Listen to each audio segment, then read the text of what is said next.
Yo, what's good, people? How y'all doing out there in the chat? How y'all doing out there in the world? Nice Saturday morning. You know, it's like 9:15. I just came on to talk real quick about what you see on the screen here. That crypto market. We got to make sure that we dollar cost averaging. We want to make sure that we above and ahead of the crowd in the herd. All right. What was going on was Bitcoin was at its stage of euphoria. Right. People wanted to just pile in money. Right. For those of you that's not in the market, it's actually good. You want to take your time with this. The best thing is to be taught. And to watch and see what's actually going on. You don't want to rush into anything you don't understand. You so as you watch this cycle play out, you just take advantage of the learning opportunity, right? Because the cycle will repeat itself, and the next time you will be on the winning end if you take your mind out of so much fuck shit that everybody else is talking about. All it is drama going on. Me, I like to stay out of that shit. You know, um, Most times, what's up, chat? Cortez in the building. We got Kodak Black, Susan Sago in the building, Double Speak in the building. Most times, man, our opinions are not needed. People want to ask me, what you think about this? What you think about that? Um, I don't got too much to say about it if it don't involve me. I got my opinions, but it's not all the time necessary to voice it. Once you start voicing your opinion, you start putting yourself in the situations. I learned that by being on this app. If I'm cool with both parties, it's not my place to even try to call it down the middle, right? I hear people saying that a lot. More than one person say, "You're not calling it down the middle." Well, how about this? How about I don't call it and let you guys work that out? Because the minute you go and say, "Well, I think this person was wrong here, and I think this person was wrong here," now you got problems with both people instead of just minding your fucking business, right? I don't know where people are from in the world where they feel like they could just insert themselves into anybody else's business. That's a good way to get hurt. A good way to put yourself into a position where you're gonna have problems. So in order for me to just stay out of that shit, I just mind my business. Yeah, if y'all pay attention to me in the chat when they going at it, Biz will start talking about the weather. Biz will start talking about Bitcoin. Biz will start talking about something totally different that has nothing to do with the conversation. Um, I'm not scared of you people with you threats. What's up, Clara Booker in the building? What y'all talking about? Hippo violations or whatever. Yeah, hippo violation. You got a hippo violation. I'm not scared of none of that shit. That has something to do with health care and all this bullshit. Y'all just be on here talking. That shit don't scare me. I'm good over here. The more you try to degrade me and take me and make people don't like me, and the more you try to call my job and all that shit, I just got a raise at my job. So that turned out good. You know, I'm at a nice place in my company. I'm doing good in the market. I'm not filing for bankruptcy. All that shit that y'all talk, you should get your ass in the bushes and try to learn something because Biz can help you with that credit. Well, maybe now you in trouble. You got to wait at least 3 years before you can try to apply for some shit. You know what I'm saying? But it ain't over for you. You know, but you shouldn't have got yourself in that position in the first place. Maybe if you focus more on your finances and your responsibilities than this damn YouTube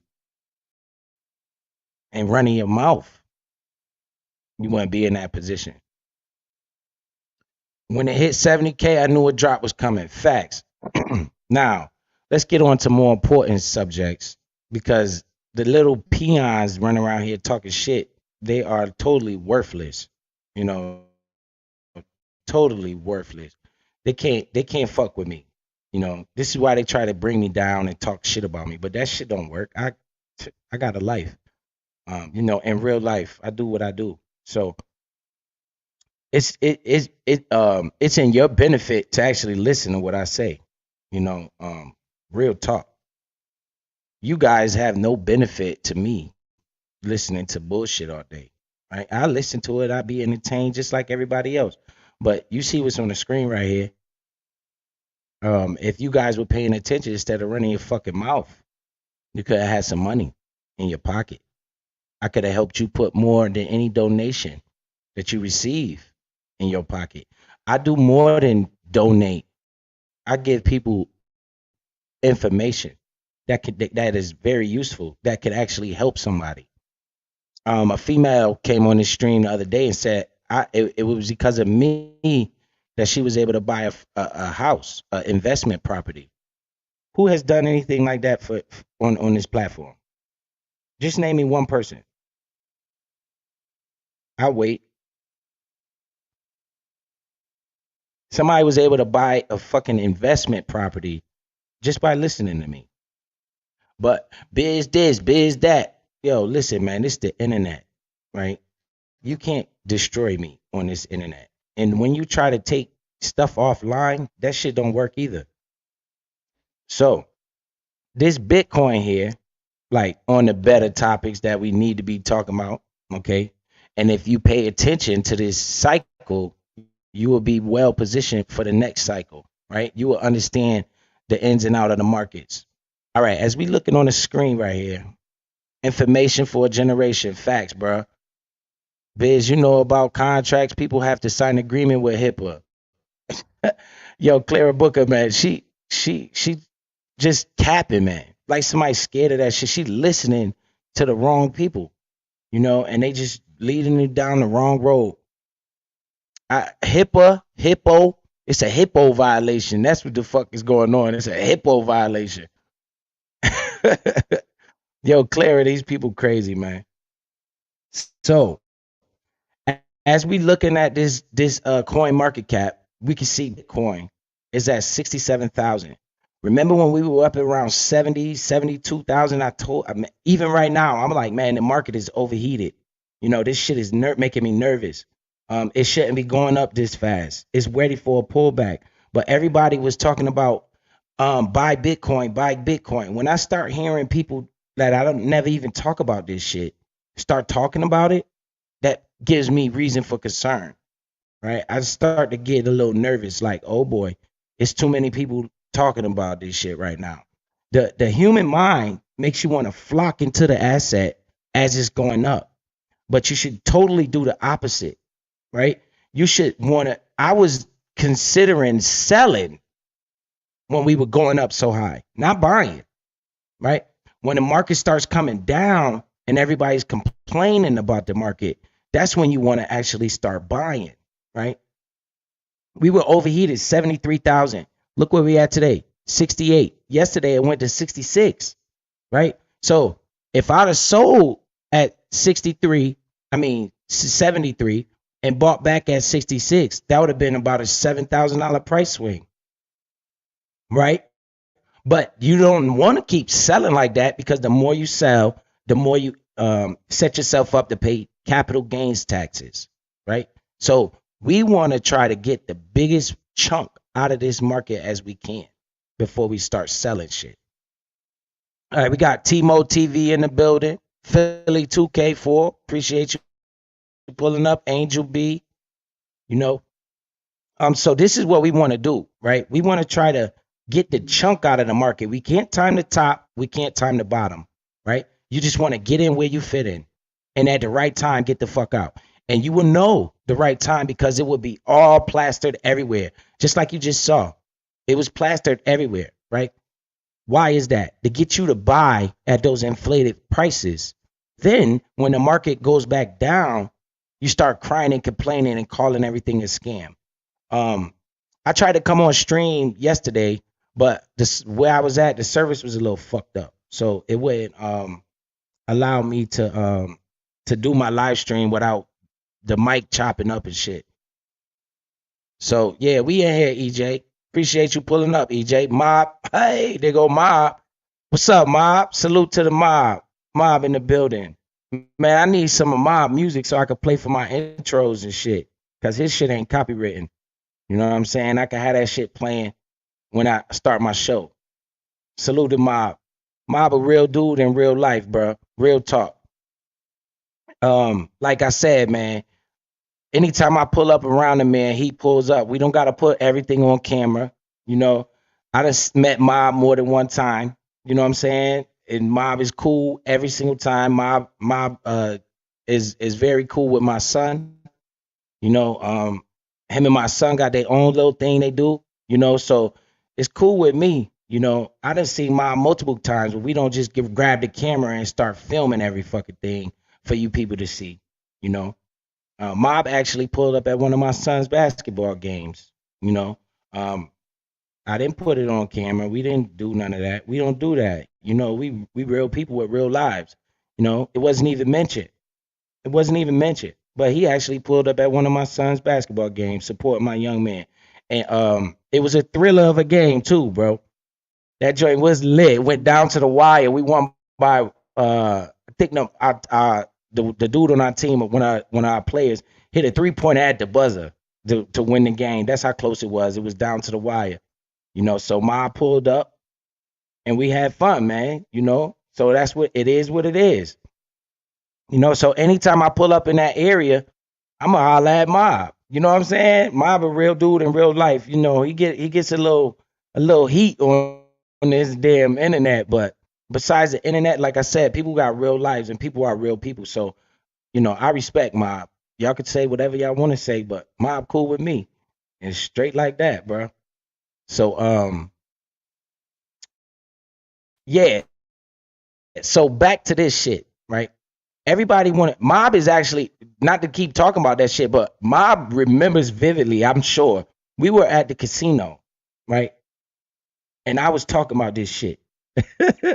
And Bitcoin was literally at like 17 grand. And I was talking about this shit. I was like, yo, man, y'all need to get some Bitcoin. You know what I'm saying?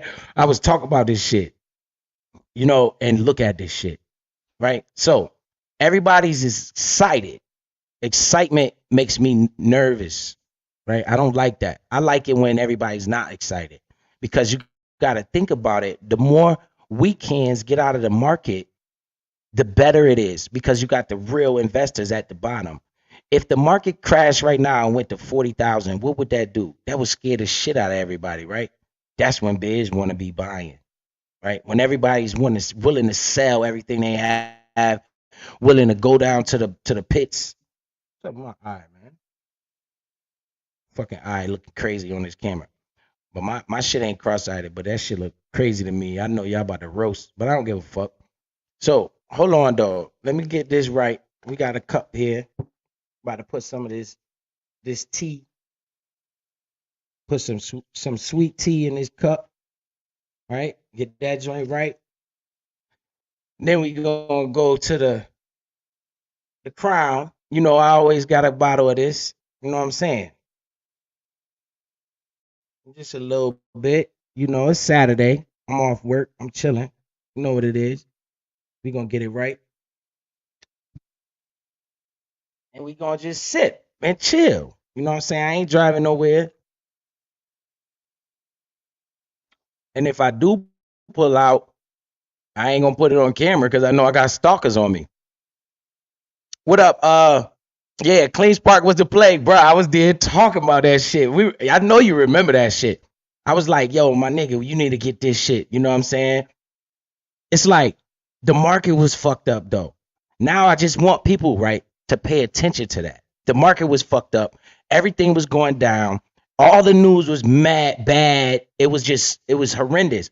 And I was saying, look, this is the right time to be buying. Right now, Clean Spark is sitting at $17. It went as high as $23. And I was literally buying those shares at $2 and $3 a piece.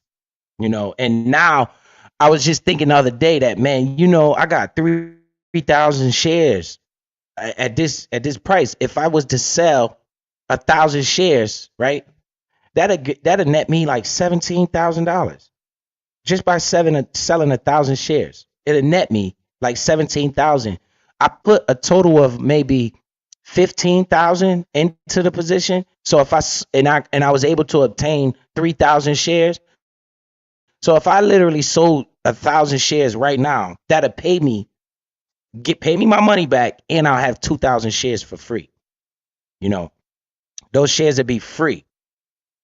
And I don't think it's time to sell right now with CleanSpark. I think we going to $25, $30. Then I'll probably sell a little bit. The next pump that we have in this market, I will be dumping a little bit. What up, Drip? Jay the Dripper in the building. Salute to Jay. He said you put me on that $4. Yo, that's a fact, bro. We got Clarence Banks Jr. Appreciate the membership. Salute to you, man. Appreciate your support for the platform. Jay the Dripper, we be on Call of Duty on Damn D's gaming channel. So we be playing that. Salute to everybody, man. I try, like I said, if that shit don't include me, Biz ain't speaking on it. That's how I stay alive.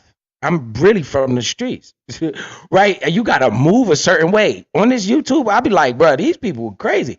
Just anybody and everybody getting in everybody's business. That's the way you get fucked up in real life, right? And if you want to call it down the middle, the best way to call it down the middle is to don't call it. I ain't got shit to do with that. If it ain't got nothing to do with me, it ain't my middle to call, right? If it got something to do with me, like how you see these people talking shit about me, that's my middle to call. I can call that down the middle because it involves me. But if it involves double speak or let's say Jay the Dripper or Mob Only, I ain't got shit to do with that, man.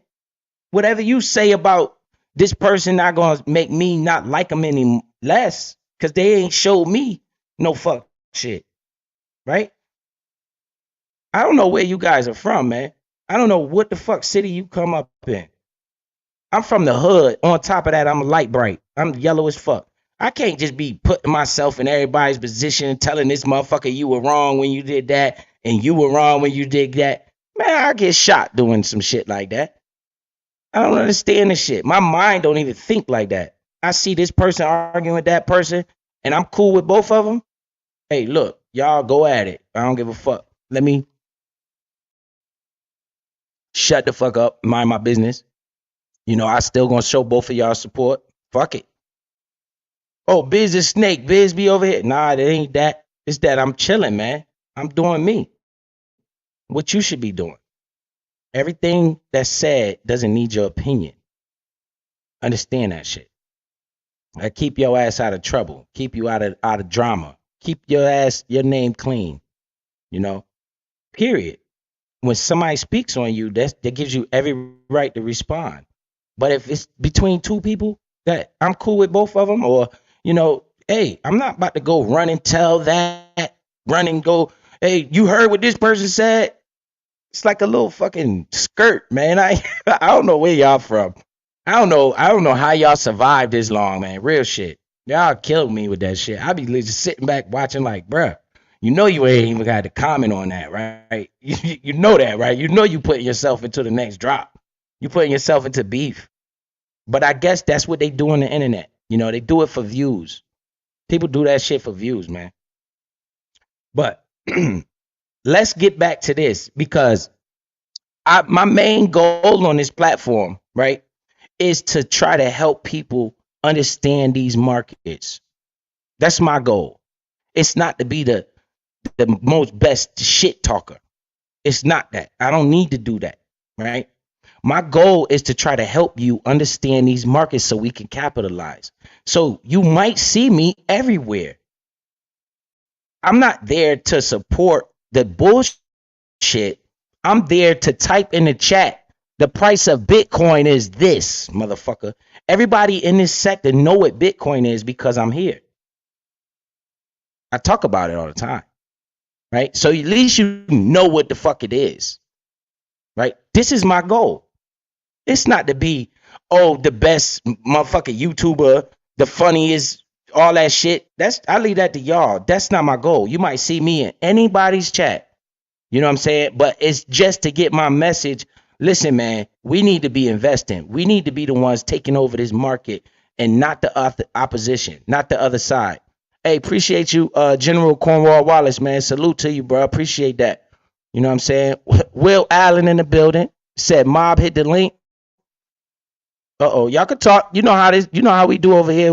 They both backstage. All right, let me go ahead and let them up. Add to the stage. Boom.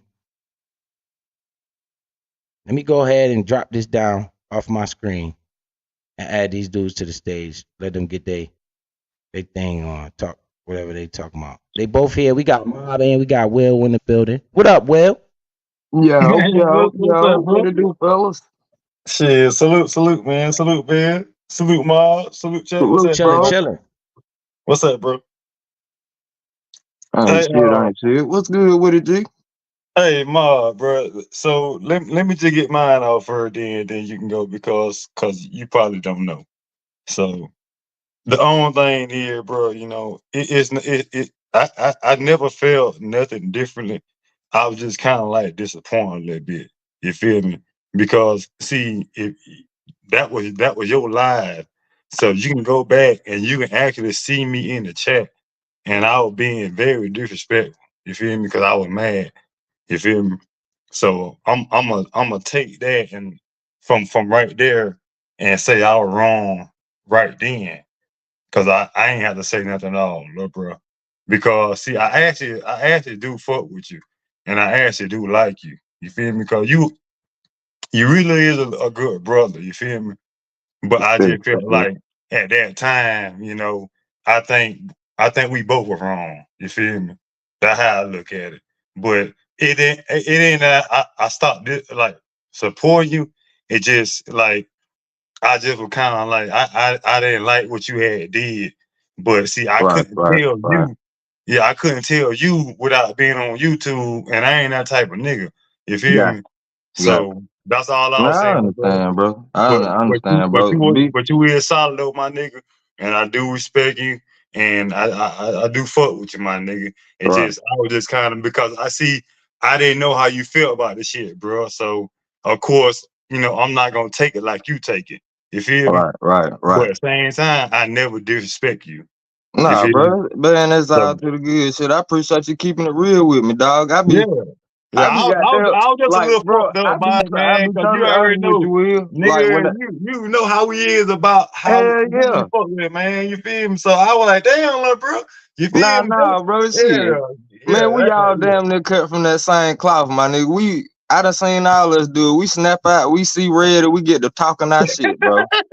You know, I done seen all us do it, man. And I can't Right. act like, you know what I'm saying?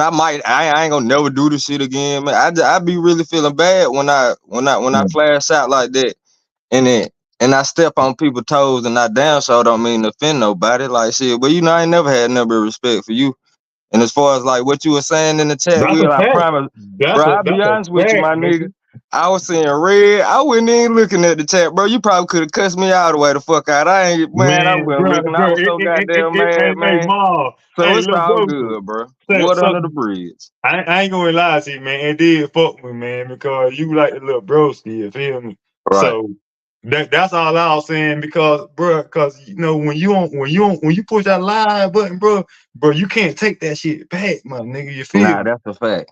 So You that's dead all right I was about that. saying, man. I never, bro, no matter what, you know, transpired after that, I just kept it like I know you was, bro. Come on, bro. I'm on live, fucked All up, my right. nigga. You feel me?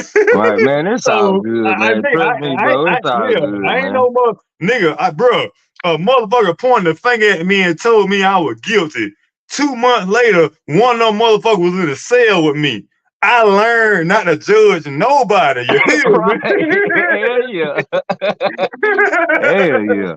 Nah, bro. See, all I'm saying, man, when I seen you, cause like when I was just scrolling and I seen Biz live and I seen Double Speak jump in. Shout out to my brother Double Speak.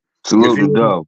Yeah, yeah. So salute to Bud Light family, Hey man, friends, but nah though, real everybody. shit. To be honest with you though, man, I appreciate that, cause I mean you ain't the only one that felt like how you feel, and y'all stood on that, and y'all were right by that. Cause when I flash out like that, I was supposed to be specific. I was supposed to be specific, but I'm sitting there thinking like, yeah, these niggas gonna know who the fuck I'm talking about. Hey, you know what I'm saying? That shit just ain't the case. But But Ma, I had but to talk so much shit. I felt like I had to stand on it a little bit too. Like I had to run in my mouth so goddamn much. Like shit, I done said it. I got to stand on this shit now. So, but hell yeah, but bro, it that's ain't. cooler, bro, because see, that what men do. See, Yeah, men can see the wrong and they can correct it without right. being you feel like they less than. You feel me? Because everything I know, bro, I learned from somebody else, my nigga.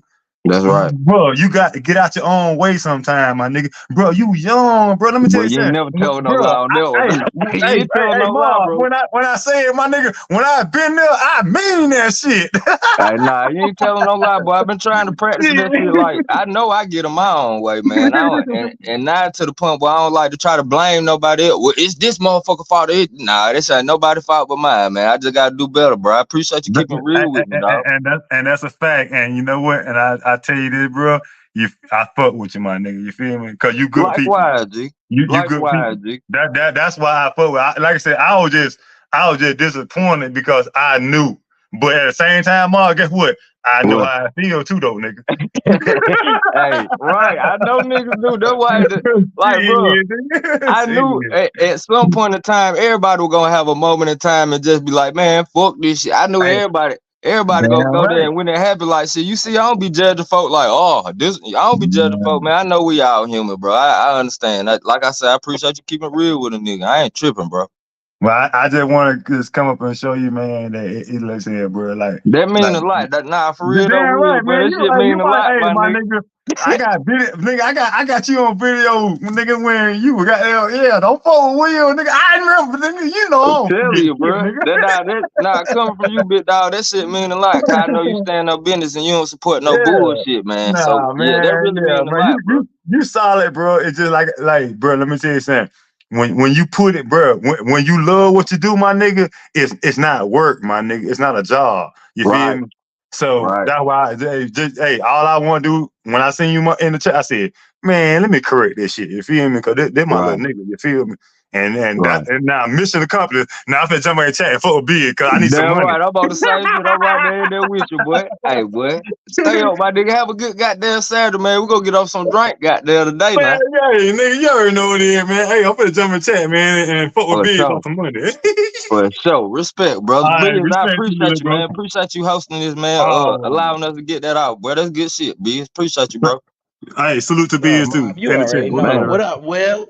Hey, Will, what that Huh? goddamn lotto ticket doing, man? Man, hey, you got all the goddamn money. See, you trying to play broke all the time, cause I'll be asking your ass for a loan. That's your excuse. You ain't got no goddamn money, and you on here telling everybody how to get money. Man, you ain't fooling me. Hey, when I send you the cash out request, that's not $100. That's Oh 100,000. shit.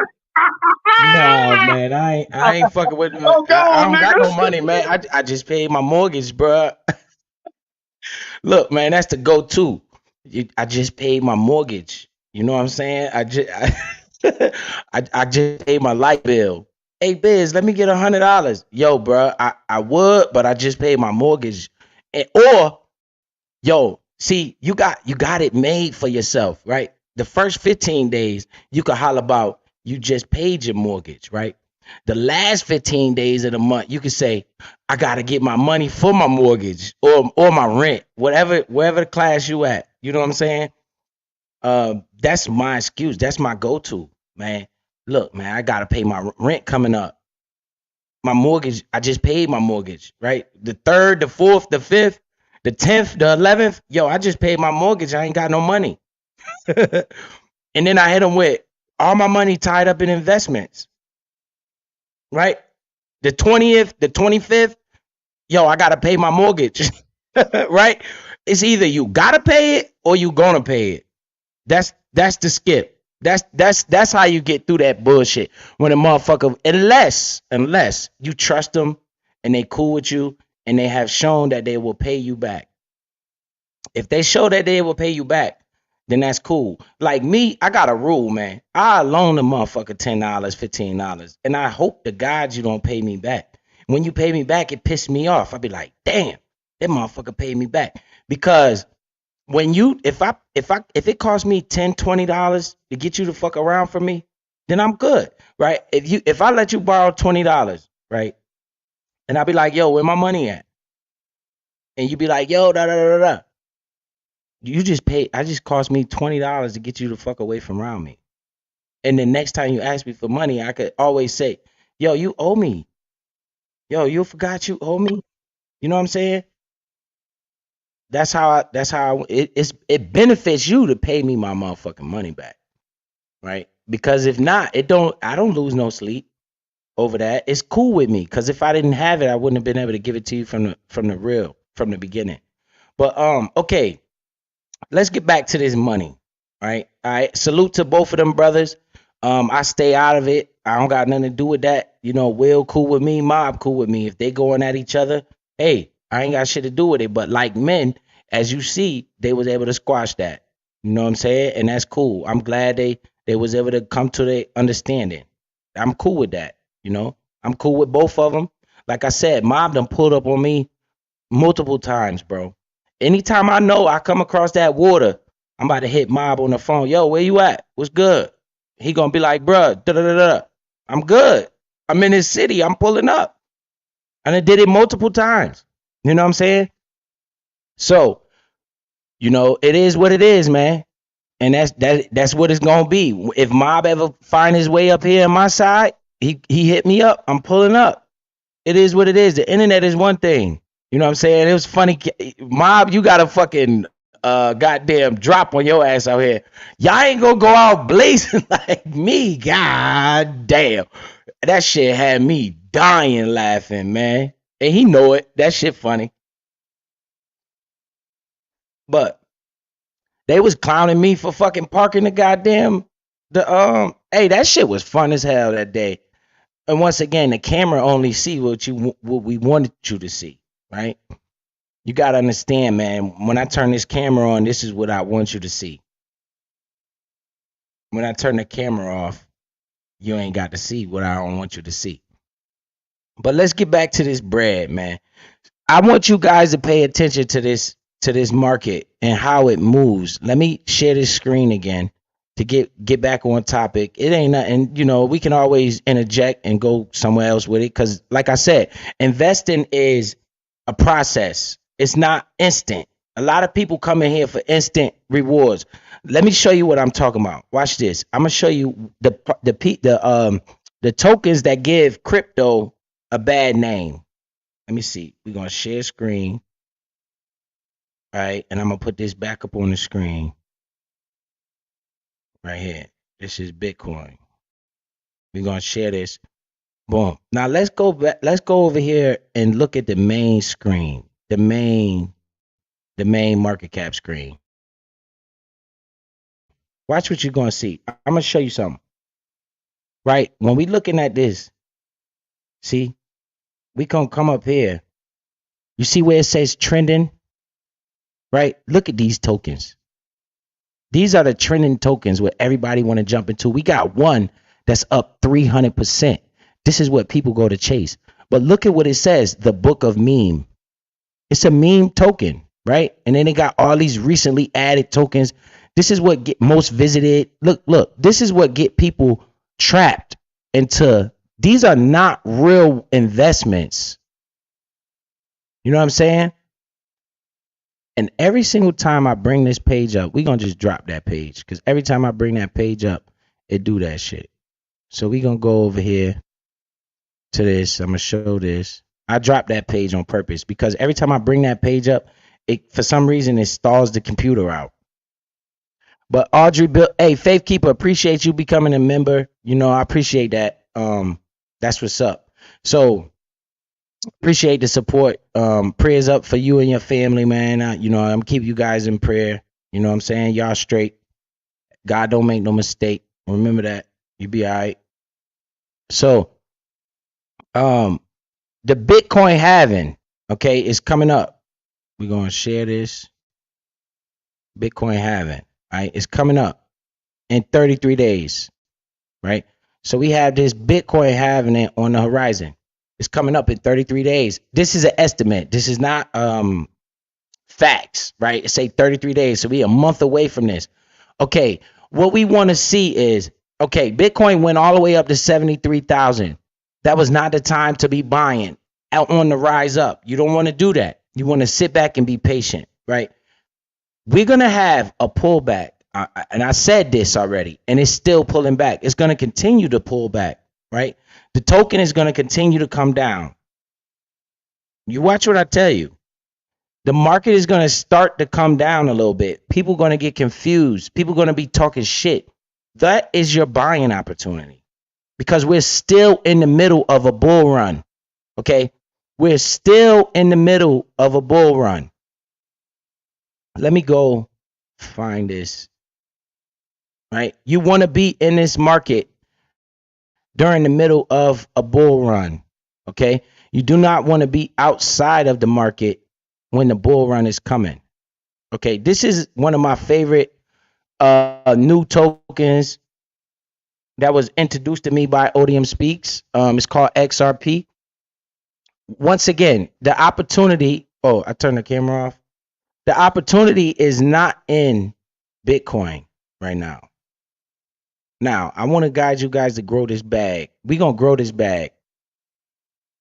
We're going to use Bitcoin as the opportunity for Bitcoin was around 15, 16,000 to maybe 20,000. That was the opportunity for Bitcoin when it was in the teens and the 20s. Right now, this is not a Bitcoin market. Bitcoin is going to drive the car, right? We're going to be passengers in the car. The passengers in the car of Bitcoin is going to be your XRPs, your Crowcoin, your Ethereums. Those are going to be the passengers in the car. We want to fuck with the passengers now, all right? We're going to grow this bag, all right? We're going to grow this bag. I'm trying to tell you. Now, Bitcoin has exploded, went to all-time high. Everybody's seen that. Everybody's been paying attention and saw Bitcoin just take off. I'm not so focused on these meme tokens, okay? These tokens that's going up 300% in a day. We know that's not sustainable, right? I'm more passive and aggressive at the same time, right? I got a little Shiba Inu, but I was buying Shiba Inu at the bear market. Shiba Inu is also a meme token, right? Shiba Inu is definitely a meme token. It says, shit, Will, I'm burning out. That's why the cam was off. Yeah, hey, Mob, man, y'all go fuck with Mob, man. Trust. Mob got that gas on deck. You better pay attention. I don't know nothing. You heard? But anyway, I just seen that comment, Mob. I ain't mean to call you out like that, but shit, you know what it is. That shit legal now anyway, but still, I don't know nothing. But the fucking the tokens for you to get this bag, okay, it's gonna be in XRP, which is Ripple, what I'm showing on the screen. Okay. Then you got Crowcoin. That's another token that I've been buying. Right? None of this is financial advice. This is all my opinions. You understand? Okay. When Bitcoin takes off like that, you got to think to yourself, if I was to buy Bitcoin right now, in order for me to double my money, Bitcoin literally has to go to $140,000. And that would just be a double up for me. Where is the opportunity at in this market? The opportunity would be in my opinion, in Crowcoin, XRP, Cardano, the big names in the market, Ethereum, okay, because they're going to follow Bitcoin's moves, right? So if Bitcoin starts to tank, which I feel like it's going to start to do, and I said this when it was in the 70s, when it was at 71, I said I didn't think it was going to go no higher. Then that thing went to 73. I really was concerned, right? Now we're coming down. This is the way down. This is what scares people because people were jumping in, riding the hype train. We don't want to ride the hype train, right? When Bitcoin starts to reverse and come back down, all of those other tokens will start to reverse and come back down. That will be the buying opportunity when it starts to reverse and come back down, okay? Which is starting to do. Now, if I wanted to get myself involved, right, I would dollar cost average. If I had, let's just take a number, $1,000 that I wanted to invest, I would slowly buy all the way down. I don't give a fuck about the money because I got the money to invest. We're not worried about money here. We're worried about ownership, right? So let's just take Crow for example. Crow was at 17 cents. It had my portfolio looking real good, but I know the run is not over, right? This bull run, we're like towards the middle of this bull run, okay? So you missed the first stages of the bull run. We can capitalize on the last part of the bull run. Then you want to exit the market, wait for that bear market to come. Once you understand that everybody's complaining about the cryptos and all that shit, that's a buying opportunity. Because all the weekends, all the people that wanted to buy, I mean, that just was in it for money, right? They all out. All you got left is the real investors, the ones that's really want to invest, right?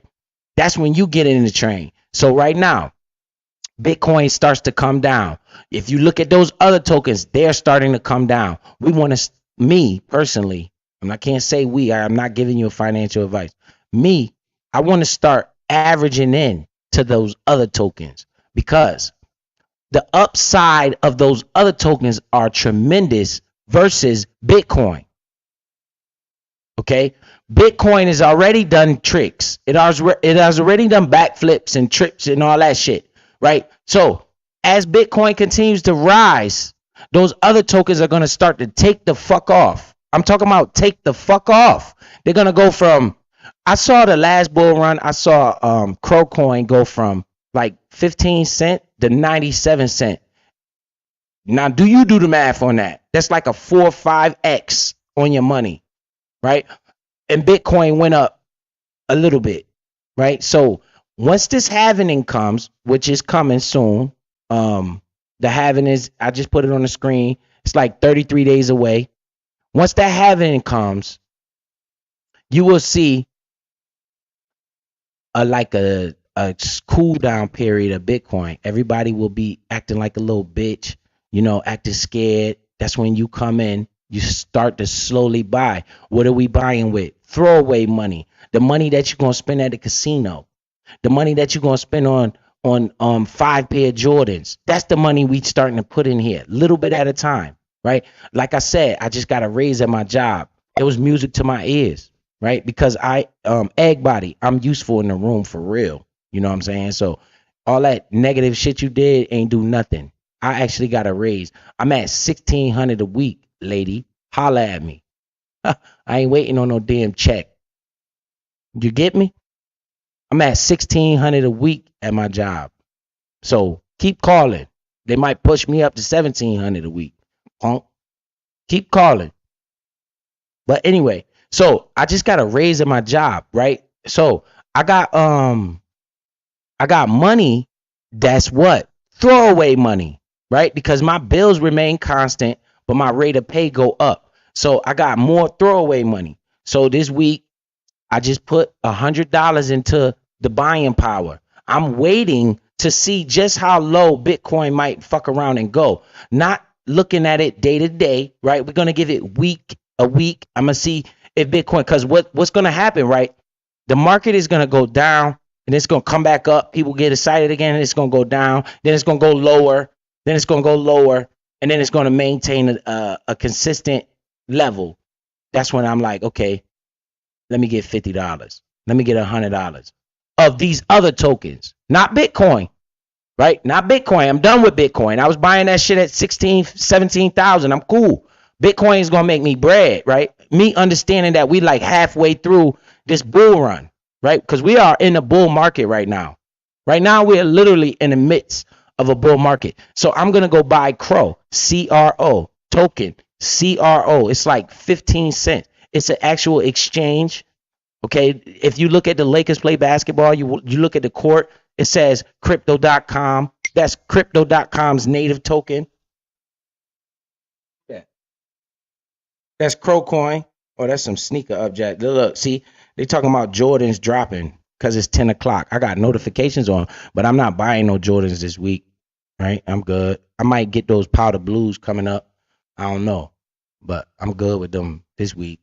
So, but anyway, that was my phone going off. So we're gonna allocate money into the sideline. That's called dry powder, right? In the investing world, we call that dry powder, where it's just cash sitting on the sideline.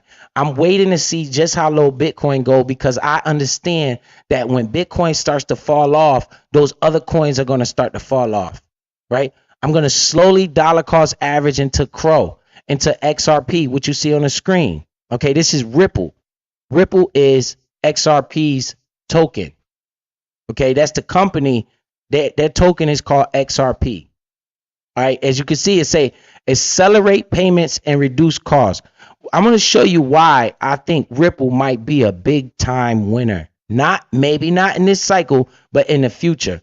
Look at the highlighted thing. It says the future of money is digital, and that is a fact. Okay, the United States is going to get off of this paper dollar, and they're going to start using CBDC, which is central bank digital currency. Okay, XRP Ripple could be a platform. Look at what it's saying now. The Ripple CBDC platform, central bank digital currency platform, offers a comprehensive platform for minting, managing, transacting, and destroying CBDCs and stablecoins. Each solution is built on private ledger that is based upon XRP ledger technology, which is a token on the market. It's called XRP, right? I've been buying XRP because what happens in a world where the dollar turned digital and they partner with XRP? Because you notice how you go to the bank and you try to make a deposit or withdraw, and they tell you 3 days, you got to wait 3 days or whatever. You got to wait 3 business days for your deposit to occur. You know what I'm saying? Well, XRP does that instantaneously, and it does it at a cheap price, right? So it's affordable, it's way cheap, and it does it instantaneously. So would that be a good platform for the dollar? If that happens, right? This is why Biz not putting too much money in here, because there's no certainties in life. But if this happens, I don't know how high XRP might go. XRP might go to 100. I seen people talking about $1,000, $10,000 a token. Right now, the token is 60 cents. Right? They're in lawsuits and shit like that with the government. That's another reason why I'm buying the token, because the government is attacking this company. I wonder why. It says they offer comprehensive platform for minting, managing. I wonder why the government want to get this company out the way. Maybe they want to use the technology for the company. These are all theories, right? But hey, why not be involved with something like this? And with throwaway money that you don't care about. Because if you wake up one day and it's sitting at $1,000 a token, you do the math. I'll be a millionaire, right? With something that's legit. This company, it's only 3 tokens that been in the top 10 cryptocurrencies ever since cryptocurrencies was around. That is Bitcoin, which is the godfather, Ethereum, which is the number 2 crypto token in the world, is Ethereum. And then number 3 is XRP. Those are only 3 tokens that been in the top 10 since crypto was around. I don't see why I won't be buying XRP. I'm in there, and I'm going to continue to buy, especially when Bitcoin comes down, because what's going to happen is the price of all the other assets are going to come down. When Bitcoin goes up, they all go up. When Bitcoin goes down, they all go down. Then I want you to understand money follows money. So if Bitcoin takes off and go to 100 grand, goddamn, what are the people going to do that's selling Bitcoin at 100 grand? Where they going to put their money at and all those other tokens? So those tokens are going to take the fuck off as well, right? But the multiple is going to be greater in these smaller tokens, right? The smaller tokens are going to get a big pump based off of how high Bitcoin goes. So I'm going to invest into those smaller tokens, letting Bitcoin do whatever it do. Once Bitcoin take the fuck off and I feel like Bitcoin has reached a peak, I would then sell those other tokens and make a profit, and maybe take that profit, put it to the side, wait a year for the bear market starts to come around, and then slowly dollar cost average back again and do this shit all over again. Right? I done did it 2 or 3 times already. Right? Bitcoin has 4 cycles. This is like the second and a half, because I came in Bitcoin, it was at a bull market of like the second time it took off. Right? It was at a bull market. So I really didn't understand. I was learning. This would be my second and a half. So we'll say my second with a little, like a year and a half watching this market move. Right now we're in a bull market. I believe Bitcoin could go upwards of 90 grand. Right? It ain't gonna go in a straight line. Nothing goes up in a straight line. So if I'm thinking it could go upwards of 90 grand and I see it start to drop, what is that for me but a sell, a buying opportunity? Especially when I'm putting money that I don't need. $20 here, $50 here, $100 here. Not in Bitcoin, in these other tokens. If you wanted to buy Bitcoin, you were supposed to buy Bitcoin at the bottom, at the bear market, when we were dropping bombs, when Ukraine was going into war. That was your buying opportunity. Anytime you see bullshit going on in the news where it seems like it's affecting America and people are, it's sad to say this, but this is how investors think, okay? When drama and chaos is on the land and nobody wants to buy, that is the buy time. Okay? When they were doing all this coronavirus 19 and all this shit, that was buy time. When Corona came, I bought my house at 2.25 interest, a 2.25 interest rate. Right now, the interest rate is 6% because things are starting to get better, right? But when everything was fucked up and chaos, it presented the best sales. But we wasn't thinking about that because we were thinking about dumb shit, right? We thinking about dumb shit. We wasn't thinking about buying the market because everybody was saying don't buy the market. You literally got to do the opposite of the herd. The herd right now wants to buy Bitcoin. I don't want to buy Bitcoin because everybody else wants to buy it. You understand? I want to buy the other little tokens when they present buying opportunities. And how we do that? Slowly dollar cost average with money you don't need. So in order to be disciplined, I'm going to put money to the side regardless whether I buy anything or not. Because if I never transfer the money to the account, then guess what? That money will never be over there. Then the next time it presents a buying opportunity, I don't have any money to buy. You know, I'm depending on my next paycheck, which is dumb, right? So when I get my money, I'm going to slowly transfer money over there. I don't even got to buy shit. I just put the money over there. And then I live my life. Next week come, I put more money over there. If the buying opportunity don't present itself for 3 weeks and I don't put $300 over there, once it presents itself, guess how much money I got? I got $300. Guess what I don't have to do? Take any money out of my life to go run and dump money in there, right? We're playing a long game here, right? We're playing a long game here. So this is what I want people to understand, you know, and we got to do this better as a community because all we think about is dumb shit. Look, it said, why choose Ripple platform? The Ripple CBDC platform, that's central bank digital currency, offers several products, modules, including issuer, operator, end user wallets, and ledger.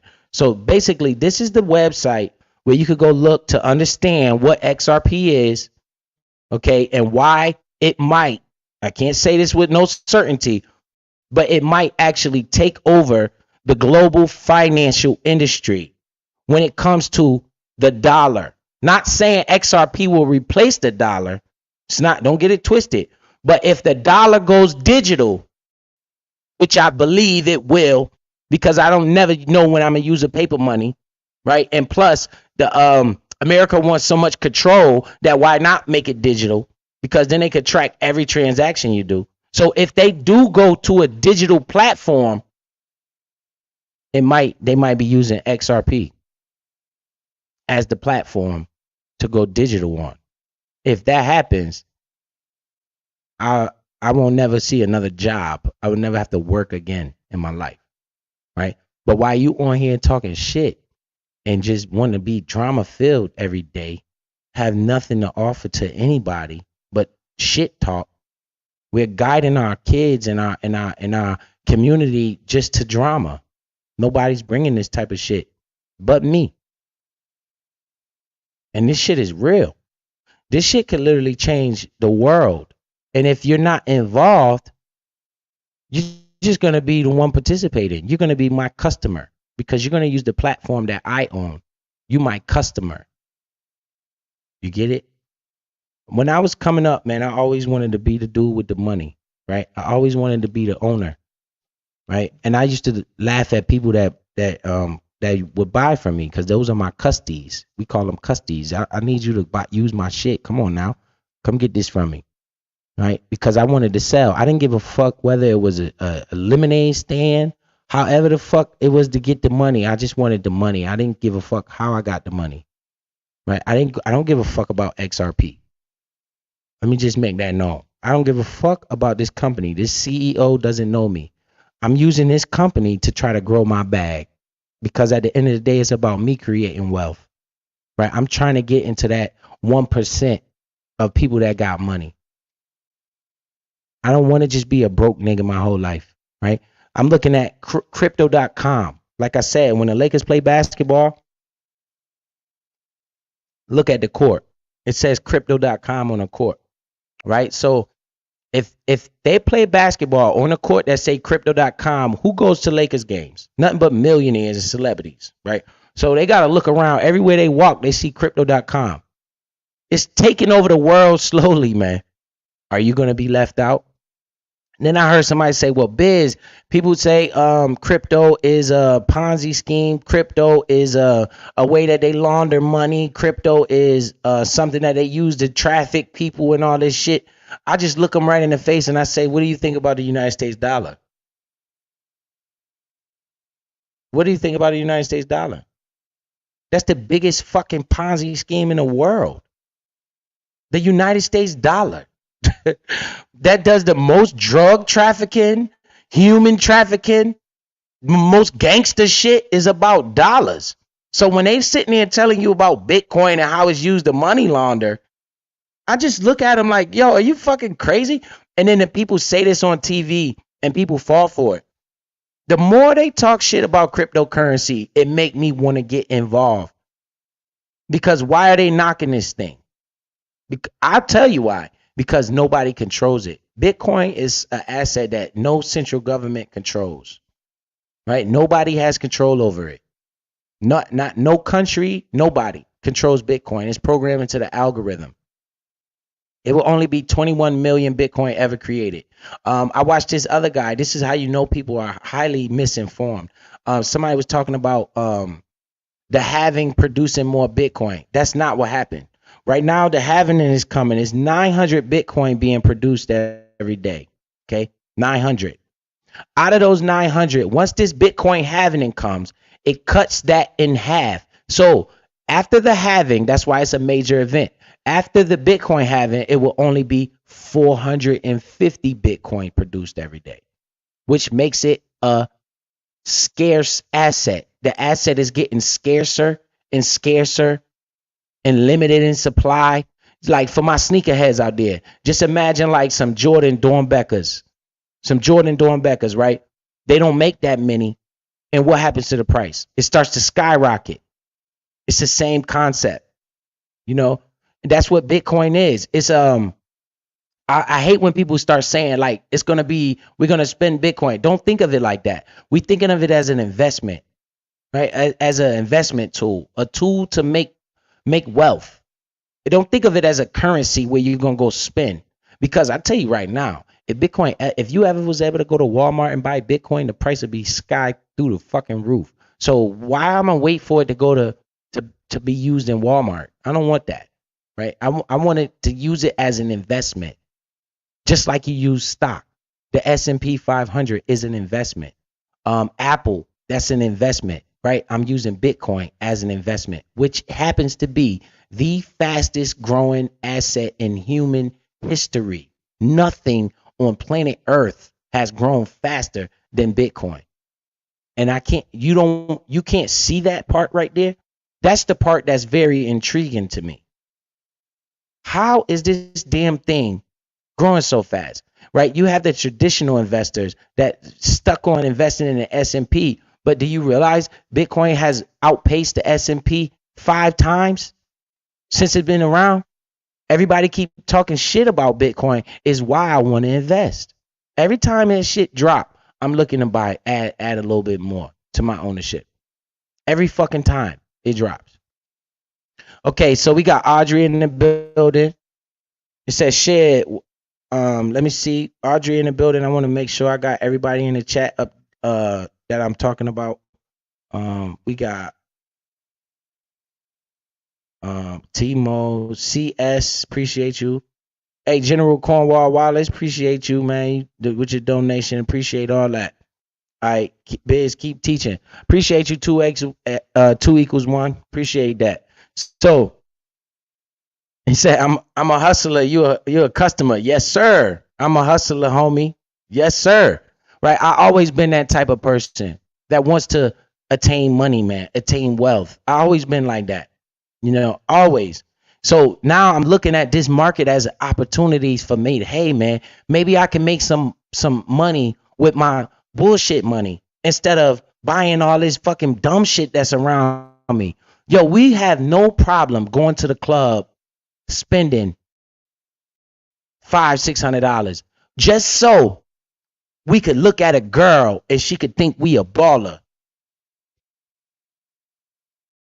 Or for the niggas in the club to respect you. You want to throw $500-$600 out. Just, here you go. We making it rain in this hole. I'm just looking at motherfuckers like, bruh, you out of your fucking mind? What are you doing, man? Man, hey, man, give me that fucking money. Let me show you what to do with that money, man. You tripping like a motherfucker. Fuck these people in this club, man. Because when you go home, I swear to God, you only going to take 1 or 2 with you. You ain't taking the whole club. So why you trying to show off in front of the whole club? Fuck everybody in this motherfucker. Let's get this bread, man. Like, damn, y'all motherfuckers tripping. I watched somebody go to the casino and lose $1,500-$1,600 at the crap table.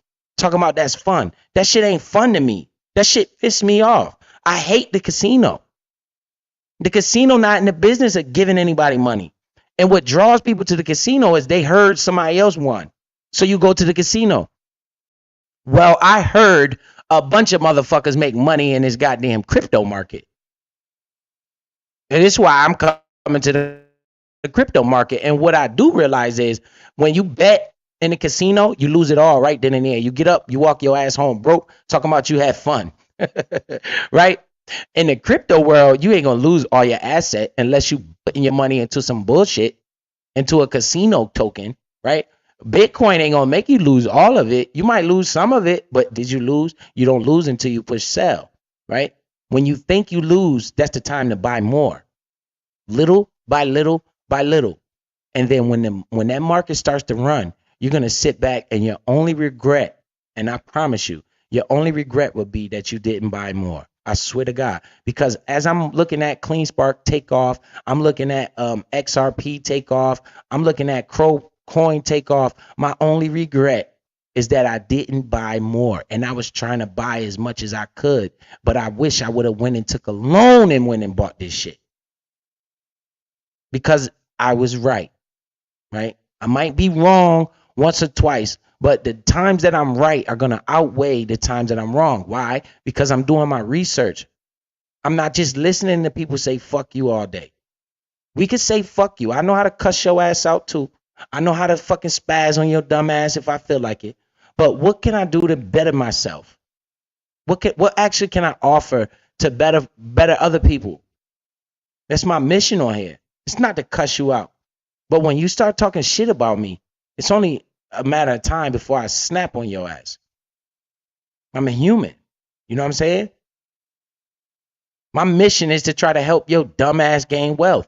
I'm talking about the people that don't fuck with me. I'm not talking about everybody when I say that, right? I'm talking about my mission is to help you gain wealth, to help you understand that, yo, Biz don't got to be the only one in the room that got that bread. Why? Why would I want to go to the room and it's just me? Then I feel used, right? And when the check come, I gotta pay for everything. Fuck that. When me and Mob and KB was chilling, yo, listen here. I paid for drinks. Mob paid for drinks. KB paid for drinks. I'm not damn sure not gonna be looking at KB like, yo, bruh, you pay for this shit. I'm like, huh? Nah, bruh. I feel less of a man if I did that. I'm a grown ass man, bruh. I'm about to pay for this shit. Fuck you talking about? You see what I'm saying? It's better that way. Then that way people don't just look at you for your money. Why we all can't be up? I'm telling you, man. Had you guys been paying attention to me, we would all have that bag right now, and we would all be. It would be a nice summer for everybody. Instead of just hot weather, we could be having fun, doing whatever we want to do, because we would be looking at a lot that throwaway money then turned into a lot of throwaway money. See, that's how I want us to see. Instead of you going to buy those Timberlands or those Jordans or those Balenciaga sneakers, right? How about you invest some money when that money blow the fuck up? Then you go buy all that shit, right? It's called sacrifice. You sacrifice a little bit here, a little bit there. Next thing you know, you could go buy as much as you want, right? We got to change our mindset from being consumers into being owners and producers, and ownership is the key to wealth. Don't get it twisted. If you buy a little XRP, a little Chronos, guess what? You are now a part owner in that business. When that business do well, you do well. You are now a part owner of that cryptocurrency. If you went out right now and bought a share of Amazon stock, you are part owner of that business, because the shareholders are the ones that hold the weight. The shareholders of anything are owners. You are part owner. You might not be in the executive board or none of that shit, but you are a part owner of that company. When that business do well, your stock does well, right? And I'm not looking for Amazon, right? This is another thing. Amazon, S&P 500, Apple stock, Microsoft, all of those companies, right? Facebook, Nvidia, all of those companies, they are excellent companies. To me, those are companies to maintain wealth, right? To maintain your wealth. Once you already have it, then you will put it in that. Me, I'm trying to grow this wealth. So I'm looking for the next Amazon. I'm looking for the next Netflix. I'm looking for the next Microsoft. This is what I'm looking for as an investor, right? I don't have millions of dollars where I want to secure and I say, look, let me put some of this money into Google stock, Google shares. Let me own some of these Google shares, because that will slowly grow my money. I'm looking for something that will multiply my money.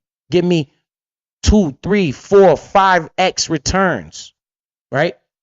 I think I found a gem with CleanSpark. I think I found a gem, right? I have already tripled my money, more than tripled my money, right? Probably 4x my return on that investment.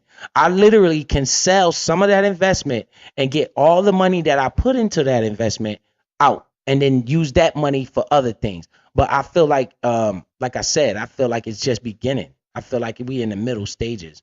So hopefully that you guys understand what's going on here. And what up, Just Saying? I see you, God Space in the building. Appreciate the membership, bro. Ismail in the building, right? We want to be owners, not fucking consumers, right? Instead of you buying Nikes and Jordans all the time, why we can't buy any shares of Nike stock, right? So every time somebody buy a Jordan, they're paying you, right? You're getting paid off of that shit. Understand? This is what they don't teach us. They don't want us to know this shit. When Facebook came out, everybody went and made a Facebook profile. It's fucking everybody in the world got a Facebook profile. Why you didn't go buy shares of the company, right? This is what I look at my mom like, damn, yo, it's not her fault, because she was guided the same way I was, right?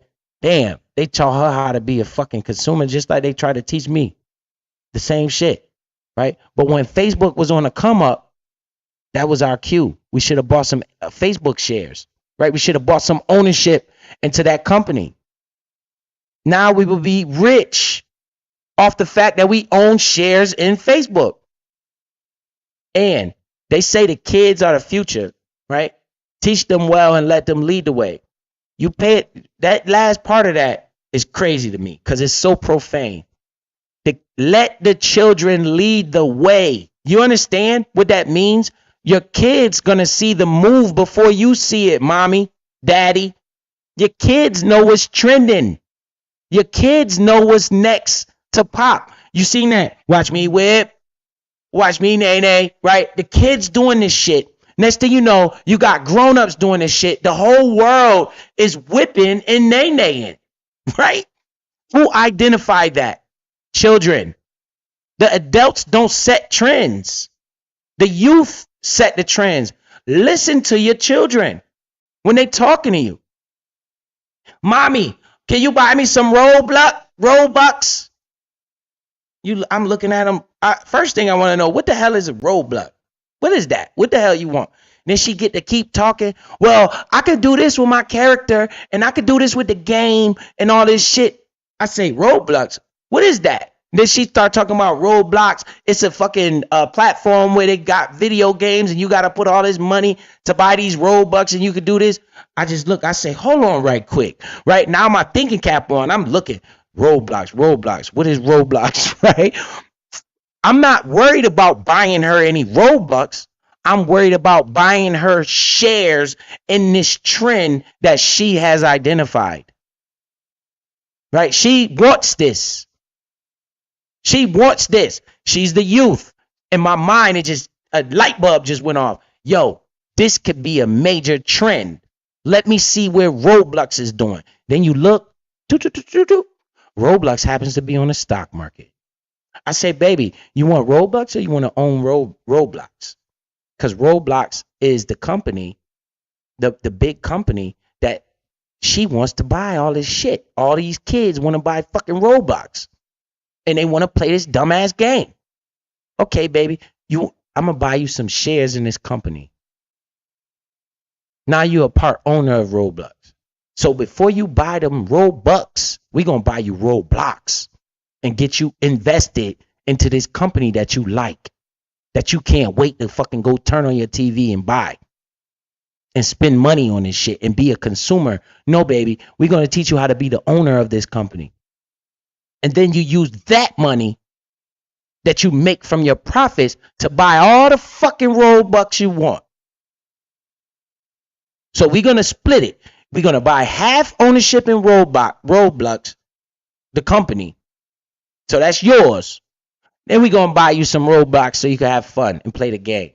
Right? Pay attention to your children, yo. Your children are so powerful you don't understand. They set the trends. The trend is your friend until the end. Look at TikTok, right? TikTok come out. Everybody fucking TikToking to death. The kids doing dumbass dances and shit. They got the grown-ups doing fucking TikTok dances. Who the fuck owns TikTok? I'm looking like a motherfucker like, who owns this shit? This is what we need to do. Transfer our mind. Transfer our mind. Just a little bit. It doesn't take much. Just a little bit. It say they gave us some stock after 30 days at work at Amazon. I need to look at it.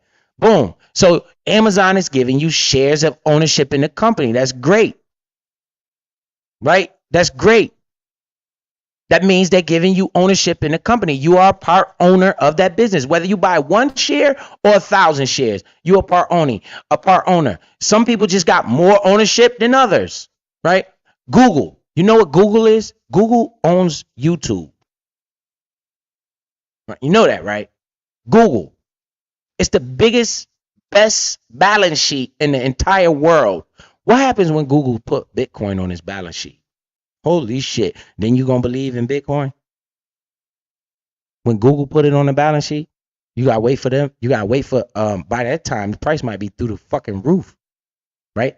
Google owns YouTube. So we sitting on here on this YouTube platform, partying and bullshitting all day, right? And laughing and joking. How about somebody buy a share in Google? A couple shares of Google. Now you own the platform you constantly watch. Because Google not only owns YouTube, it's a search engine called Google. Google is a word. Motherfuckers be like, yo, just Google it. Google it. Huh?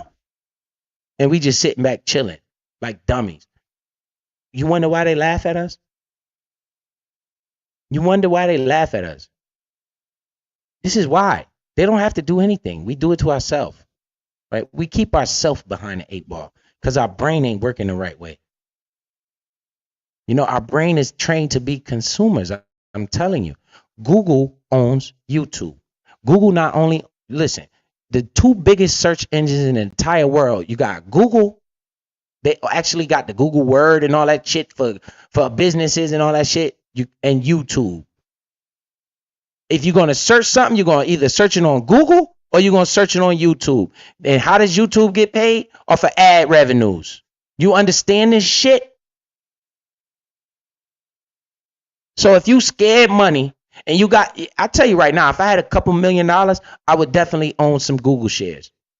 And watch all of you content creators go crazy on my platform because I own shares in this company. So I'm a part owner. So y'all go crazy on my platform.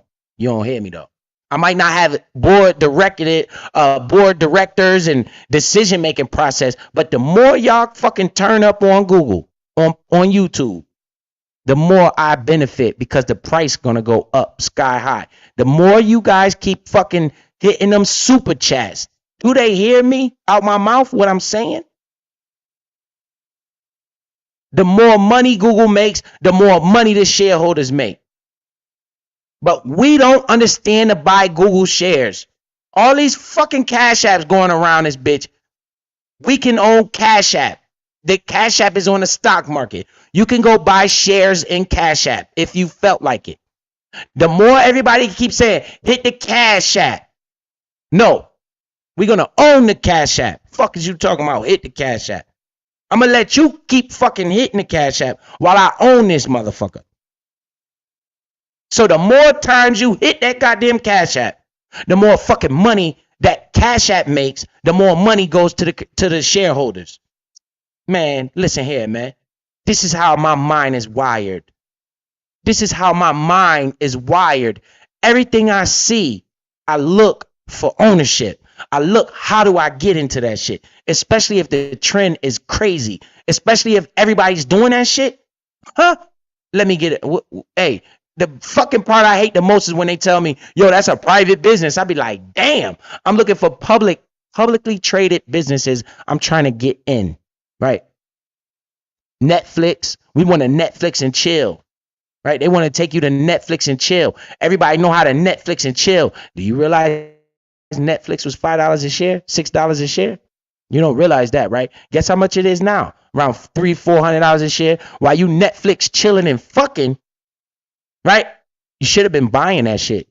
You should have been buying Netflix shares. This shit is all in our lifetime. We saw this shit happen. This ain't no game. This shit is not no game. We saw this shit happen. You saw Facebook because it went from MySpace to Facebook. You saw it, but your mind was wired differently. Right? You saw Amazon. Come on, man. I'm looking at my mom like, yo, why the fuck you didn't buy no Amazon shares? Did you not see Amazon taking over the world? The mall's not even really in existence anymore. People go on Amazon to buy shit. What is Amazon? Now Amazon is through the fucking roof. That shit started at $6 a share as well. Amazon getting that bag. You could have been a multi-millionaire had you just invested with the trend. Yo, the shit is powerful. The trend right now is this digital assets, okay? Don't be left out. Don't be left out.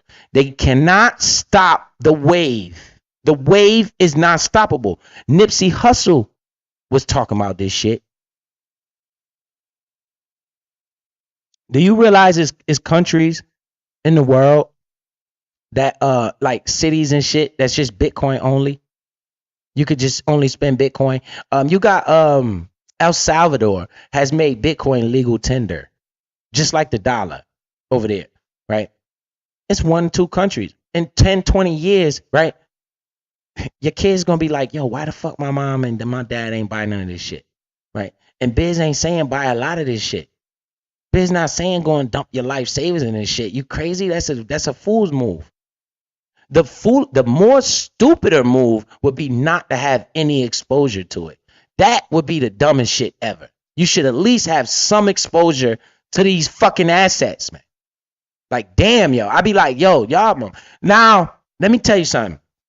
If I go through my phone log, my boy's calling me now. You know why? Remember, I don't just call my boys for no reason, right? I call them. I told them, yo, man.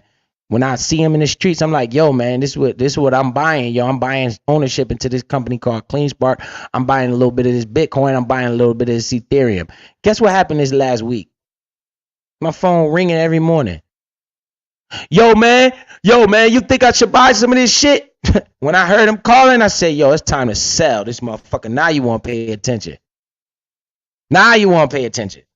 Because the price going up. You chasing the money. You chasing the price. Stop chasing the price. Chase the ownership. Ownership is the key to wealth, not money. The dollar, man. Let me pull up this shit on my screen and show you the national debt calculator. Let me show you why the dollar is some shit, right? I'm gonna show you. National debt clock. Watch this. All right, don't y'all get scared. Just understand that every great civilization has failed. Okay, I want to show you this. Look at this. National debt clock. Look at the United States national debt. You see that number right there? Look how fast that shit moving.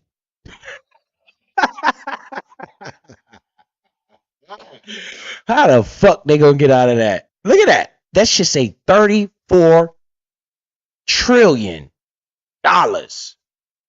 in debt.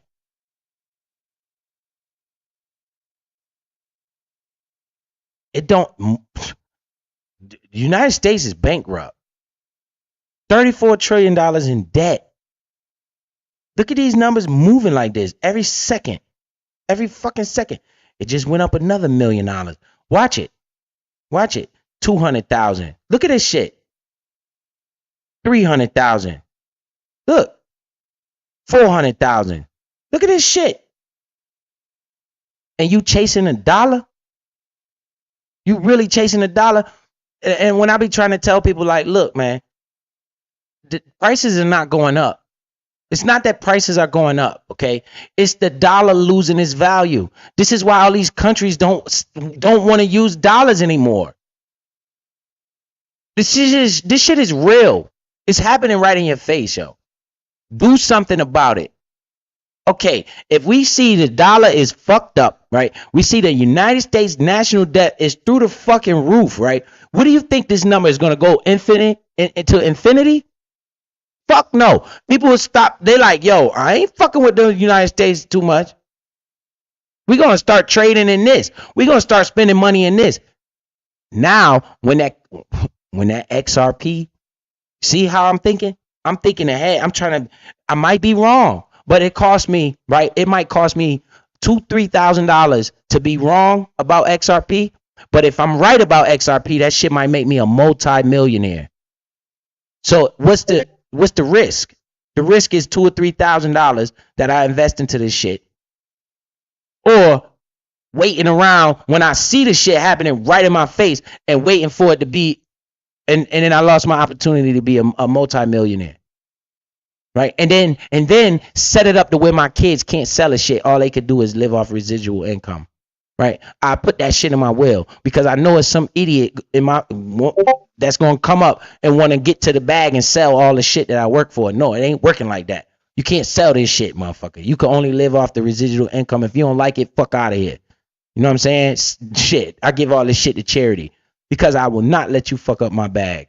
You know, and hopefully I'm teaching my kids to do the same, have the same mindset when it comes to money and finances and things like this. Look at this national debt. Look at this shit. It's going crazy. Since I've been talking, it's been like $2 million we got on with more debt. I don't think you understand. This is why people don't fuck with the United States. Money. CX, appreciate the membership. Appreciate you, bro. Right? So the country is going bankrupt. We can see this. We have to look for other avenues. We see Bitcoin is not controlled by any country. Right? It's not controlled. I encourage people to actually go do some research on Bitcoin instead of listening to the fucking fuck shit that comes out of people's mouth every day on this platform that gives you nothing. Did you hear what they said about this person? Did you hear what they said about that person? Did you hear how that person talked about that person? What the fuck are we doing here? What are we doing here? You wonder why they laugh at us? They can only laugh at me for so long because I'm a walk up to them and be like, yo, did you see interest rates drop? They're gonna look at me like, yo, who the fuck is this nigga?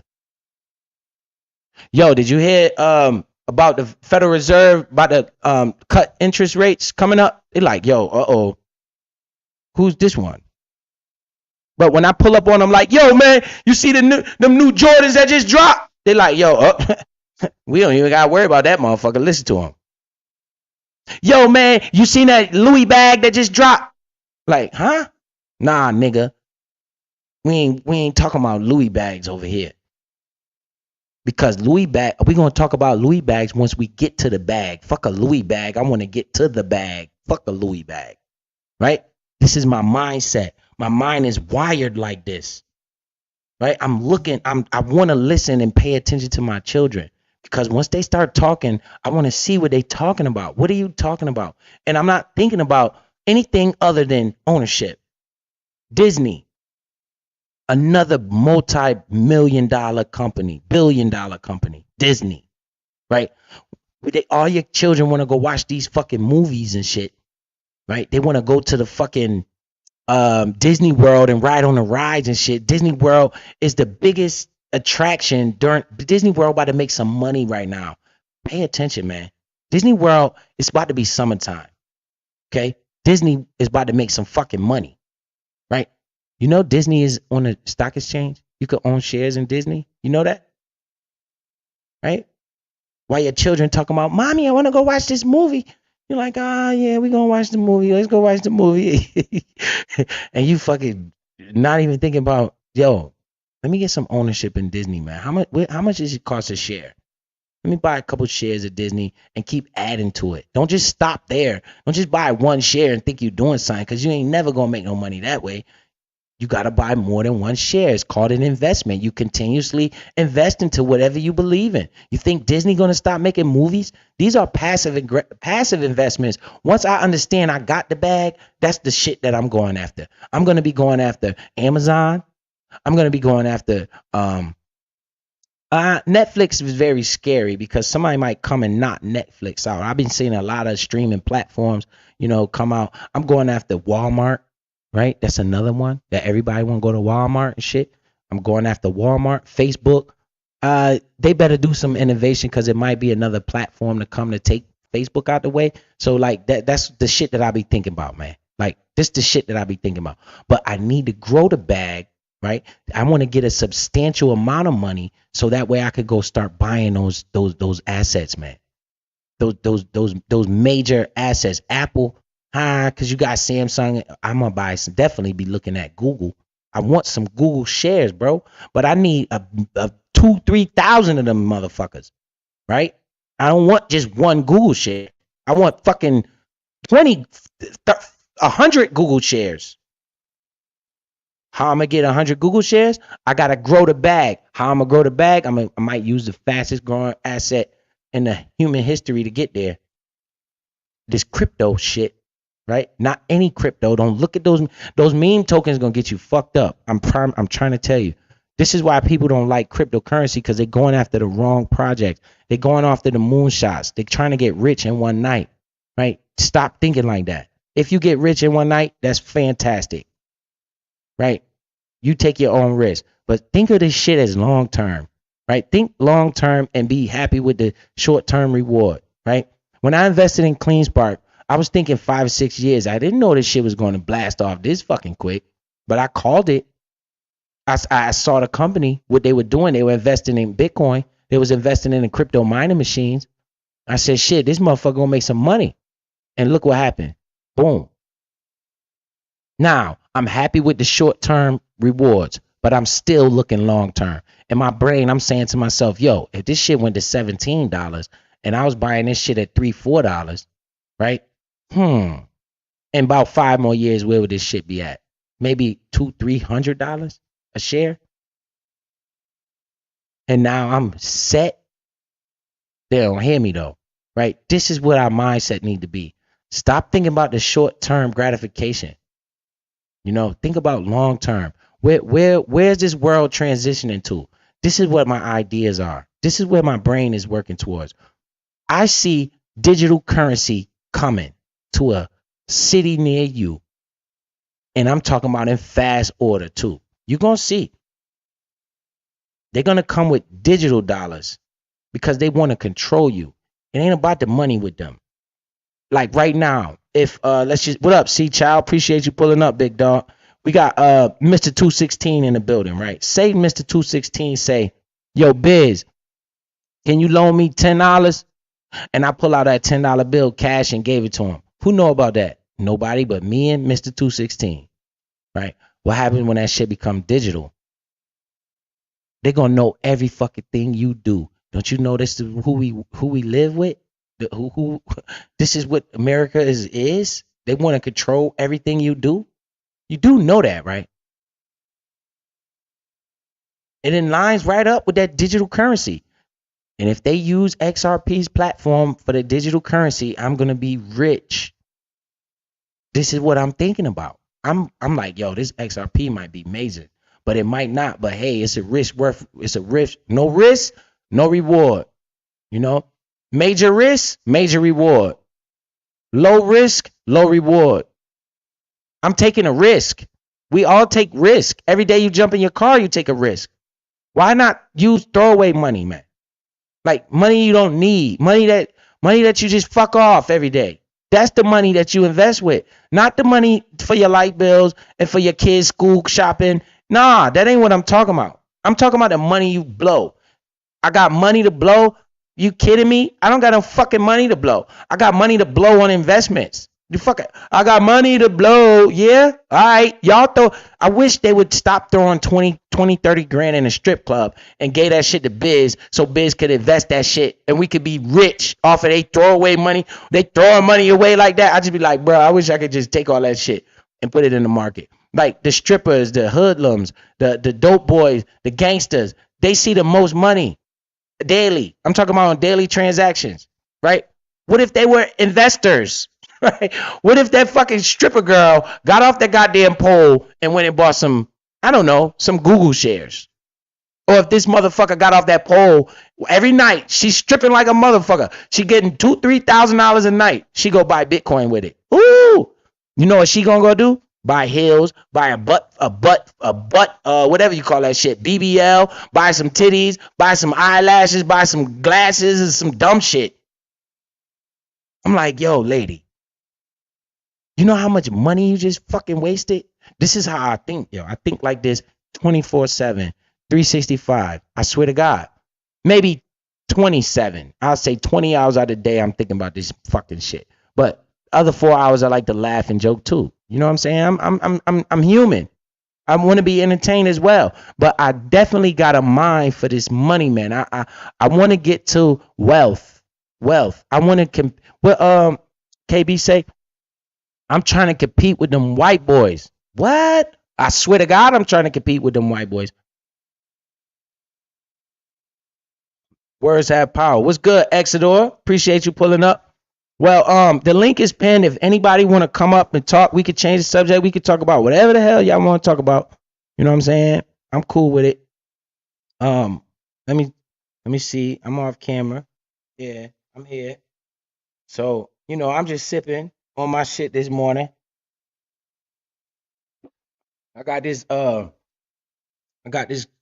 goddamn Crown Royal in here, this peach, right?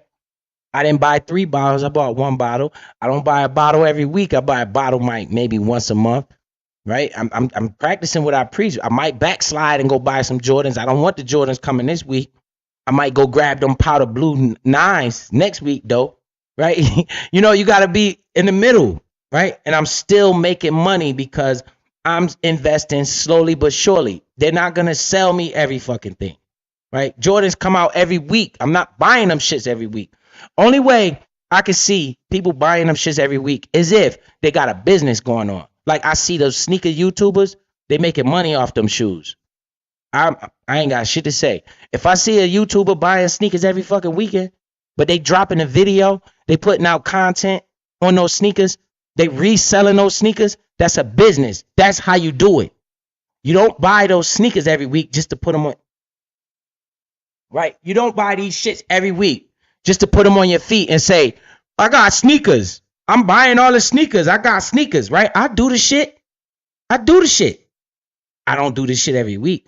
Biz, what? Well, you got a pair of Jordans right there. I got a lot of pair of Jordans. I feel stupid because before I start thinking like this, I was buying these shits every fucking weekend, right? Biz, why you got those? Well, I got Wizards season tickets. These are in the Wizards colorway. So when I go to the Wizards games, I got my Jordans on. My Wizards Jordans, right? I got other Wizards colorway too because I don't wear the same shit every time.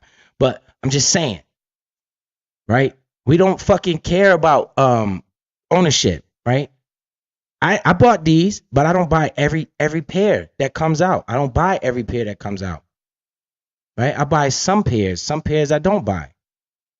I like the threes. I like this. Yes, I'm a human, but I'm still going to invest. Can I afford? Yes. That's why I do it. Honestly, I wish I didn't buy these shoes and put that money in CleanSpark because then I could have went and bought 5 pair of these shoes. Get it? But at the time, I was buying these fucking shoes. I'm going to buy them powder blue 9s. It'd probably be the worst thing I ever did. But I'm going to buy them shits because I like them. I'm a human. But I'm not going to not put any money towards investing. Right? Said, what you know about that BlackBerry crown? I don't know. I like the peach, bro. The peach. Who is this? We got Ronald Jones backstage. You know, I got a lot of patience, man. Ronald was all right. He a big time troll, but Biz gonna fuck with Ronald because I want Ronald to understand. He keep coming back to my platform, so hopefully the next cycle, this motherfucker could tell me he got some ownership. What up, Ronald? Yo. Actually, I took your advice. The last time we had spoke. I downloaded the Bitcoin thing. Appreciate but that. I started using it for other things. What, the app? Yeah, I got Bitcoin, not a lot, because it's like be careful. Buy it on the way down. Be careful. Just be careful. Don't put too much money in. You're doing right. I didn't like invest in it. I just bought some, because some apps that I use, you have to transfer USD to Bitcoin. So that's why. I guess that I don't know. Is that an investment? What, Bitcoin? Hell yeah! This is the fastest growing investment in the world. Like transferring USD to Bitcoin. No, I don't have that much Bitcoin. Conversion. That's all like it is. Conversion, yeah. Converting it, yeah. That's all I'm doing. But you're using that to buy other assets, though, right? Right. Other investments. What other investments you're buying? Man, I'm happy to hear that, Ronald. Like straight up. It lets me know that you're thinking about the shit. This is what biz is all about, man. I don't give a fuck how much you troll. I don't give a fuck. I use it for like you. I use it for poker. So you gonna use it to gamble, motherfucker? You crazy, man. No. Let's not say the G word. I said gamble. That's the G word. Oh. That ain't no illegal word on here. Yeah, but gamblers don't call it gamble. We invest, just like what you do. Unless what you do is a gamble. No, sir. It's a difference. It is. Okay, let's have that conversation then. Gambling and investing is two different things. Two totally different things. What's the difference? Gambling, I'm going to tell you, the difference between gambling and investing is something called luck, right? When you're gambling, you either gonna get up that day with the money, or you're gonna fucking go broke trying to get the money. And you're going off of straight up luck. When they deal you your cards flip over, you don't have any idea what the fuck you getting yourself into. With investing, you actually can research and figure out what you getting yourself into. It's like you I got beg a blueprint. I beg to differ because what you're talking about is obsessive gambling when you say you go broke doing it. Just like how you said, it's all about risk. Right. I So agree. your risk, I mean, even though it's different platforms, but your risk is almost no different from mine Nah, I believe my risk is because you more don't know for educated. sure. No, you don't know for sure, but do you? All right, when you researching Bitcoin or any investment, let's say Google, right? Let's use say fuck cryptocurrency, any investment. So let's say Google. Google has the best balance sheet in the fucking world, right? Google's balance sheet is off the chain. So you can actually look at Google's financial statements, see what the company is bringing in, estimate their financial earnings for the future years, how much you think they will be in the future, and you can determine whether that will be a good investment for you. When you're playing blackjack, right, at the casino, when you play a blackjack at the casino, all the cards are down. The house is normally in control. The odds are normally in the house's favor, right? And then they just flip you cards, and you just hoping that you get a blackjack on that hand, or you get closer to Right, 21 than the other person. right, So that's the difference, right? With Google's balance sheet, you have a guideline, and they have to report to you every 3 months. They have to tell you what's going on in the business, called the earnings report. Every 3 months, they come out with earnings, whether they lost money, whether they made money. It's up to you if you want to continue that investment. So that's the difference with right. But investing and no, I gambling. mean, you actually didn't explain any difference because just like last week, you said that you told us this about how to invest in units, and you told us not to invest in something that you just can't throw away, No, right? I said invest throwaway money and invest in Right, money that you don't need. right. You invest in something that you can throw away, like you don't need it. So Hmm. the same thing with, like I said, I downloaded Bitcoin. I had to do what I had to do, but there's no difference in the same way you can dress it up and say it's not gamble, you're not risking it. That's exactly what you're doing by investing. Not saying it's wrong, because life in general is risk. You take risks every day.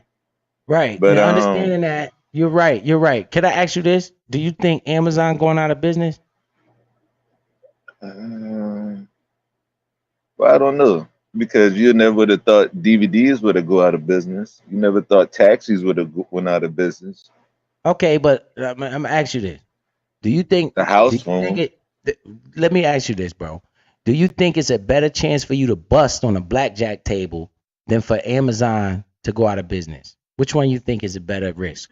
Is more likely to happen Um, for you to bust on that blackjack table? That's more well, likely to happen than Amazon go out of business. right, but then you got to Right. also That's why factor. that's why it's more of an educated financial decision. And gambling is more fucking thrill. When you play craps, you don't know if that motherfucking dice gonna hit seven or if that motherfucker gonna hit your Right. number. And when you You know what I'm saying? invested, yeah, but when you invest in you say you should invest those Jordans in I should invest instead those of Jordans in clean spark. clean spot instead of so I mean you get the same type of thrill. No, because look, the difference is CleanSpark was showing me that they were making money every month. They were showing me the amount of Bitcoin they were making. They every 3 months they come out with a progress report. Matter of fact, every month CleanSpark actually does a monthly update. Right, they update their shareholders every month, let them know how the business is going, where they're taking losses, where they're taking wins, how much money they're bringing in, and I'm investing with that company that's growing substantially. That's more of a secure investment. Gambling is totally different. When I go to the blackjack table or the poker table, wherever I'm at, I have no clue on what's about to happen. I have no idea, no nothing. I'm just sitting down hoping Wait a minute, bro. that I hit this. I mean, I know how the game is played, but I I don't get know. Like, yeah, you understand what I'm saying? no, yeah, I get what you're saying, but at the same time, it's the same thing with investing. You don't know. You don't know either. Right, You but you don't don't you invest don't in know. dumbass companies. You invest in okay. Well, Do you you do. think Amazon stock? Who? Wait a minute. You do. What company I invest? That was a Uh, better company that I invested in. Tell the me ones one. that's not growing, of course, the ones that you won't show. But I mean, not Yo, all your no, companies that Ronald. you invest in is good investments. Let's just be honest. Hey, Ronald, I ain't trying to toot my own horn, but the only company that I own in the stock market is CleanSpark. I own no other company in my portfolio. That's the only company that I buy shares of is CleanSpark. That's lies, It, bro. You showed it's not us, lies. bro. Shiba I watch Inu, your wait, lives. hold on, Ronald. Shiba Inu is a cryptocurrency. That's not a stock. It's not a stock. It's a cryptocurrency. Okay, Shiba Inu is a hype dream that I said. Shiba Inu for me is like gambling, right? I put like $800 in that shit, and that's just like I gamble that shit. Like if it hit, I'm gonna be rich. If it lose, I don't give a fuck because that's a gamble for me inside of the crypto world. That's what Bro. Shiba Inu is. But my Crow coin has tripled in value.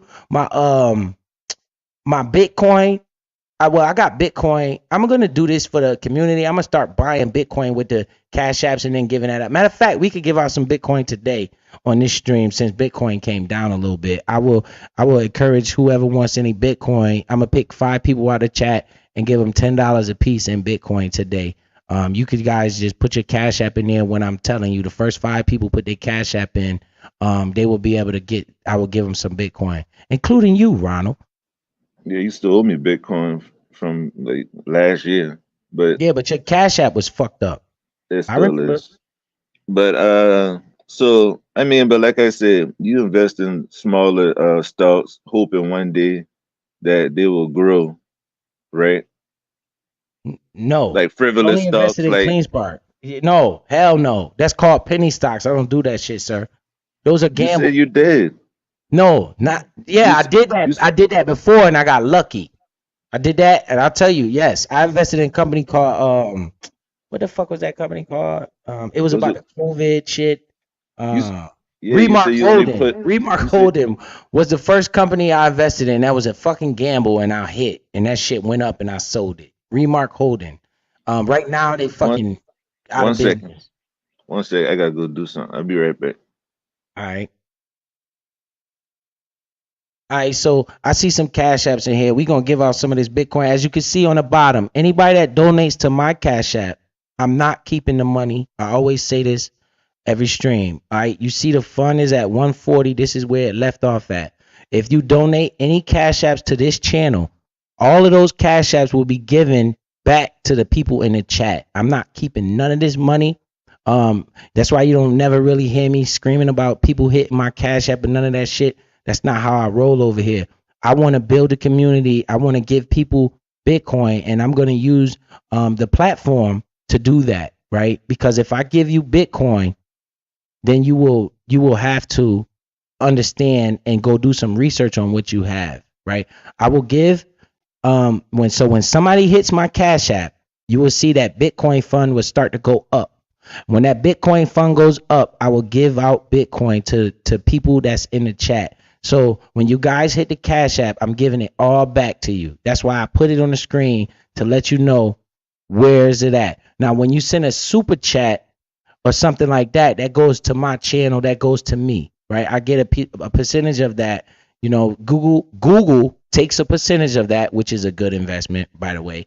Google takes a percentage of that, and then they give me the rest, and that will be what I get from my partnership with YouTube. So all cash apps go to me, and I mean all super chats go to me, and all cash apps go to the community because this is what my goal is on this platform. So let me see. I seen some cash apps in here. Um, I'm gonna go right now and give away some Bitcoin to the people in the chat. And this is what I'd like to do, man. And when I give you this Bitcoin, this is not gonna make you rich. $10 worth of Bitcoin is not gonna make you rich, but it can get you a starting point. You can get a starting point to where you can then add for yourself. And notice how Bitcoin is on Cash App. Cash App is also an investment in the stock market. You can invest in Cash App. So when people say hit the Cash App, you can go buy shares in Cash App. So first person I see right here is Susan Sago. Let me go ahead, get on this Cash App. I said the first 5. So if you already seen 5 people, I'm gonna go be fair and go. So we got $10 going to let's see. What she said her name was? SUSANSAGO.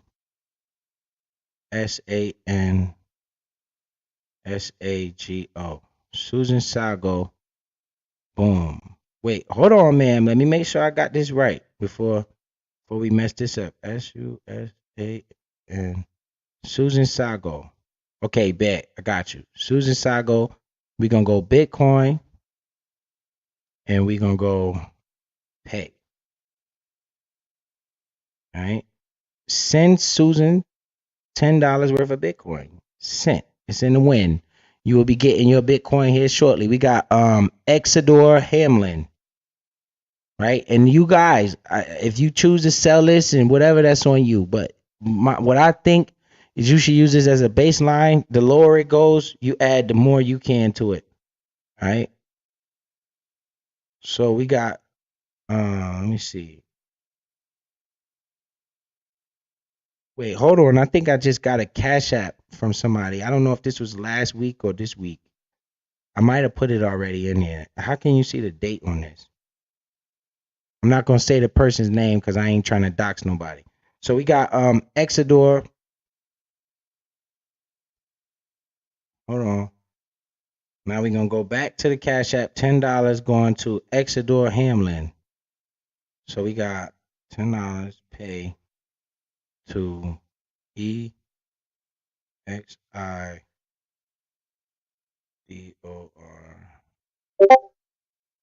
Exodore, I found you, bro. Firm. We're gonna give you Bitcoin, send Bitcoin to you, bro. It's on the way. It should be coming here shortly. You got your $10. That's 2 people. All right. And this is all coming from the community. So I appreciate everybody that invests. Next person I see is Honey. We got Honey 69. So we're gonna give Miss Honey some Bitcoin. So we got $10 going to Honey. HONEY. I found you. Boom. Honey. Bitcoin. We're going to give you $10 in Bitcoin. All right. So that's 2 people, 3 people. And we got my boy Philly 2K24. All right. You guys should see this. This should be the 4th person. So that's Philly 2K24. This is how biz rock, man. I do this. I like to do this. This is fun. So when you guys get your Bitcoin, that should make you go do some research, right?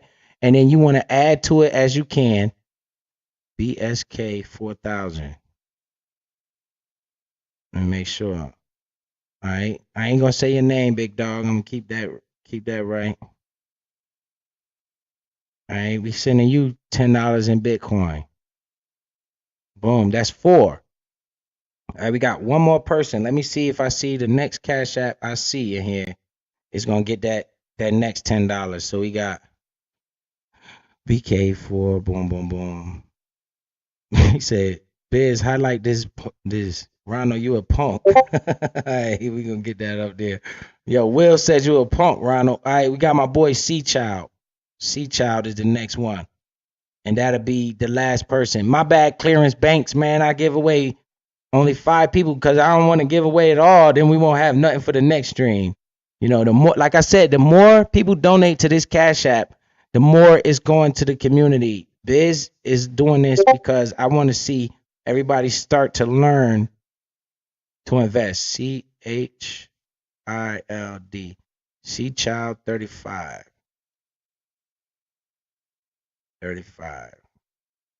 All right, I got you right there. Confirm. Boom. That should be in a win. So hopefully everybody got their Bitcoin. I send out 5 people. All right, we done got a drop. Now, don't be surprised if it starts dropping. Don't get worried if it start dropping. You just, the same way I gave you $10, you can just add $10 to it. Captain Did I Wolf, win? appreciate you in the building. JJ London in this thing. Did I What win up, anything? JJ? Nah, man, you ain't win. You ain't put your damn Cash App in here. I'm sending Bitcoin to people $10 a piece. It said I'm adding to what I have already. Facts. That's what you're supposed to do. Now, what you talking about, Ronald? Will Allen got a message on the screen for you. What do you He say? said, you a Let's punk. highlight this. Well, I see, but whenever I listen, I act accordingly. So whenever I come, when you talking about Bitcoin, I try to stay on the subject. Why he want me to Roast him. start set tripping in here? Because I run them I mean, views Ronald, up, I man. appreciate you. At least you said you went and bought some, bro, and you starting to look into the investment. But Yeah. Ronald, do you remember when I was telling you about Bitcoin when it was at 20,000? You remember that? No, it wasn't. No, Where it was that? wasn't. Where was that, Ronald? Where was It it at? was at 40s, like it was like at 40 something. Ronald, that bitch was. I'm gonna find that live stream and I'm gonna call you out. That joint was at like 24,000. No, it wasn't. And you was asking me why should you get it because how isn't it already high enough? And I was telling you no. But okay, let's just say it was at 40,000. That's just not profit to me, bro. Like, You see all where right, it's at now? Where's it at now? 68. It just was at 73 the other day. Right. It was at 40. It was at 40 something the last time you told me. I don't believe you. I think it was at 20 something. It was y'all. It didn't I'm gonna find a jump video, Ronald. I'm gonna find a didn't- video. It didn't jump that drastic within a couple of months now. Yo, Ronald, That yes, was it definitely did, last bro. year. Ronald, that's even worse. You know, I was talking about Bitcoin when it was 16,000. You ain't put nobody on though. You kidding me? I was on the Ronald, I showed that on my last live stream. Well, you I got was to talking about think it at when you first thought about. $16,000, bro. I was talking about this shit. But we thought you was Nobody wanna scamming. listen. We thought you was scamming at first. Well, that's what you get for thinking, motherfucker. I'm That not was a bunch of 1999, man. I ain't charging you nothing. I'm telling you to go set your own account up. I didn't tell You did ask for my social security number. Yeah, Ronald, you lying, man. Don't lie. I'm just playing. I'm just playing. God damn, Ronald. That's fucked up, man. I can't say I asked for his social security number, man. God damn, Ronald. But it is what it is, man. I appreciate you pulling up, man. Ronald, just stick to the script. If you're gonna use your investments, man, just keep doing what you're doing. Dollar cost average, slowly walk that money in there. I wouldn't be dumping a bunch of money into the high of the market. Actually, the investments that I would be making right now would be outside of Bitcoin. I would be looking into Ethereum. Okay, Ethereum would be a good investment. I like XRP, right? I like Crowcoin, CRO. I like Cardano. It's called ADA. The ticker symbol for Cardano is ADA. I would slowly put money into these investments. I would not put a bunch of money in there because when it dropped, you're gonna get pissed. I would just slowly put money in there and let the money build and work with itself. I would not just to go dumping a bunch of money in these investments because that's when the fear comes in and that's when you start to panic and all that shit. You know, put throwaway money in there. Just like the money that you call gambling, I call investing. But I got what you're saying. But before I go, can I ask JJ up? Ronald, JJ gonna cuss your ass out. Stop fucking with JJ. JJ, man. let's go out on a date. JJ ain't fucking with you, man. We're gonna have to go at nighttime, though. Ronald, I'm hating. I'm throwing salt on that game, bro. I'm hating. I don't want it for.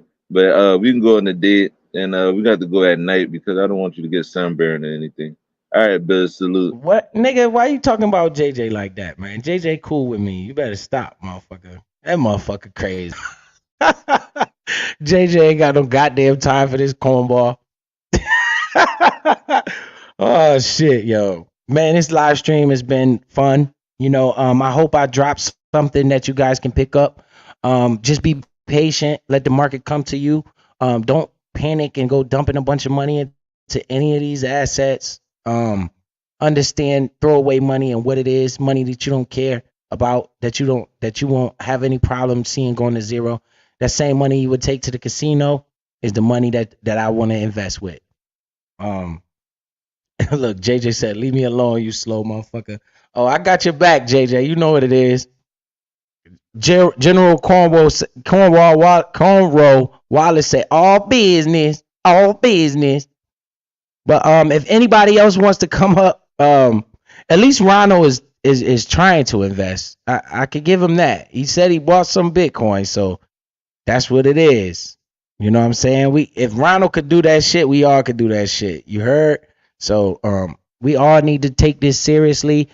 This is not something that you have to focus on every day. You just want to slowly buy. When you get an extra money, just put money in there. I don't give a fuck if it go up or down. It doesn't matter. Don't think about the money. Okay? Stop thinking about getting rich quick. Just think about ownership. Ownership is the key to wealth, not money. You know what I'm saying? Oh, you already know what it is. JJ, you know what it is. You cool with me. I ain't gonna let them come up here and disrespect you like that. So anybody else wants to hit the link? The link is in the chat. If you guys want to talk about something else, we could talk about something else. If anybody else is not live, y'all could come up, talk some shit now if y'all want to. You know, I don't like to just beat this shit in the head. I just gave you ideas. You can go do your own research. Take some time out to go look into XRP, see what it is. You know, take some time out to go look into Crow Coin, because that's a coin I really like. Is Crow Coin. I really like that coin. I think it might hit $1, and if that shit hit $1, it's gonna net me like 100,000. So you know, I'm trying to get as much Crow Coin as I can. You know, Cardano is another good solid investment that's been around in the crypto community for a while. Don't look at the shiny objects. Like, I mean, you can if you got a risk tolerance. Those coins that's going up 300-400% in a day, those are called meme tokens. Right now we in meme season. You know what a meme token is? It's just a joke. Like they got a coin called what is that called? It's called like it's some weird ass name. I don't even want to say the name because it's disgusting. It's like I come on you or some shit like that. It's a coin like that, and people just buy it so it can run up and go to the moon, you know, and then they sell it. Those are called pump and dumps, right? We're not looking for the pump and dumps. We're looking for stable investments. But however, they all will pump. They all will pump up. So Riders for Light, appreciate you pulling up. Appreciate you, Miss Riders. You know what I'm saying? Appreciate you support. Y'all hit the like button. Kez Butterfly in the building. If y'all want to pull up, man, we can talk some shit if y'all want. You know, I done got all the investment shit out the way. You know, we don't got to keep talking about this shit. We can talk about whatever y'all want to talk about. I'm cool with it. You know, just don't be asking me my opinions on other people's business, because that's a way you get yourself in some shit. You know, we could talk about that. Like, we got people talking about me that's broke as hell. We got bankrupt motherfuckers talking about me. How is that even possible? Like, are you fucking joking me?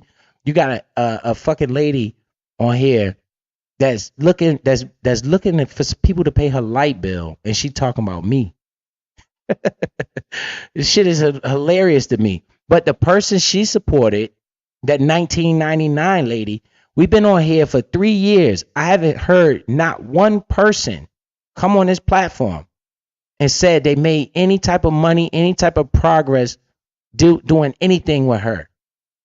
Not one. Not one. You done heard multiple people come up on this platform saying that they made money listening to me. You know what I'm saying? That they benefited some type of way by listening to me. Multiple different people done said that. You know, so what's up with that? You know, what's up with that? That's the one that the Egg Body was promoting. That was cool with. What's up with that? Where's your success stories? Can somebody come up and say something? Or no? Because Biz was right. That fucking business ain't all it cracked up to be. And I was right. So anything that shine ain't always gold. You know what I'm saying? Yeah, where's your truck at? Where's fucking Tiz's truck at? Where's his truck at? Still ain't got the truck. Nobody made any money. Nobody did nothing. All it was trying to do was get you to sign up so she could get a commission off of your fucking signing up. So off that $19.99, she can make some money. Off of whatever the fuck, talking about start your own business. Who has made any money? Nobody. Right? It reminds me of Avon. You know, some shit like that. That's what it reminds me of. It's a multi-level marketing. I'm not doing that over here. Those same people were trying to discredit everything I was saying, but I turned out to be right. Ain't that crazy? I'm just saying, man. So why is the egg over there asking for people to help her pay bills when she got a businesswoman in her side, right? They talk about they business ladies. Are you serious? These people are broke, man. These people are broke, filing for bankruptcy and shit. Come on, man. You got the nightlight over there filing for bankruptcy, talking about a HIPAA violation. A HIPAA violation, whatever the fuck she talking about. A HIPAA violation is what it is. You think I'm scared of that dumb shit you talking about, lady? You don't know what you talking about, man. Y'all just be babbling. Biz is on a docket. Put me on a docket. You know I got money for lawyers, right? I ain't bankrupt. I ain't got to go into bankruptcy to get a lawyer. You know that, right? So I dare you to put me on a docket because I'm going to sue the shit out your bankrupt ass. Now you really be bankrupt fucking with me. So, yeah, look at my hair. Yo, that shit was funny, man. Salute to the chat, man. What up, Mike Nice? That shit was funny as hell when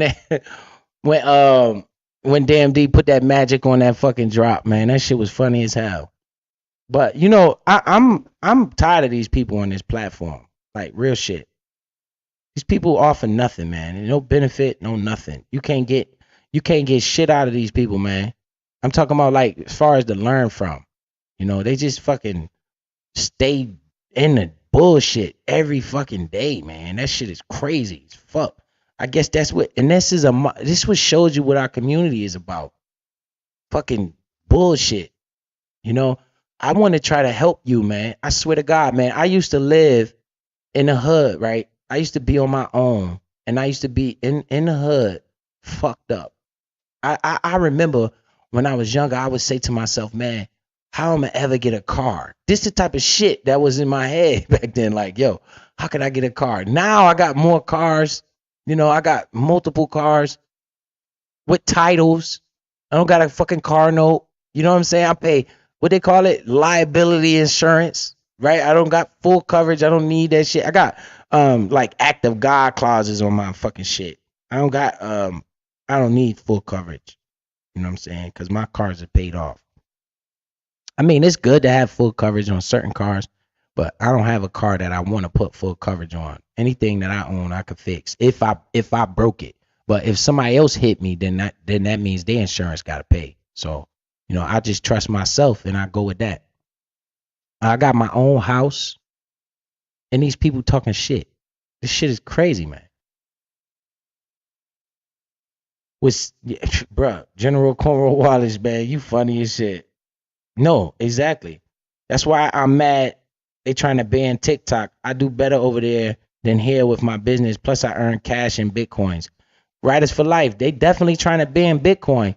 You know, I seen that that executive order that Biden is trying to push, you know, to try to get Bitcoin out of here. And as well, Trump, I mean, not Bitcoin, TikTok. You know, Trump did the same thing, though. When he was in office, he was trying to ban TikTok. I guess they got some safety concerns to do with America government. I'm not too informed on that as to why they trying to ban TikTok. I know it's like owned by China and stuff like that.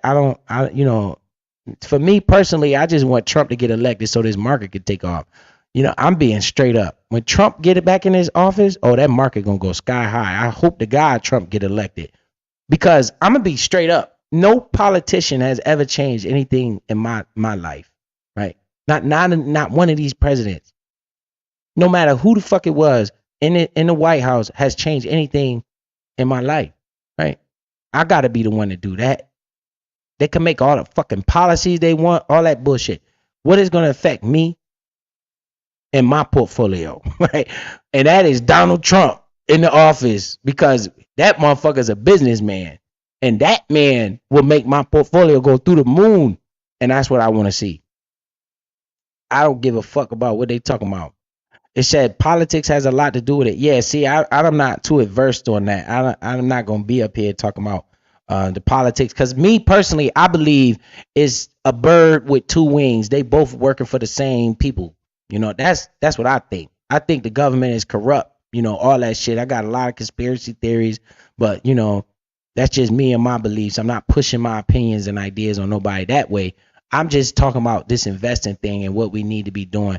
And the digital assets will become like big, in my opinion. I think we need to don't miss this wave. And then to let you know something else, Bitcoin has reached the price of $73,000 when it's literally like 3% of the population involved. Now let that sink in. Imagine once it starts gaining traction, big traction, and more countries become involved, and more people become involved. The sky is the limit, right? So why let this opportunity pass you?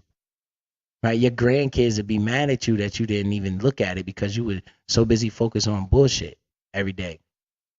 That's all I'm saying, man. You don't got to invest every week like me. I'm a little aggressive. You could invest once a month. You could invest once every 2 months. But the point is, invest something. Something is better than nothing. Then you're going to look back and wish. Your only regret would be you wish you didn't buy more. I swear. That's what's going on every time. Said you in the bushes taking notes. Appreciate you.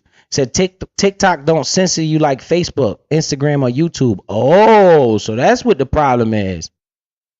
That's what the problem is. They let you get away with a little bit more shit over there. All right, this is like Writers for Life. Yo. Yeah, that's who that is. I see you. You on the screen.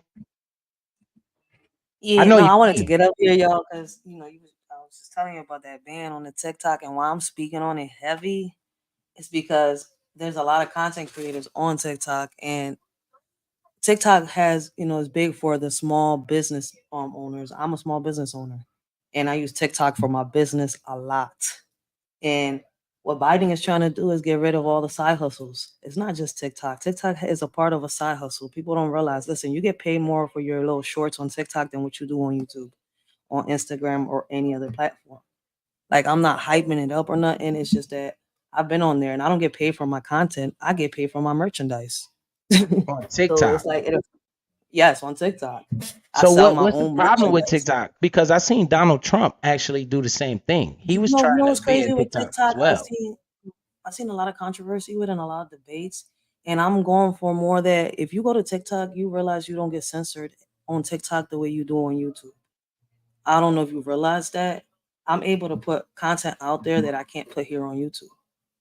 So I think it's more of a like, it's too much getting exposed. They want the government to own it. See, the USA owns the TikTok app. They'll end up selling our data to the US government. They can't do that the way TikTok has it set. See, China don't own TikTok. The CEO, and he's part of what, Singapore or something. Don't get me the line where he's from, but he's not actually in China. He owns it. They're trying to take it from him so that, listen, it's deep. You got to go down that rabbit hole and come back up. So China, you saying China doesn't own TikTok? China doesn't own TikTok. The bull, the CEO is right now talking and explaining and all that. They're doing the interviews with. He's the CEO of TikTok is the actual owner, and he's from like Singapore. I can't listen. Don't get me the line, but China doesn't have the rights to Now the certain technology that they use, yes, China has rights for it.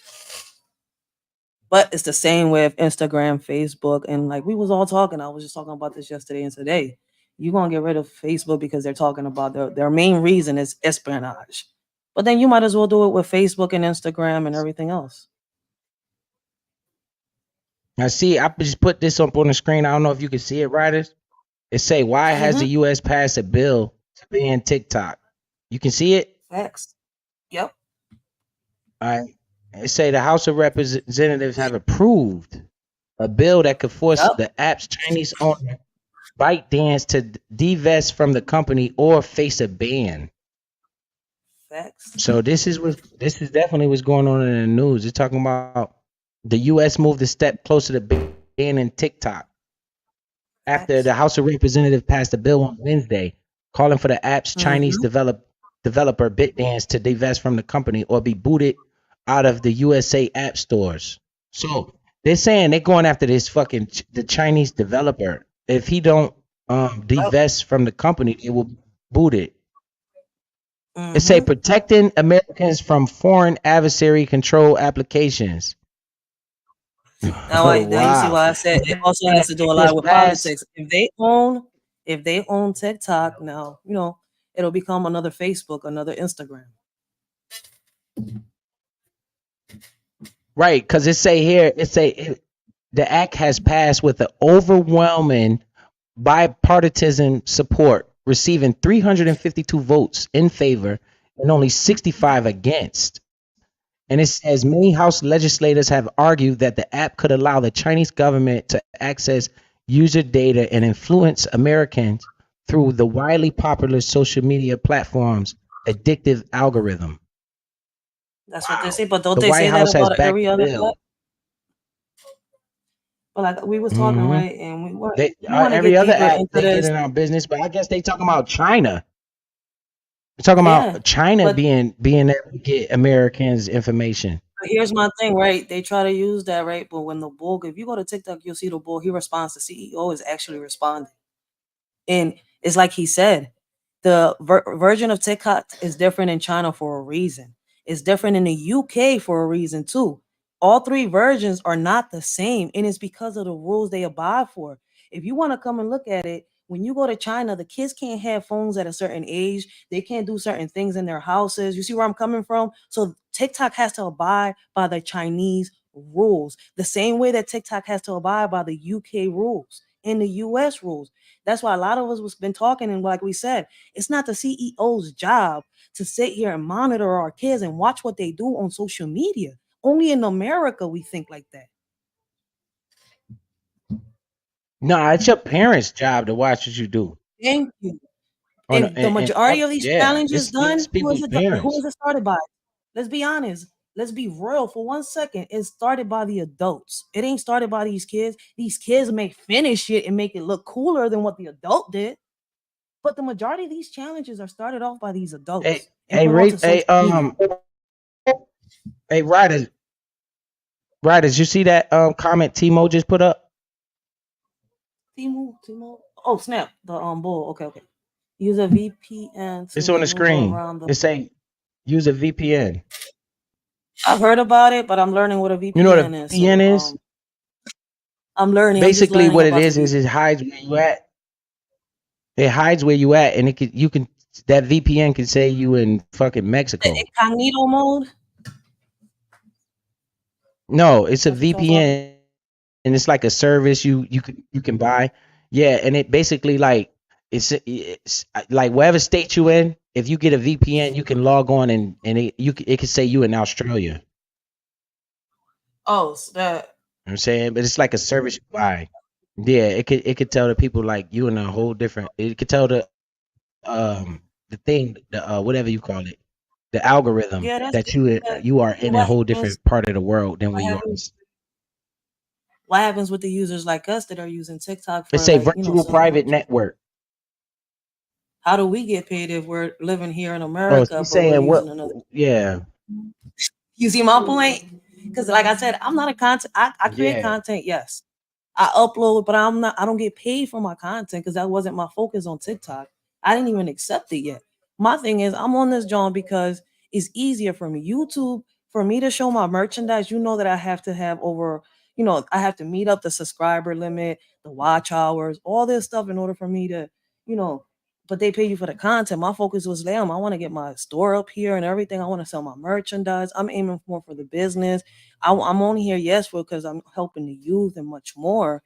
I do that for free. But my focus, I'm like, yo, this is my merchandise. The money I get from my merchandise off my business is what's helping me help the youth. I'm like, let's make it make sense. And a lot of us is on here for the same shit. And that's my whole thing. I'm like, we all already. I don't know, man. I seen that they passed this bill, so It's gonna be That bill hard for a might lot get of passed, and Biden said he's gonna sign it. people's gonna be affected. And the crazy Hello? part is that if you can hear me, dig deeper, and you're gonna Yeah, I see can hear that you he now. wants to You was going in also and out. dig deeper, and you're gonna see that he wants to get rid of all side gigs. TikTok is just the first. Now go deeper, and you're gonna see everybody that has a side hustle get out of there and start looking. Do your own little research. The law passed. It includes every side hustle. If you have gigs, you do side hustles, DoorDash, Uber Eats, you cook outside, you grill, you make food and sell, it's gonna affect you. They trying to get rid of DoorDash? It's called side hustles. TikTok is considered a side hustle. It's called a gig.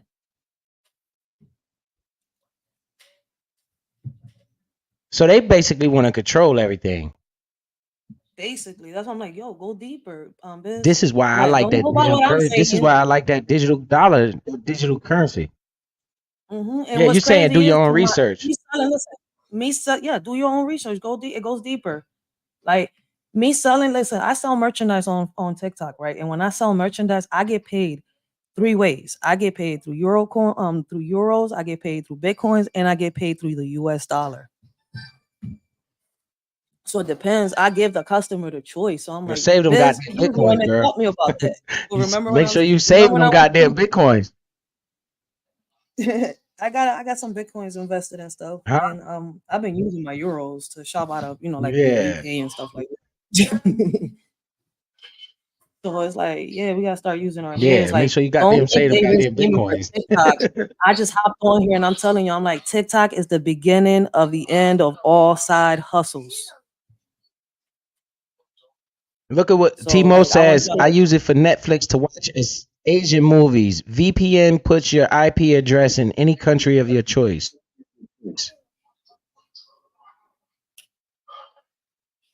Yeah. Yep. And somebody, and Cass Butterfly says they use it. She uses it on her Fire Stick. Yeah. I don't know about it. I just want to get this money, man. Fuck. Yeah. But I don't know about this TikTok shit. So, I'm just letting you talk about that because I don't know. I just know that I know this.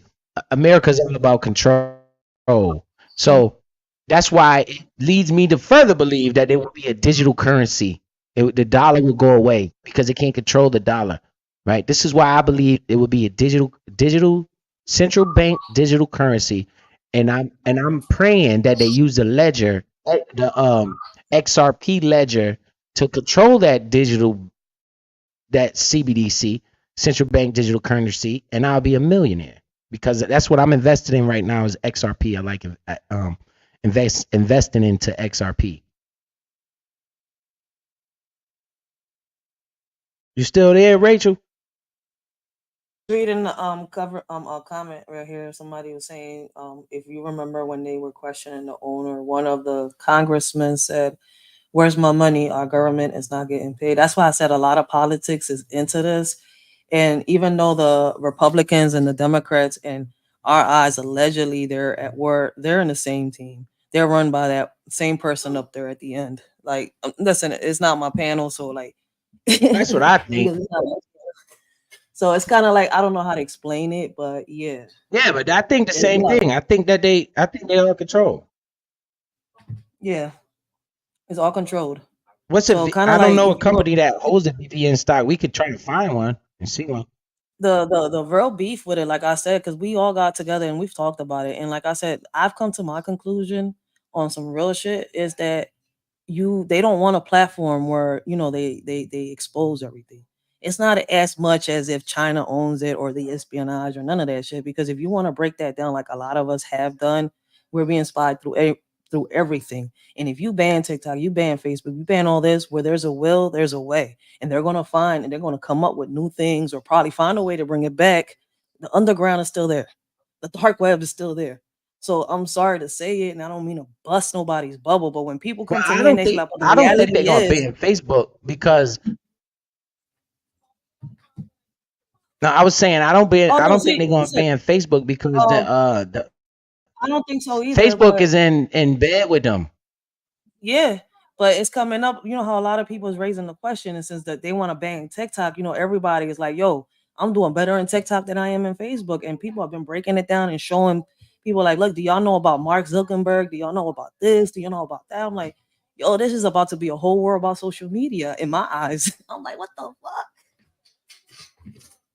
Because it's what it's turning into. They're trying to divide us. We're not What up, like if you're Mary not man? woke, you Appreciate won't. you pulling up. It's more of a division. It's there. It's still. It's right there. It's still in the same plot, the same twist, the truth in our faces, and we just don't want to see it. It's causing division. It's more division. That's all it's doing. Hey, this comment right here that Mike Harris has made is so much facts. This is why they having such a problem with that weed shit, because they're trying to figure out how to put a tax on it, because you could just grow weed in your backyard. This is why they don't want weed is federally legal, because they can't really tax it. Because if they could tax the weed, it would definitely be legal. Just like liquor. Liquor is legal. So, you know, that's the reason for a lot of shit. Weed is almost legal though. Like, if We you got wanna really, Timo in you the know, building. Timo done pulled up. like if What's you up? really What's wanna, happening? What's happening? What up, Oh, I'm Timo? sorry. Go ahead. Yeah, let's say, I'm at work right now. I'm gonna make this real quick.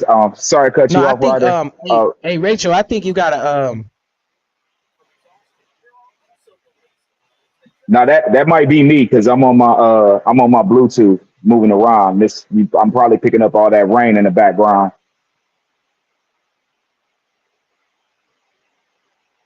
you good, go ahead, bro. You got the floor.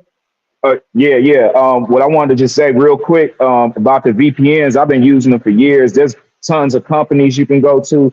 Like NordVPN is probably one of the biggest, most popular ones. I use a different one, but basically, there's a lot of apps, especially when it comes to streaming. You can use a VPN to watch content and movies and sitcoms, all that stuff that's not on the USA list. So I always, whenever I log into Netflix, I use my VPN and I say I'm in New Zealand because over there, they're allowed to watch certain movies. I'm a big martial arts fan. So certain movies that come out in China and Japan and all that stuff that you can't see in America because their version of Netflix is different. But when you use a VPN and put yourself in another country, you're able to view like almost everything that Netflix has to offer from all spectrums.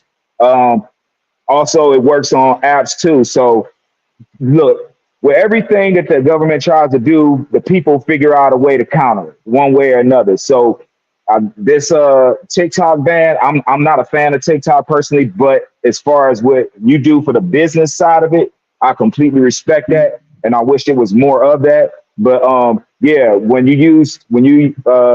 I would recommend. I'm not telling you. My personal usage of it, I would like maneuver around it with a VPN because they can only follow what your IP says. And if your IP says you're in Germany, you're in Germany. So I'm gonna just leave it at that. But that's the way that I say that you should be able to maneuver around this quote unquote ban because I don't think it's even though it's already been put through, it's still gonna take some time for it to get put in effect. It's not just gonna happen overnight. So until it comes in effect, it's already the tech junkies are already figuring out the back doors and the open windows. So yeah, but hey Biz, hey, thank you, man, for all the knowledge that you dropped, man. We need more people like you on here doing this thing. Yeah, I'm looking in that XRP. I had to look at it and I was scratching my head like because I use Coinbase. So I'm like, wait a minute, is this saying 62 cents a share? And Godspace was like, yep, that's the one. I was like, oh, I'm on it. I'm on it. Yeah, so that's the one. yeah, so it's just like you say, like you always say, every time you bring one of these lives up, this is a marathon. It's not a sprint. If you're looking to get rich overnight, this ain't the lick for you. This is something that takes time. Oh, this takes time for the common people like us. But for people that got it like that, yeah, they can look to make a couple mil overnight. But for us, it's a gradual process, and I think everybody needs to understand that first and foremost about Bitcoin or any type of cryptocurrency or anything you deal with in that sector. So yeah, it's a gradual process. But man, I'm about to hop on that XRP, man, for real. Like you start mentioning that, first thing I did start looking it up. I'm like, oh, he didn't say the price, so am I reading this wrong? God's face was like, yeah, you reading it right, man. So Yeah, appreciate everything you do, man. I got to get back to work. Appreciate you. I hope that I helps you out appreciate too, you coming out. Riders for Life. Yep. All right. Yeah, speaking facts, though, this is America, land of the free, All where right. you got to pay for water, even the air you breathe. Right, because That is true. XRP might be the platform that they use the digital currency on. The digital dollar is coming, and that might be the That's the one. platform they use to get that digital dollar out here. And I want to be a part of it. I want to be an owner of it. So I just buy slowly. If it goes to zero, I don't give a fuck because it's just throwaway money. I'm just putting a little bit of money. I'm not putting my bill. It's not gonna affect my normal life. This is what I do. I like that. I like to invest throwaway money because when you look at that throwaway money and that money turns to thousands of dollars, it don't become throwaway money no more. That thing had me curious though last year. I was curious about. I'm like, what's the difference between the dollar and the coins? Because I was learning about it. I'm like, oh snap, they got dollars now on these things. Like, I was confused as hell. Right. So what I recommend you doing is just keep doing your research. Just keep looking into it because like I said, I think we are almost halfway through this bull run. This bull run that we are in now. We will go back into a bear market. Okay? The market will go back into a down trending market, and that is when we become rich. It's not when you sell, it's when you buy. Right? You want to buy when nobody else wants to buy. That's when you want to buy. When everybody's complaining, everything is going crazy in the world. We want to buy those downtrending markets. That way, when the market is trending up, we want to sell. We really made the money when we bought it at those cheaper prices, right? I always compare this to Black Friday. That's a big one to get people to understand. When you got a TV and the TV first comes out and it's around $4,000, right? And it's sitting there in the shelves and you want to buy it. It looks so nice and shiny. It's a TV. Black Friday comes around, they might cut the price in half. They might charge $2,000 special sale for the same TV that was just $4,000. That makes you want to buy it. You like, oh, let me go buy this TV while it's on sale. But does it make it any less of a TV? No, it's still the same fucking TV. The same thing with these assets, with these crypto assets, especially the good ones, right? Like Bitcoin, Ethereum. Those are the top two cryptocurrencies in the world. So anytime they start to go in a downtrend, you're buying on sale, right? So we're going to buy that TV on sale and then put it in our house. And then when the sell is over, it's back at $4,000. And people like, yo, you got a $4,000 TV. Man, I only paid $2,000 for it. You know what I'm saying? You could turn around and sell that TV for the $3,500 because you used it. Same type of shit. You want to get your shit on sale, right? We don't want to pay top dollar for anything, right? We don't want to buy into the strength. We want to buy into the weakness. And that's a fact. I'm gonna hop down real quick, but I wanna listen. The last time me and you spoke, I was on here with my baby pops, and we was talking about the bitcoins, the stocks, and all that stuff. And listen, I paid attention to what you were saying. Like, don't ignore what he's saying. Like, even though like you may not understand, it's the method that he's using. I don't know if y'all understand where I'm coming from. It's just the method that he's using. Everybody got their own methods. I don't know if y'all get where I'm coming from, but Biz got his own little method. Right. But remember I told you I like investing in Right. the stocks, the ones with the It's more than one way to casinos skin a and the cat. gaming. It's more than one way to skin a cat. So I've been investing and I waited. So listen, I wait now and I get out of every time it's time to sell the joint because my baby pop's been helping me with it. I can make out of it at least I could get like $600, $700 every time I'm about to sell, and I keep investing in it though. I keep the profit, not the profit. I get the profit out of it, like he said, and leave the money that you invested in it and let it keep growing.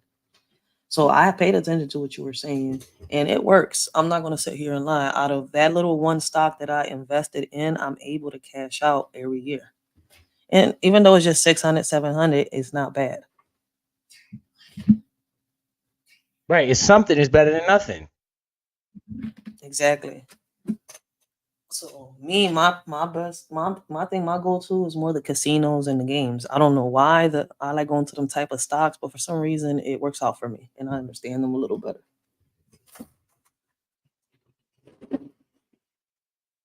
Do you invest in DraftKings? I think that all goes into one app. Is a PayPal has this one app. Remember we talked about? I forgot the name. Oh, here we go. Let me see if I can find it real quick. And that's if I have my PayPal installed in here. Nope, I'm gonna have to come over here. What's up, Miss Forgot Akimi? the, Appreciate you pulling up. you know they got this stocks for the online gaming.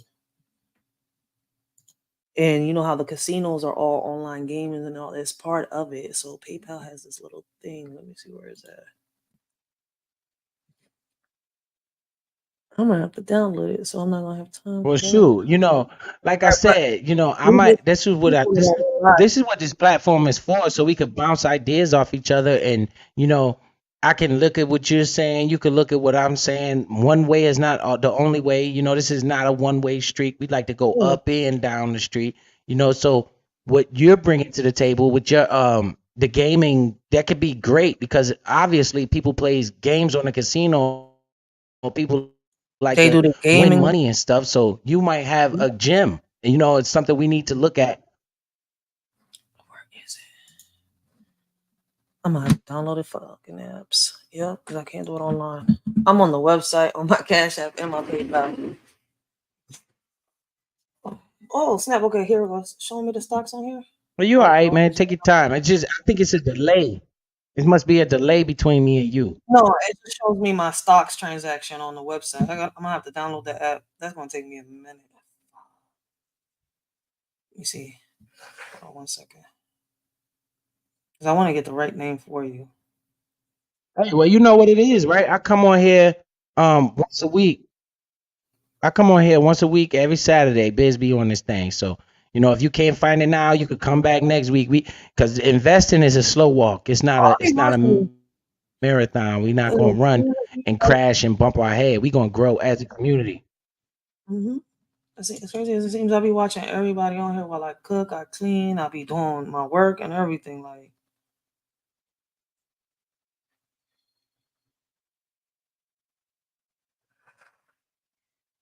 What's up, Nada Watkins? Appreciate you pulling up. Hey, Miss Nada Watkins, I got your message and I was looking at what you was saying.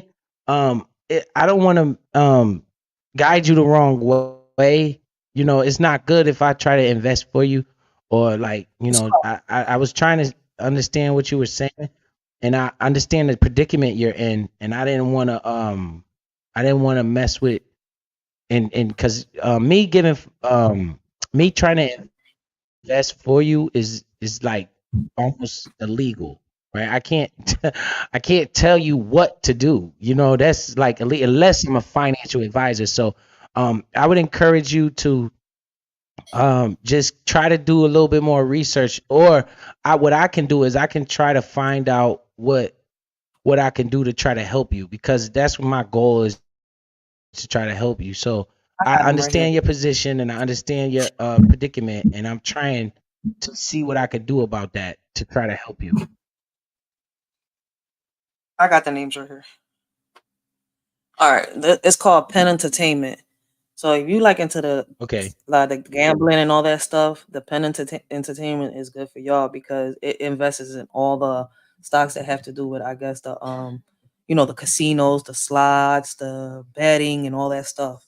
But other than that, they got the, like Biz been saying before, they got EA, they got something called T2, MSFT, Roblox, Nintendo, Activision Blizzard, NVDA, I don't know what that is.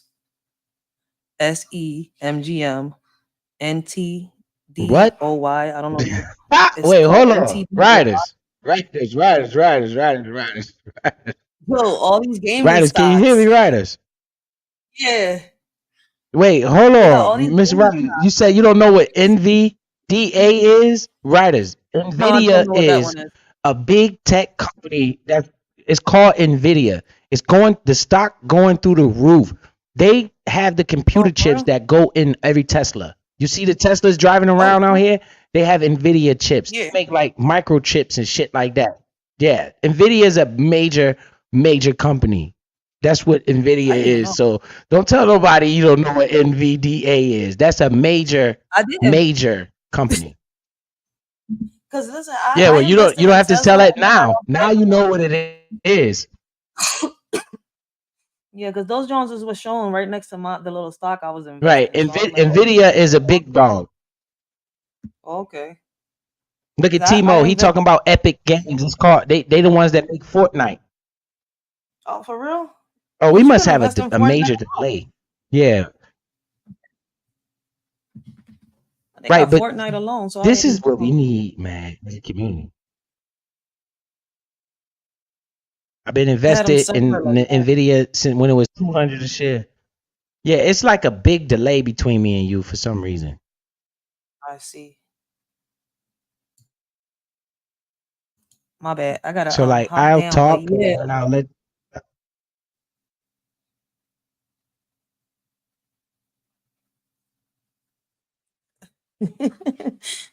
The internet got us. All right, yeah, I'm gonna hop down though.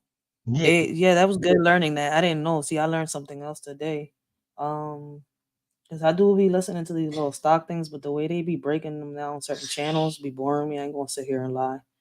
But I do pay attention when you talk, and I've been listening from the beginning, as you know. So like I'm gonna keep listening, and if y'all didn't know, like, yeah, my go-to, like I told Biz the last time, was Penn Entertainment, and I've been doing good off of it, and I think I'm about to start investing on a couple more. I didn't know about the NBVA. I'm about to put some money into that. So yeah, keep doing what you're doing, Biz, and don't But stop. Like, there's that's a major company. That company is like $400 a share. yeah, I'm about to get into that, John. But I'm gonna keep listening from the chat so I can make my daughter something to eat, and yeah, don't stop. Like, there's some good knowledge you're passing on. While others would charge, you're doing it for free. So keep doing what you're doing. All right, no problem. I appreciate you pulling up, man. Thanks for your participation in here. You brought some ideas to the table. You were talking about this TikTok shit, and you was also talking about the gaming companies, which is probably a good thing too as well, because we know we all like to go to casino, so we could invest in the casinos as well. You know, you don't want to just be a consumer all your life. So when I hear people talking like this, it's nothing but encouraging, you know, because there's more than one way to skin a cat.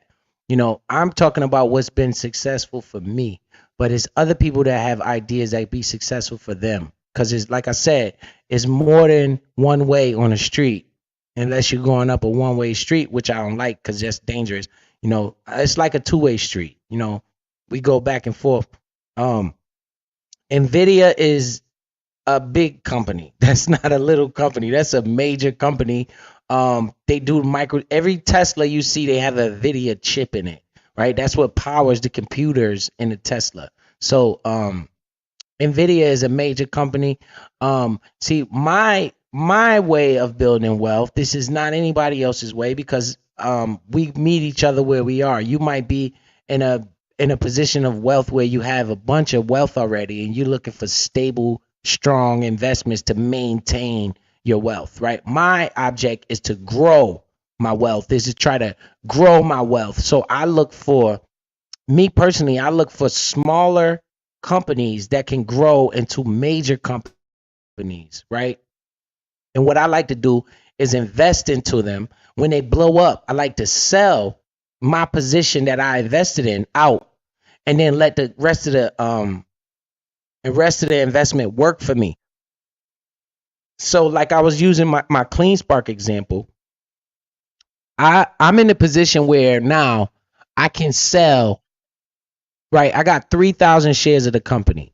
I was buying at a low price. I can literally sell 1,000 shares of that company and take my initial investment out of the company, right? And I will have 2,000 shares working for me for free. With I don't even have to even look at this company anymore. Right? I can focus my attention on something else, to a whole nother company, and use that same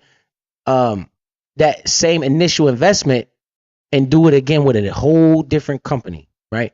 My only belief is I feel like we're gonna go higher. So I want to wait a little while before I start selling because I'm gonna eventually sell 1,000 of those shares. I've been saying it, and I'm gonna tell you when I do it. When I decide to sell my 1,000 shares that I have that I'm gonna sell them, and I'm gonna leave the rest of them, just let them shit sit, and I don't care what happens to it after that because I'll be done.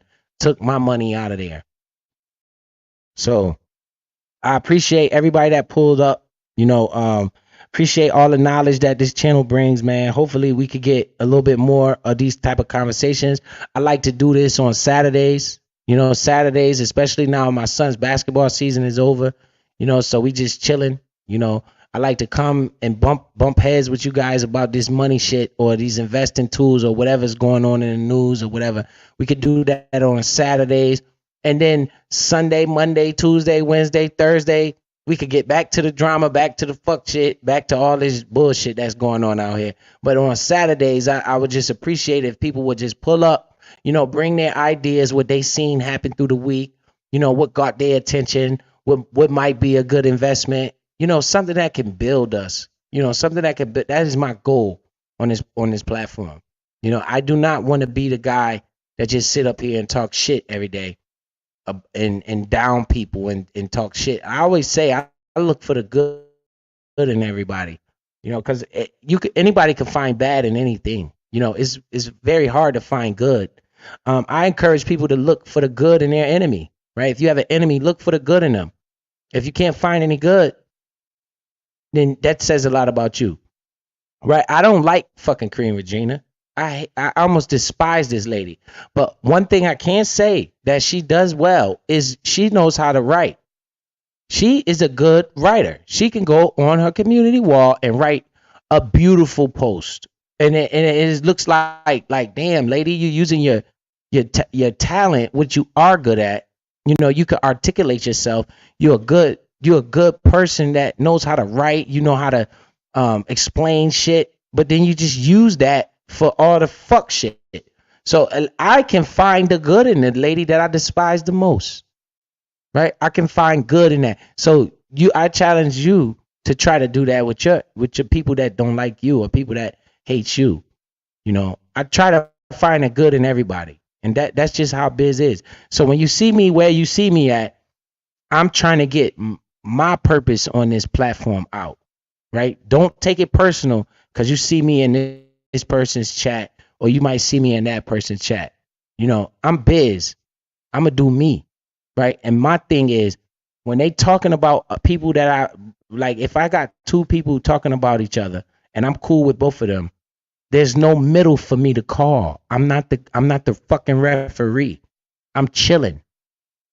I'm in the chat talking about the weather. I'm in the chat talking about Bitcoin price. I'm not going to say, well, you were wrong here and you were wrong here. Now I possibly created two enemies. You got to know how to stay in your lane, right?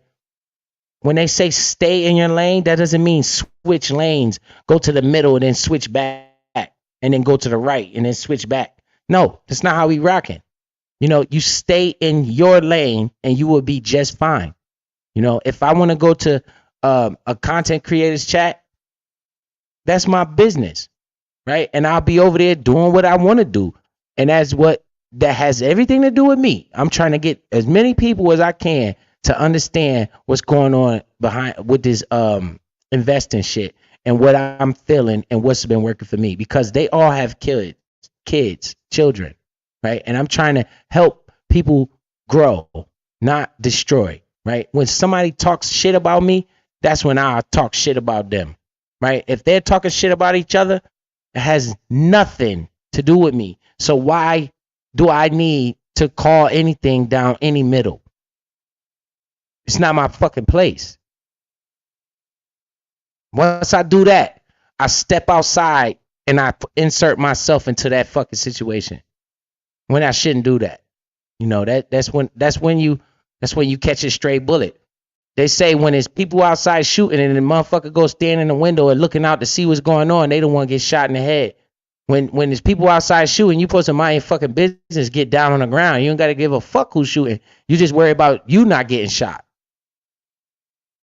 Same shit, man. I don't know where these people from.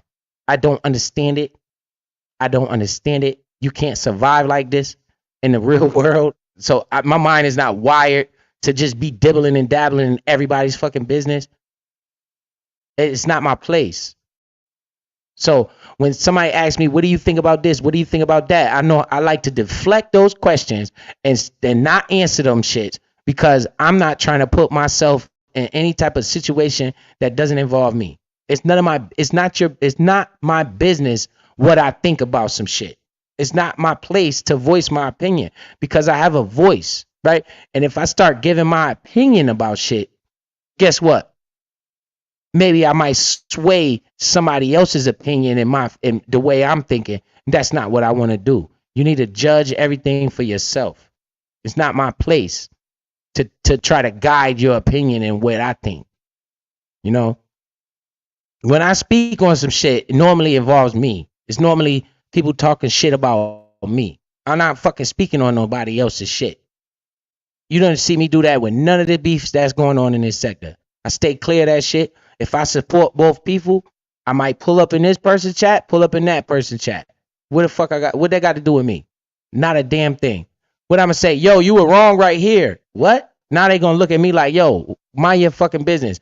They got every right to say that because I had no business fucking saying shit. Right? Now shut the fuck up, mind my business, I'll stay clear. I wish people would learn that shit. You know, everything ain't your fight, man. Everything ain't worth your 2 cents. You know, they just 2 cents is bullshit. You know, what they say, mind the business that pays you, and you'll be all right. If you got people arguing with each other, and you cool with both of them, 9 times out of 10, I'll be looking at the sideline like, God damn, I wish they would just piece that shit up. But what I'm gonna do? What I'm gonna do? Yo, you were wrong right here. And then that person feel offended like, yo, Biz, but he did that. Now I gotta turn, yo, you were wrong right here. Now who the fuck am I? Who? It's not my fucking business. I got opinions about, damn it, everybody has an opinion. I got an opinion about everything that's going on. But let's just make that clear. I got an opinion about everything that's going on. I do not have to voice that opinion. Right? That opinion can be kept to my fucking self. And I move accordingly. Right? These people might have an issue. They could be wrong. A lot of people are wrong. Doesn't make them a bad person. You know, when I see certain shit, I just be like, damn, that nigga wrong about that shit. But I ain't gonna get on no fucking platform and start voicing that shit and bringing myself into a situation that has nothing to do with me. That's bullshit. That's skirt tail shit. I don't know where you guys are from, man. I don't know where you guys are from. You know, so you don't expect me to fucking just jumping in nobody's business. I'm gonna mind my fucking business and I'm gonna stay out of the way, you know, and it's salute to everybody that I rock with. I appreciate everybody that pulled up on the platform. I appreciate, you know, all of you guys' support. You know what I'm saying? Once again, you won't even see me type in a certain way, you know, because I'm Biz, man. I don't know where you guys are from. You know, I'm gonna be cool with who I'm cool with. That's just it. Until that person do me wrong, I ain't got shit to do. I can see what they do to somebody else, and I'll keep that in my memory bank. But that's for me, in my memory bank. It's not for me to just fucking voice that shit to the whole fucking world just to try to make somebody look bad. You know, if somebody's a bad person, they're gonna make themselves look bad. You don't have to help. You don't have to get involved with that shit. I don't understand these people, man. That shit is bugged the fuck out. Well, you were wrong about this or you were wrong about that. Well, hey, man, that lets me know you doing this shit for YouTube. You just want views, man. Stop it. It's not what the fuck they got to do with me. I saw a couple live streams and it's people that I like, all of them, and they going back and forth with each other, and I just sit back. I'm not about to pick a side. I'm in the chat. Yo, it's sunny outside today. Niggas like, yo, Biz funny as shit. Yeah, motherfucker, I'm not about to say, yo, you did this. For what? I'm creating drama, right? I'm creating drama. Let them have their own little squabble. You know, I'm in the chat. Bitcoin at 69,000. They talking, arguing and shit. I'm in the chat. Yo, y'all seen Bitcoin, right? Come on, man. The fuck? What's my purpose? My purpose is to try to help you. Right? I'm trying to dig through all of this fuck shit that we've been trained to do and get you to open your mind to the thought of having some type of investment, some type of ownership. Fuck this YouTube shit. Because I'm going to get out, open my garage, jump in my Benz, and drive and go do whatever the fuck I want to do. I don't give a fuck about what's going on this internet to be stressed out over it. I don't. They talk about me the most, but look at the people talking about me. Look at them. They can't fuck with me in real life. So I don't have to worry about what the fuck they say on this dumbass internet. Straight up. You got a fucking lady over there that's bankrupt talking about me. You remember when I said I'll buy your ass and sell you for less than I paid for you? You bankrupt ass motherfucker. Do you know I mean that shit, nigga? I'll take a loss on your ass. You don't hear me though. Then you got a goddamn egg over there talking all type of shit, but she on here talking about financial hardship and she need a fruit basket. Are you fucking joking me right now? You black excellence? Are you fucking joking me right now? I'm supposed to lose sleep over your fat ass talking shit about me? Ah, you got me fucked up, nigga. I'ma talk my shit, go in my bag on your ass, and leave you the fucking alone, let you drown over there in that cesspool of fuck shit you got going on. But when I talk about you, that's me talking about you. Other people will eventually see for themselves. Cause I ain't wrong, nigga. I ain't wrong. I don't care what nobody say. I ain't wrong about this lady. I ain't wrong about none of them. You're gonna see it on your own. I ain't got to encourage you to believe what I believe. Let you figure it out on your own. You bump your own head. I ain't got to fucking push your opinion one way or the other. That's not what I'm here for. Oh, we got Miss Kimmy in the back. I didn't see you back there, ma'am. Sorry, Miss Kimmy.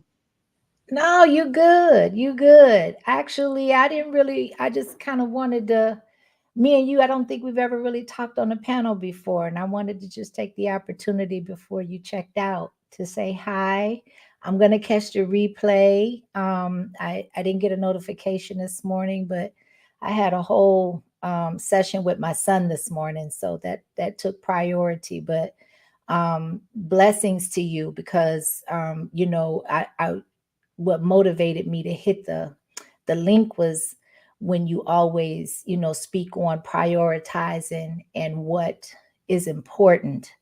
And at the end of the day, it all makes sense. And so, it's a personal decision, but I wanted to say salute to you because you got it, and then you're willing to share it and expound on it and even drop gems and spread the education to people that don't like you or respect you, and you don't let it deter you from, going for the greater good and just hoping that at some point they can put their prides to the side and separate the person from the information and take advantage of it, and I also wanted to take the opportunity. I know I'm kind of all over the place, but like I said, this is our first time kind of one-on-one on the panel. But I always wanted to take the opportunity to say salute to you being a father, a present father for your children and being so invested, and the returns are showing with your children. And so family is super, super important, the most important thing to me. And so it's refreshing and it's enlightening and it's reassuring to be able to see our fathers be so instrumental and so profound in our children's lives because our children need their fathers. Well, yeah, you were right about that. Because, man, you see, I saw a gentleman on KB's panel the other day.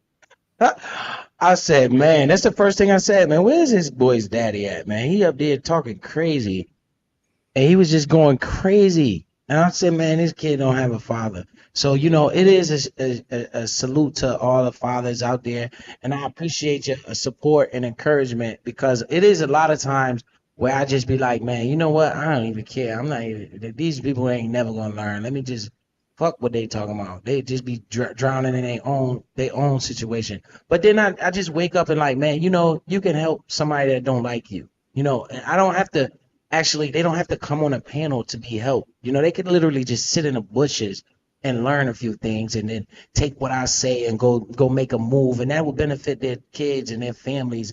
Maybe we can get out of this rut we're in. They might not never give me the credit for it, but you know, they know personally that, man, this cat Biz, he ain't all that bad as they say. You know, that's just what it is with me, man. I already made like strong power moves in my life, and I want to try to help somebody else do that. It's not all about me, you know, because like I say sometimes, it's lonely at the top. You know, you don't want to be at the top because it's lonely at the top. When you look at that pyramid, the top of the pyramid is only one square. You know, it's lonely at the top. I want to be in the middle of the pyramid, you know, where everybody's having fun. I don't want to be the one at the top, because now you're looking at people just want to use you. You know, people just want to feed off of you. People just want to take advantage of you because you're at the top. You know, I want everybody at the top. So now we got more people and nobody's taking advantage of each other. You know, we all together, and that's what I like. You know, so I appreciate you saying that. Yeah, let me just, for a hot second, just kind of give you maybe a different or broadened vantage point when you stated, you know, people aren't listening, or, you know, the people that give you pushback, or that, you know, kind of respond with negativity and negative behavior and topics that really don't mean anything.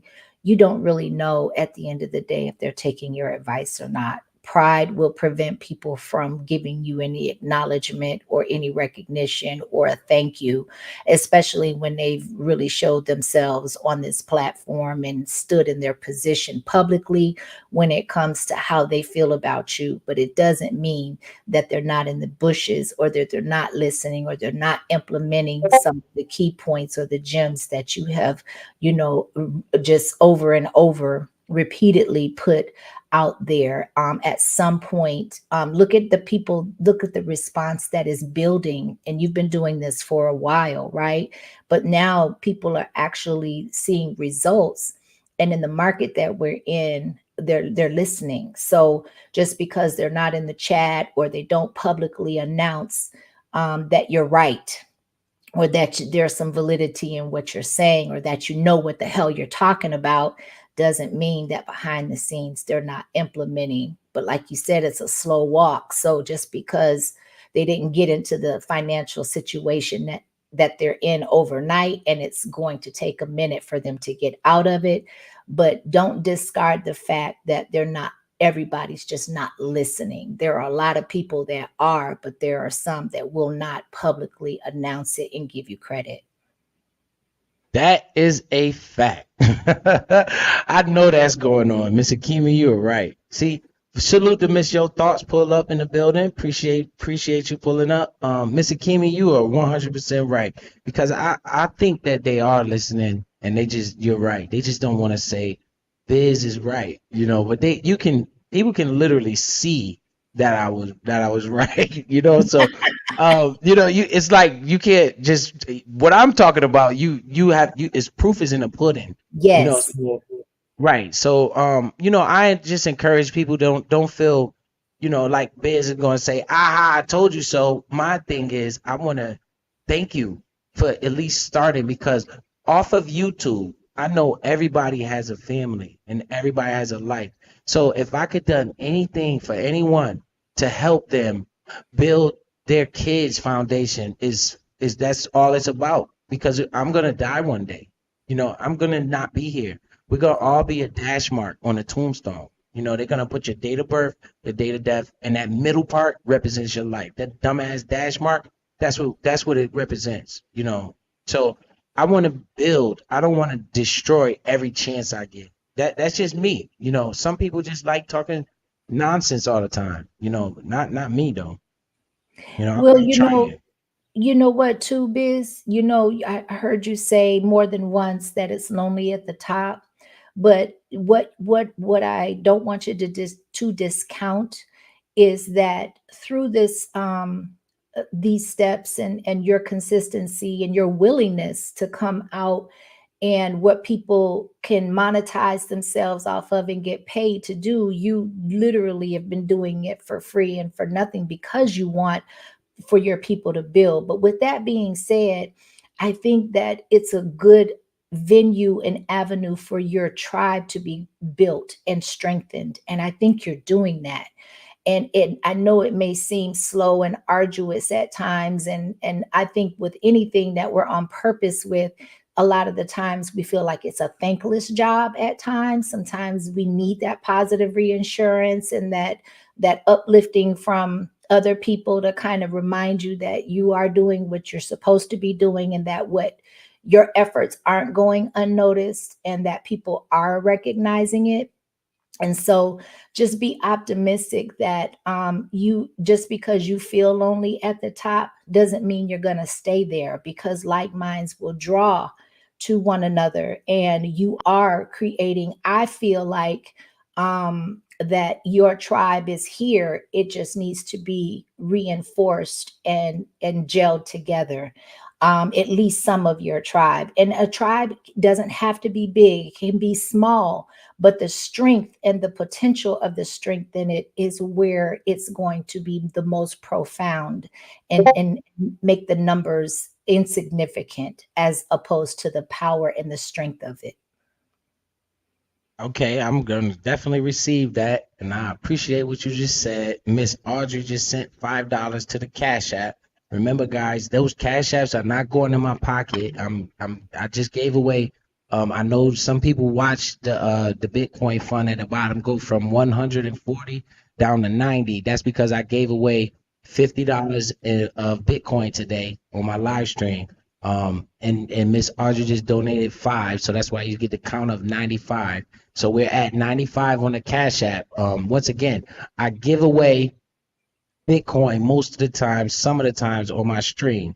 I like to give away $10 to 5 people. So anything that you guys send to my Bitcoin is not going to me. Biz will not spend that money. I'll take that money and I put it in the Cash App and I just leave it there. Then I donate it back to the community on our next live stream. So anything you super chat, that will go to me because that's YouTube in a partnership with YouTube. But the Cash Apps are solely going back to the community, the people in the chat, and they will receive Bitcoin. We have 5 people today get Bitcoin from me in this channel. Not from me, from the channel. Okay, so I just want that to be perfectly clear. So that's why you saw that number go down from 140 down to 90, because I gave away $50. So Biz is not scamming, because you know Miss Kimi, they're gonna be like, Biz, I saw that number drop. It was at 140. How did it go to 90? You know, so I just need to let that be known that that's not how I'm rocking over here. Any Cash App comes to my Cash App, it's going all back to you guys. Because once again, without you guys, there is no platform. So I appreciate Miss Audrey for the $5. That's why we at 95 right now. But you're right, Miss Akimi.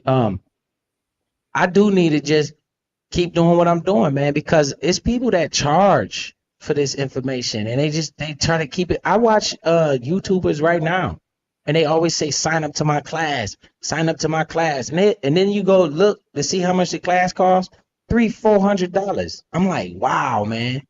But for me, that is bullshit, man. We need to get this information out to our community. We shouldn't be charging each other for this, because I'm going to get my blessing based off of what I'm doing. You know, I shouldn't have to charge you for information that I'm learning, because then if you're already in a financial situation, then I'm charging you on top of that. I'm literally taking away from you. I'm not helping you at all.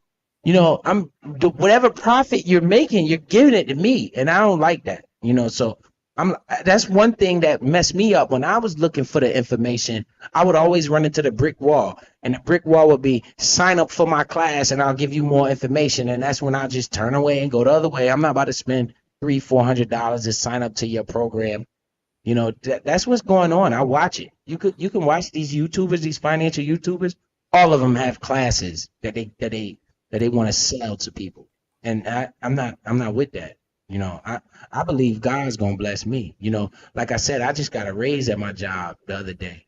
You know, Well, congrats on that. And also congratulations on your memberships. If you haven't membered up, if you can member up in other people's chats for the beef and the bubble, then you can definitely member up on Biz's channel, where you're actually getting value every time you click on to his live. So if you haven't done it yet, consider it. You're not going to miss the few dollars a month to show the support, because he is giving of free value where most people are charging what's out of our budget to be able to afford. So I just wanted to plug that in there as well. And congrats to you on that as well.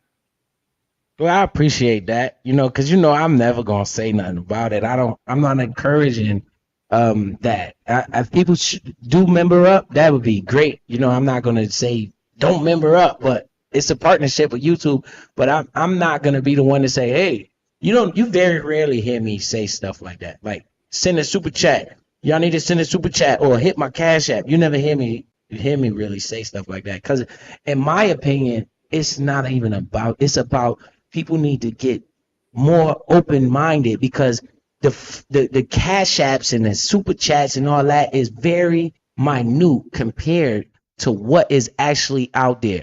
Like Bill Gates, when he divorced his wife, he gave her $6 billion in stock. I mean, I'm like, bro, what is going on in stock? And in my head, I'm like, do you know this man probably paid $2 million for that 10 years ago? And now it's worth that much money, and he gave it to this lady because they divorced, and that's all he had to pay. You know, it's like, man, what are we missing here? The biggest financial people in the world, they all are invested. We need to start somewhere, you know. And if I could encourage you, because Mr. Kimi, I'm gonna tell you right now, if people was watching and they was paying attention and they saw their portfolio grows like that, I won't have to say nothing else to them, because now they'll be like, look, man, this works. I need to do that. It'll be a wrap. I won't have to keep preaching this. You know, they would see it, and they see it in the flesh. They'd be like, oh my God, this really works. Next time I'm gonna do this. I'm gonna do that. That's all I need. You know, that's all I need for you to do. You know, and stay focused, and don't think about getting rich quick. Think about longevity. You know, because what they say, the turtle wins the race because the bunny rabbit was running fast and he ran out of energy and all that, but the turtle is end up winning the race because he slow walk. You know, so slow walk that. Steady. He was steady. Yep, steady. Yep, keep it steady. That's it. And you don't have to basically speak on your own behalf. People that have faith in your message and that believe in your vision and your purpose and see your actions, they'll speak up for you. So and you know what? God, he will bless you. Like you said, that's not something that you have to be proactive on necessarily, because it's not your focus. I always say you got to leave something for God to do in order to show and prove that he is God. And if we're doing everything on our own, then we leave nothing for him to do. Hey, Mr. Kimi, do you know it's a female on this platform? Her name is Juicy Fruit. She came up on my channel one day and she told me, and I couldn't believe it. She said, me listening to you, she said, me listening to you helped me get my first investment property. I said, what? I said, so you telling me you bought a house? She said, yes, I bought a house listening to you. She sent $500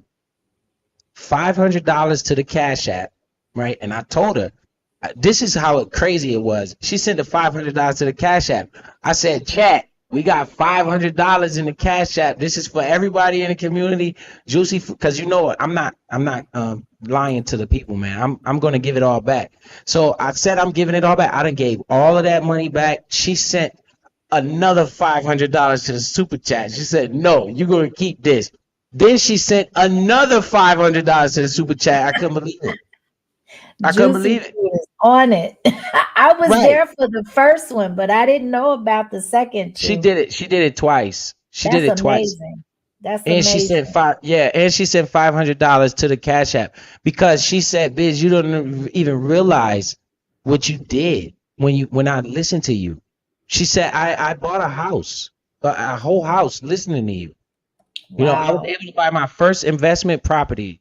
You know, listening to the stuff you saying and what your investment moves and stuff like that. If you look at some of my community wall posts, she'd be like, "This is insane." I just be sitting laughing, like, yeah. So she never told me the dollar amount she made, but in order for her to do something like that, oh, I know the lady made some money to do that. Absolutely. But she was obedient. And I don't mean that maybe that's not, people can take that word and use it, you know, differently, but she went based off of her, she implemented the tools that were given her, right? Instead of just, because people can click on your live and listen to it all day long. But if they don't become proactive and do the work or make the investment, then it means nothing. I couldn't believe it. And I told her, man, and she's like, "Thank you." I'm like, "No, thank you." Because this is a testimony.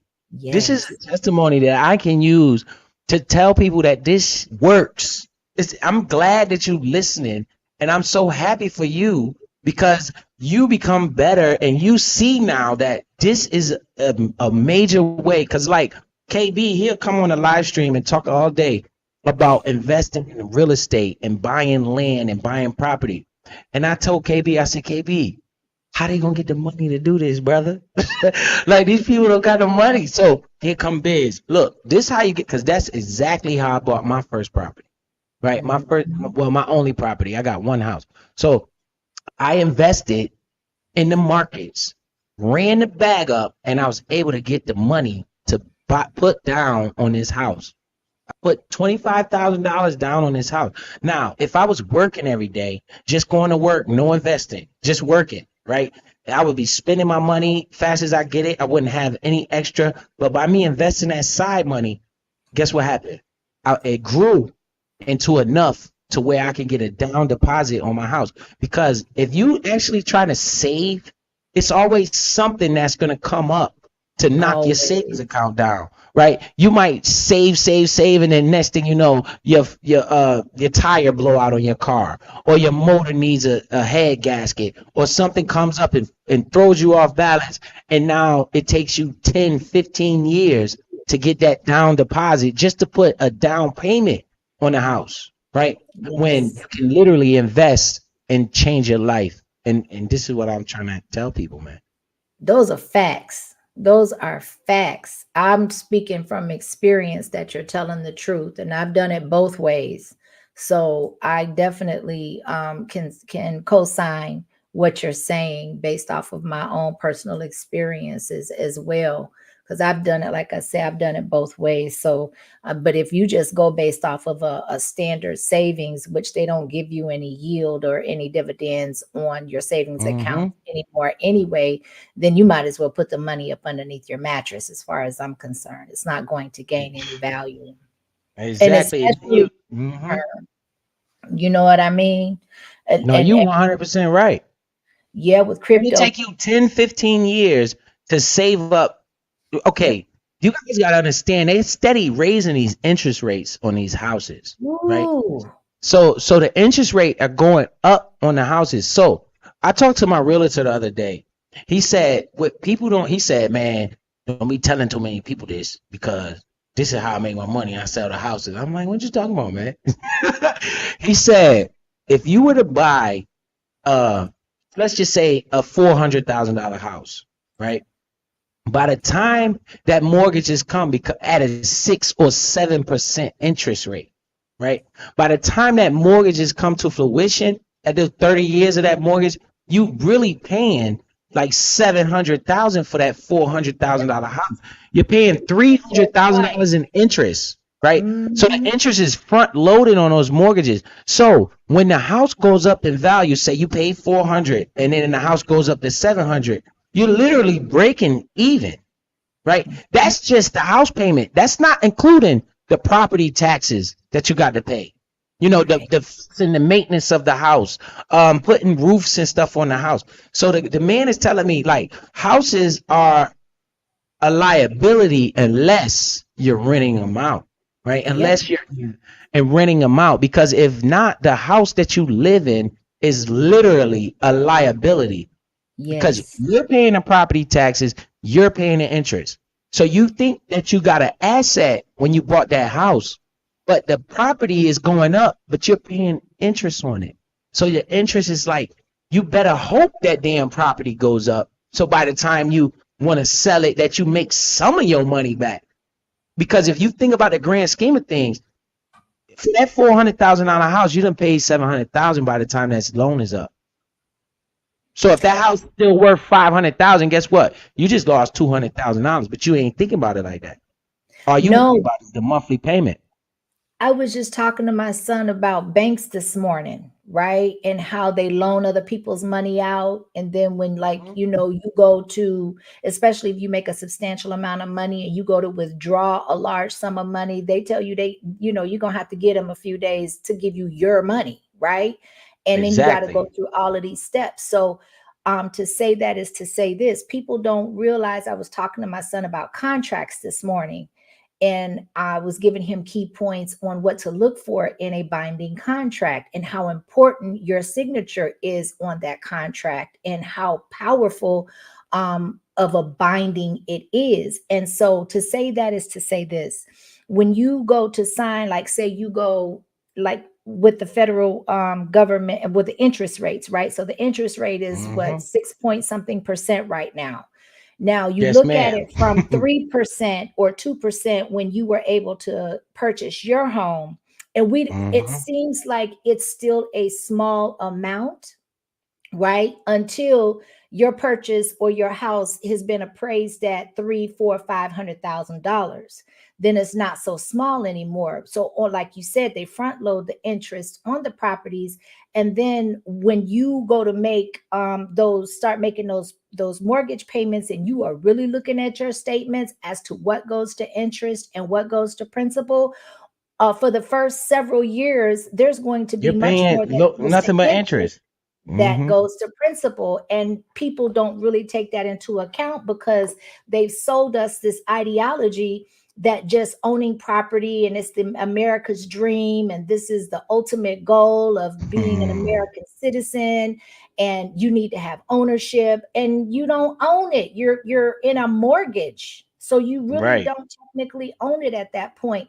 But it's about the vision and how the perspective on how you look at things too. And so I was telling my son, I said, you need to know what a reasonable interest rate is. And you have to take several factors into consideration, like the purchase price. That's the first thing you want to look at.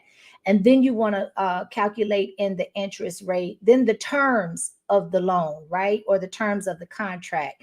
So it's just a lot, of unlearning and relearning that's going on. But you're absolutely right in everything you said. I just wanted to piggyback off of what you were talking about.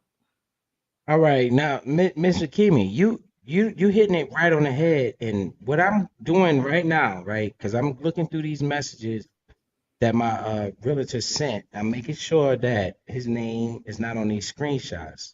All right, so because I'm gonna put these on the screen, I want people to understand what's going on. I'm gonna show about this housing market. Now, what he did say was, if you buy a house and you renting it out, then somebody else is paying your interest and all of that shit. You don't have to worry about none of that because you're making profit. It's called cash flow. Your primary residence, however, is a liability. Your primary residence is a liability. It's the secondary houses, the ones that you're renting out to other people. Those are the assets. Because say your mortgage is $2,000 and you charging somebody $2,200. You're making $200 a month off of that transaction. and they are the one paying all this interest for you.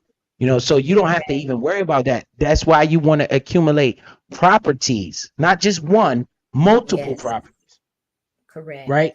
And that's why when Juicy Fruit said, Biz, I said, stop playing with me, Juicy Fruit. She said, no, I'm serious. I just bought a house. I'm like, oh my God, this lady here. So, you know, I'm going to put this on the screen. I'm getting my screenshots together to show you guys what he sent me. This is a real estate agent's tool, right? That you guys doesn't know his name or anything, so you know it's not gonna hurt him. I just checked the pictures, make sure his name was nowhere on there, so can nobody mess with him. But this is a realtor's tool, okay? Right? What he was sending me, and it was like, wow. You know, when I saw this, I was like, man. So let me go on my email. Right, I just sent the email. I don't know if you heard that. You guys might have heard that. I just sent the email of the screenshots to myself. So let me see when they come up.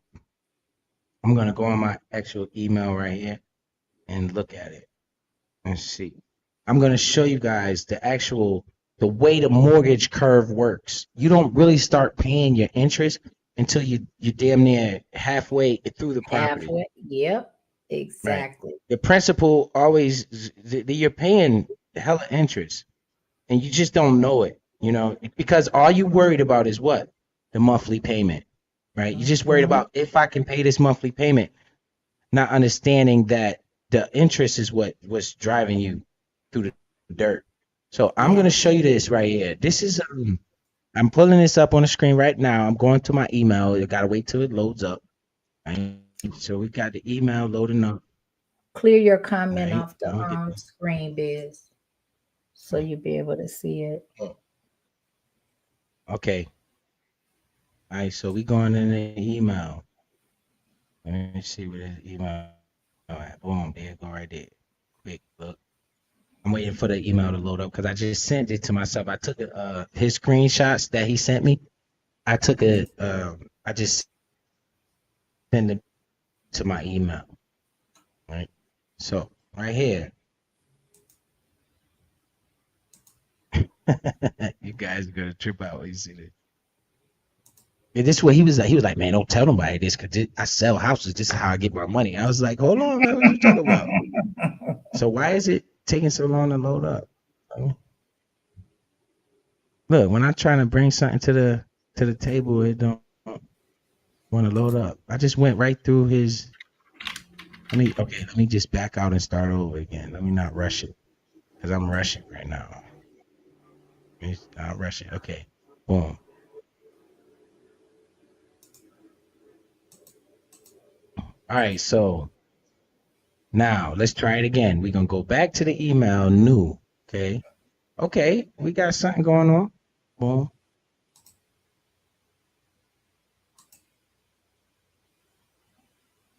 When it pops up, I'll let you know. But it ain't popping up right now for take some your reason. time. Miss Yo Thought says this is why you cannot pay your mortgage payment 3 or 4 months in advance. They won't accept the advance payments. Yeah, because it It's cuts into true. their interest. Yep.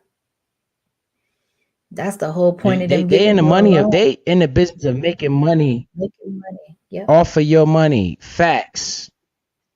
They're not in the business of breaking even. They're in the business of making money off of you. You know, they want Yes. money. They're not doing this for free. You know, they're not, because you got to think the way they loan money is crazy in the first place. The way the bank even loan, they call it fractional banking, right? So if I go there and give the bank $100, that gives the bank the right to loan somebody else $1,000. I was And just they charge interest on money that's not even there. You know, Come it's on called now. fractional reserve banking system. We Right? This is just the had system this we live in. conversation not even an Right? hour If ago. I go deposit $10,000 in the bank, Yep. right? It's Go ahead. true. I'm just If I go excited deposit because I just had $10,000 in the bank, that gives that bank right. Right? If people don't understand that. You know, people really don't understand that, right? and that's the problem, you know. And if you understood that, you would make better sound financial decisions, you know, and you would know where to move and how to move, and understanding, okay, I'm gonna have to pay this interest for a short period of time, but maybe if I do this and do that, you know, if I try this way, maybe if I buy the house. Like I heard this rich dude, he said he bought his house, he bought his first house and never even lived there. His first house was straight. He bought the house and rented it out. He never even lived there, you know, because he looked at the house as an investment. We look at the house as we think we invested, right? We think we buy a property, but at the end of the day, you don't know, even understand what's really going on behind the scenes with that. Okay, so look, I got the window. We about to pull it up right now, Mr. Kimi. I got it. You It good. finally came through. So we got. I'm trying to figure out why is it stalling like this? Like the damn screen is just tripping. So we got Windows Streamline. Let me cancel again. Try to reload this thing again. I got it in the back. It say your browser has blocked your screen. No, you ain't gonna do me like that. Let's try it again. We're gonna present, share screen. Yeah, because it's like this don't. It's like I don't know why it's doing it. All right, we're doing that. Boom, there you go. Share. All right. So look, this is the life of a 30-year loan, right here. Look at what this saying. Your principal, the amount you paid on your principal investment was 18,000. The interest. Look at how they get you. The interest you Oh, paid is $97,000. You see that? The curve don't. The curve of your home ownership doesn't start until like year 10. You know, the jeez. front loaded interest. You see that on? Can you see it, Mrs. King? Can you see it? Yes, no, that looked like a man. Okay. So all I'm gonna say is if that doesn't change the mindset or the approach on how to go purchase property and what to look for, I don't know what to tell you. Well, you just think of a car. So something, you know, even though it's smaller than a house, it's still a substantial purchase in a lot of people's eyes, right? And so, like with the interest rate, my last car I purchased that I financed, it was at 2.7%. And they Jeez, were like that's a good hitting me ass up interest rate. letters. No, it was fabulous. But if I look at my statements, or when I did look at my statements, I was still paying hella interest on the purchase. It was still a lot more than I was comfortable with, right? But that same car today, with that almost 7% interest rate, and then if you finance in-house, it can go up to like 15%. That same $270 car note or $320 car note is now over $600. Mm, mm. That's interest. I'm talking like maybe an 11 or 12% interest rate compared to that 2.7. And I know that's a big gap, but the same vehicle, right? The price may be a couple thousand more than it was at the time of the purchase. So you include maybe 2,500, but your car note triples. Where do you think all of that extra money is coming from? It's going straight Exactly. to interest. It's Straight to insane. interest. Yep. Right. And then when we bring it, when we realize the devaluation of a dollar is even makes it even more understanding of why this economy is so fucked up. I mean messed up. Because see, Mr. Kimi up here, I got see you No, see you good. My son ain't you listening evil today. women, right? Right, but I'm just saying when you present yourself with respect, I have nothing to do but respect that. So I have to bring myself to watch my mouth. You know, when I'm dealing with certain people, there is no watch my mouth because I'm like you mother. But when I'm dealing with other people, I gotta, like I said, your respect I admire. So I have to treat your respect with respect. So I'm gonna watch my mouth when I'm talking to Ms. Akimi. So we got let me do this again. I want to show you this this next slide, right? This next slide is crazy. You guys need to see this because yeah, home ownership is good, right? But it's you need investment properties. You don't need just home ownership, right? You don't need to just think that you're owning the home and you know you're doing this and you're doing that. Can you see this on the screen? Yeah, can you zoom it in a little bit? No, I'm trying. That's what Okay. I've been trying to do while you were talking. All right, let's look at the next one. Maybe you guys can see this. Okay, can you see this? Yes. All right, the next one. It says the loan amount is 460,000, right? The loan term 30 years. The interest rate, today's interest rate, right, is 6.5% interest. Okay, your monthly payment will be 2,900.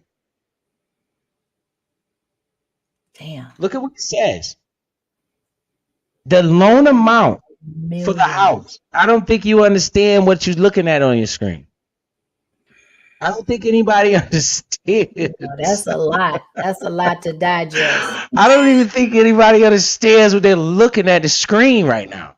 Like, I hope you guys can see this. Right? Listen, with these interest rates being this high, right? Yeah. Okay. Your $460,000 house. Okay, the house you got a loan for $460,000, right? To get this house. Okay.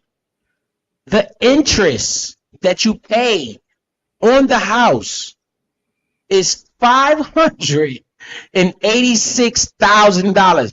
Do you understand that you pay more interest than the house is even worth? Look at that shit, right? And the total term, if you went to the whole full term of the loan, you would pay $1,046,000 for that house that you thought was $460,000, right? Then you looking at your friends and stuff, y'all drinking and you telling, yeah, I paid $460 for my house. My house worth $700,000.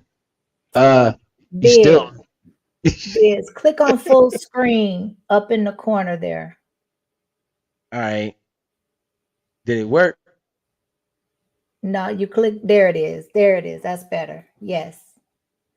Now, can you go back to the other This one? come from my realtor. As you can see, this on my phone. This he said this to me. He was like, man, you don't understand. You know, I'm telling you, once you dissect and break down the numbers, it'll make you nauseous. and look at the payoff date, February 20th, 2054, right? The total interest is amazing. Now, guys, I need you to understand something. This is just for the loan. Now, let's insert property tax. When you talking when you talking Look at when you, CC. yeah, when you talking Ain't when you no talking way. $2,000-3,000 a year, right? When you talking $2,000-3,000 a year, we talking property tax, Sheesh. right? And then don't let the roof need to be repaired. I was gonna say the upkeep. You Don't can't talk about the leave that out. landscaping, right? When we want a garden and shit, That's crazy. right? Let's talk about all of that. By the time you paid this loan off, look at what's going on. You done gave away $1 million, and you thinking, oh, my house worth $700,000. I only paid $460 for it. Look at what you're saying. I only paid $460 for it. My house worth $400,000. I mean $700,000. I'm up $300,000. No, you're down because you literally about to pay $1 million for that property. You just don't see it. Right? Okay. Look at the net. How payments change over the life of a 30-year loan. Right? Here we go again. Once you get through it, your monthly, this is just different stuff he was sending me.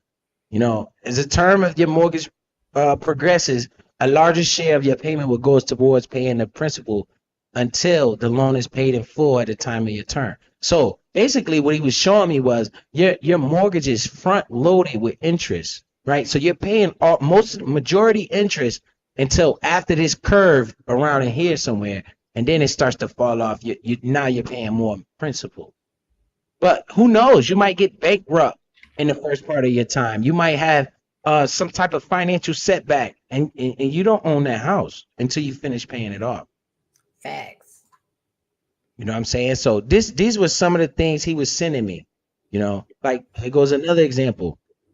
You know, this is actually the example of my house, right? I don't have any problem telling you because this is what we were talking about, right?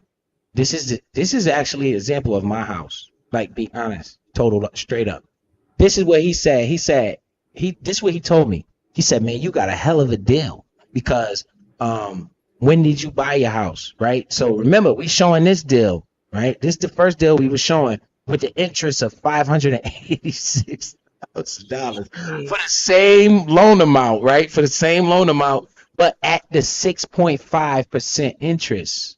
See, this was the key right here. This interest is what's messing everybody up. It's the interest rates. They're sky high right now. The total interest would have been $580,000. And then when I'm looking at this was my house setup, right? Same type of payment, right? But a 2.25% interest. That's what I bought my house. When I bought my house, it was in the middle of COVID, in the middle of the pandemic, right? The interest rates was at all-time low. 2.25% interest. So this is the difference between when I bought my house and when people are buying houses right now, right? I would still be paying a hefty sum in interest. It would be $150,000 towards the interest, and the total cost of my loan would be $550,000 versus $1 million because of the interest rates is sky high.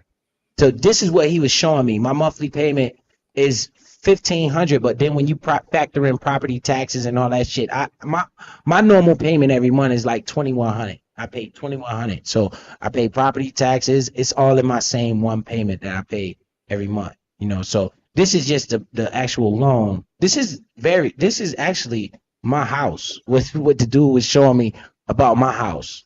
So the total cost of the loan is $550,000. My house cost when I bought it, it was $400,000. So I pray that my house goes up to $550,000 by the time I want to sell it, because then I would just be breaking even.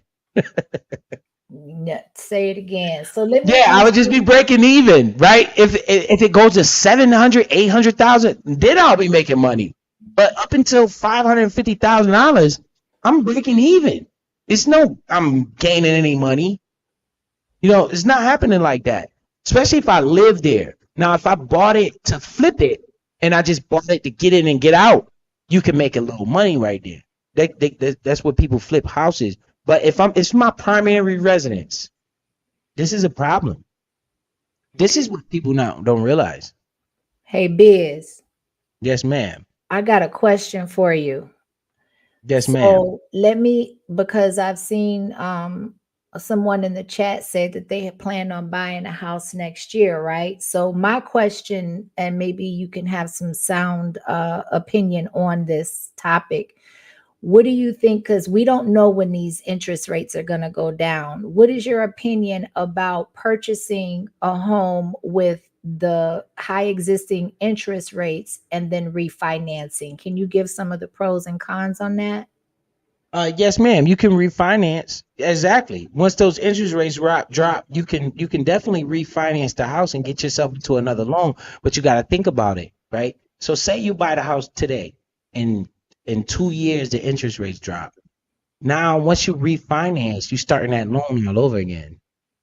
You know, you starting a whole new 30-year loan with the 2 years that you started, but they're going to give you the better interest rates, going to be better lower payments and all of that stuff. But now that new loan is going to go off the balance of what you owe on your first property. So let's just say I 400,000, since we're using them numbers, 400,000, right? And so let me get this off the screen because this is kind of distracting. Stop screen sharing. Them numbers are throwing everybody. Right, but it's true. This is what he told me. He was like, man, you got to keep it. So if you what's up, Audio Speaks? Appreciate you pulling up, brother. Appreciate you, man. So if you say we pay 400,000 for the house, right? Then you put down 20,000. So now what? you got a loan for 380, right? So the first couple years you paying interest or whatever, right? And then your interest rate is 6%, right? So you're paying the interest the first couple years. Then by the time you go to refinance, you remember you put down that 20,000, so you only took a loan for 380, right? Then you end up owing say you owe 370 or 360. We're gonna give you 20. No, hell no. You're gonna be like 370 because remember you're paying a lot of interest. So now that new refinance would be on that 370 that you borrowed. And then that would start a whole nother 30-year loan from that point. You see what I'm saying? Yes, and let me just also add to that you have to keep in mind that that is a totally new loan, and they're going to do the credit check. You're going to have to go through the same qualifications that you went through on the initial loan. So if you plan to purchase a home and refinance it at some point, then you're going to definitely have to stay on top of your credit. No needless spending. Make sure that you have a savings or, money reserved, and then, however you choose to do it. And so I just wanted to throw that in there because refinancing can throw people and say, well, I went through the loan process already, but just because you're refinancing doesn't exempt you from having to go through the qualification process again. No, that's an absolute fact. Because anytime you refinance, they're gonna pull your credit, and if you have done any weird shit since you last got the house, they're not gonna mess with you. They're gonna say, "No, we're not messing with you. You done mess your credit up. We're not giving you a brand new loan. You're gonna stay right where you at." And what Miss Your Thoughts just said in here, don't get a fixed interest rate, because that's when you start dealing with the government, and you have to deal with the Federal Reserve. Because when they come out and talk about we're raising interest rates, well, you got a interest rate, a flexible interest rate where it's going to go up and down based off the economy. No, we want a fixed interest rate, right? When I got my house, my interest rate was fixed at 2.25. So that's where I'm locked in at. So if the interest rate go to 10, mine is 2.25 because that's when I agree. Inflation proof. Yep. Right. I almost can't refinance my house because it would never be another interest rate lower than where I bought it, because I bought it at the pandemic when everybody thought the world was going to end and they kept showing the death toll everywhere. Guys, listen, man, anytime you see a crisis, any type of wild stuff going on, just understand God made that sun, and that sun is coming up in the morning. You understand? So understand that. I don't give a hell what they do. They dropped a bomb. They did all this. We going to war, all of that. These are opportunities to conquer, right? Because the sun will come out tomorrow, okay? The days will keep going. So whoever buys in time of depression, the time of turmoil, the time of mass problems is the one that's going to reap the benefits, because that's exactly what's going on. And on the horizon, I have heard the Federal Reserve chairman, but this is what we don't want to talk about. We want to talk about what he say, she say, all this bullshit. Right, the Federal Reserve chairman have came out and said that they're planning on dropping interest rates 2 to 3 times this year. Okay, so me listening to that, I feel like they're gonna cut interest rates, because you gotta hear me on this. The government can't win with these interest rates this high, right? Because they're no buyers. Nobody's buying this. It's too high, right? Only certain people are able to buy this. The buyers are drying up, right? So either one or two things got to happen. Those interest rates got to come down, or the price of the homes got to come down. One or two things got to happen. They can't keep raising interest rates and the prices of the house going up, because who's going to buy this stuff? You're not going to it's no buyers. All these families looking for homes and stuff, you're going to have to lower these interest rates to meet the market. It's like supply and demand. What they did by raising the interest rates was to prevent people from going to get loans. They wanted to make them very expensive so people couldn't get loans, so the economy could kind of stable out. Now that they feel like the economy is stable in itself, now they will start to lower interest rates. You will see a bunch of buyers start to come back into the market. A bunch of houses will start to sell. I wouldn't jump at the first rate cut, I would probably move on that second rate cut because you don't know if they're going to get to the third or not, right? Right. You know what I'm saying? And if they did get to the third, you can always refinance at that point. So that first rate cut, I just watch it, see what's going on. Second rate cut, I might, if I was in the market to buy a house, I would probably jump on that one. You know, so pay attention to those Federal Reserve speaks. Jerome Powell, that's the Federal Reserve chairman. He's very important. He'll come out and say interest rate cut. What does that mean? That means for your credit cards. That means for your any kind of loan, your car loans, everything. If they raise interest rates, your interest rate going up on your credit card payments, your interest rate going on any type of new car you want to buy, any type of debt, your interest going up. When they say interest rate cuts, that means all the interest rates going down. They're giving away money easily, which means what? The stock market is going to take off because there's a direct relationship to those interest rates in the stock market. Okay, because just think, if the interest rates are sky high, it's less money around to be invested. Once the interest rates comes down and they start cutting interest rate, it's more money to be invested. So the stock market will have a direct result of those interest rates. That's why I listen to that shit. I mean, to the interest rates. Sorry, Mr. Keem. That's why I listen to the interest rates and I listen to Jerome Powell. Right, what Jerome Powell say is way more important than what the egg body say. You understand? Then what more important what these other people saying? When Jerome Powell talking, all right, I'm putting you guys on pause. Let me go see what the hell he talking about over here. Cause this dude right here, if he say the wrong thing, it's gonna make this and this happen. You know, if he say the right thing, then this and this is gonna happen. Let me listen to what he's saying. And then once he finished talking, then I'll come back and joking, laughing, and all that. You know, we got to get our priorities right. You know, these are the things we need to be teaching our kids. I want to say this. I've been following your page probably about a year and a half now. And it was a year and a half in the first live. And I was like, oh no, I will be tuning into any live that I can. And if not, I will be catching the replay. And it was also at that time because I had purchased some stock courses for my son when he was 7. He is now 16 and he has a portfolio and he's known things that I didn't know, right? Because I got the course for him. But when I started listening to you, I went back.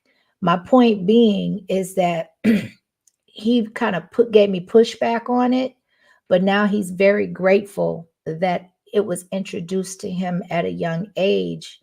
And every time you go live, I shoot him a link of the replay and then we sit down and we talk about it. And so I want to thank you for that because I always say, if we don't, as soon as I get good information or valuable information, I pass it along to my children, period. I don't know. I'm not promised tomorrow. None of us are promised tomorrow. So whenever I get it, I don't wait because something will always come up and either I'll forget or it will lose its level of priority. So my kids are kind of used to me at this point, even though my oldest son is grown. But I definitely, with that youngest one, we sit down, I send him a link, and whatever I learn, I pour into him and we discuss it. I want to make sure he's got understanding. It is our responsibility as parents to not hoard the information, but to gain the information for the sole purpose of transferring it into our legacy. And that's all I'm going to say about that. Yeah, Miss Hakimi, you know what I do? And I said this before, maybe when I first started my channel. When I get my paycheck, all right, I actually go show, my kids are young, okay? My son is big boy now. I can't call him young. Well, my daughter's still my princess. She's still a little baby. She's not a baby, but she's my baby all the time. I don't care how old she gets. She like, that's right. She like 14 or 13. I try not to remember her age because that make me remember how old I am. I think she's 13. Her birthday is April 1st, so she's an April Fool's baby. My son is 18. Okay, 17. He's be 18 in August. but this is 18th year on this earth. So what I do when I get my paycheck, I sit there and show them. I be like, look, this is what daddy made. This is how much they took out. This is what go to federal taxes. This would go to state taxes. This would go to Social Security. I'm giving him the blueprint so when he get his check, when he works, he knows what's going on, right? Because like she just said, we have to pass this information. I don't want, it's none of his business how much money. What are you talking about? Just because he sees how much money you make doesn't mean he's gonna spend it, right? He needs to understand.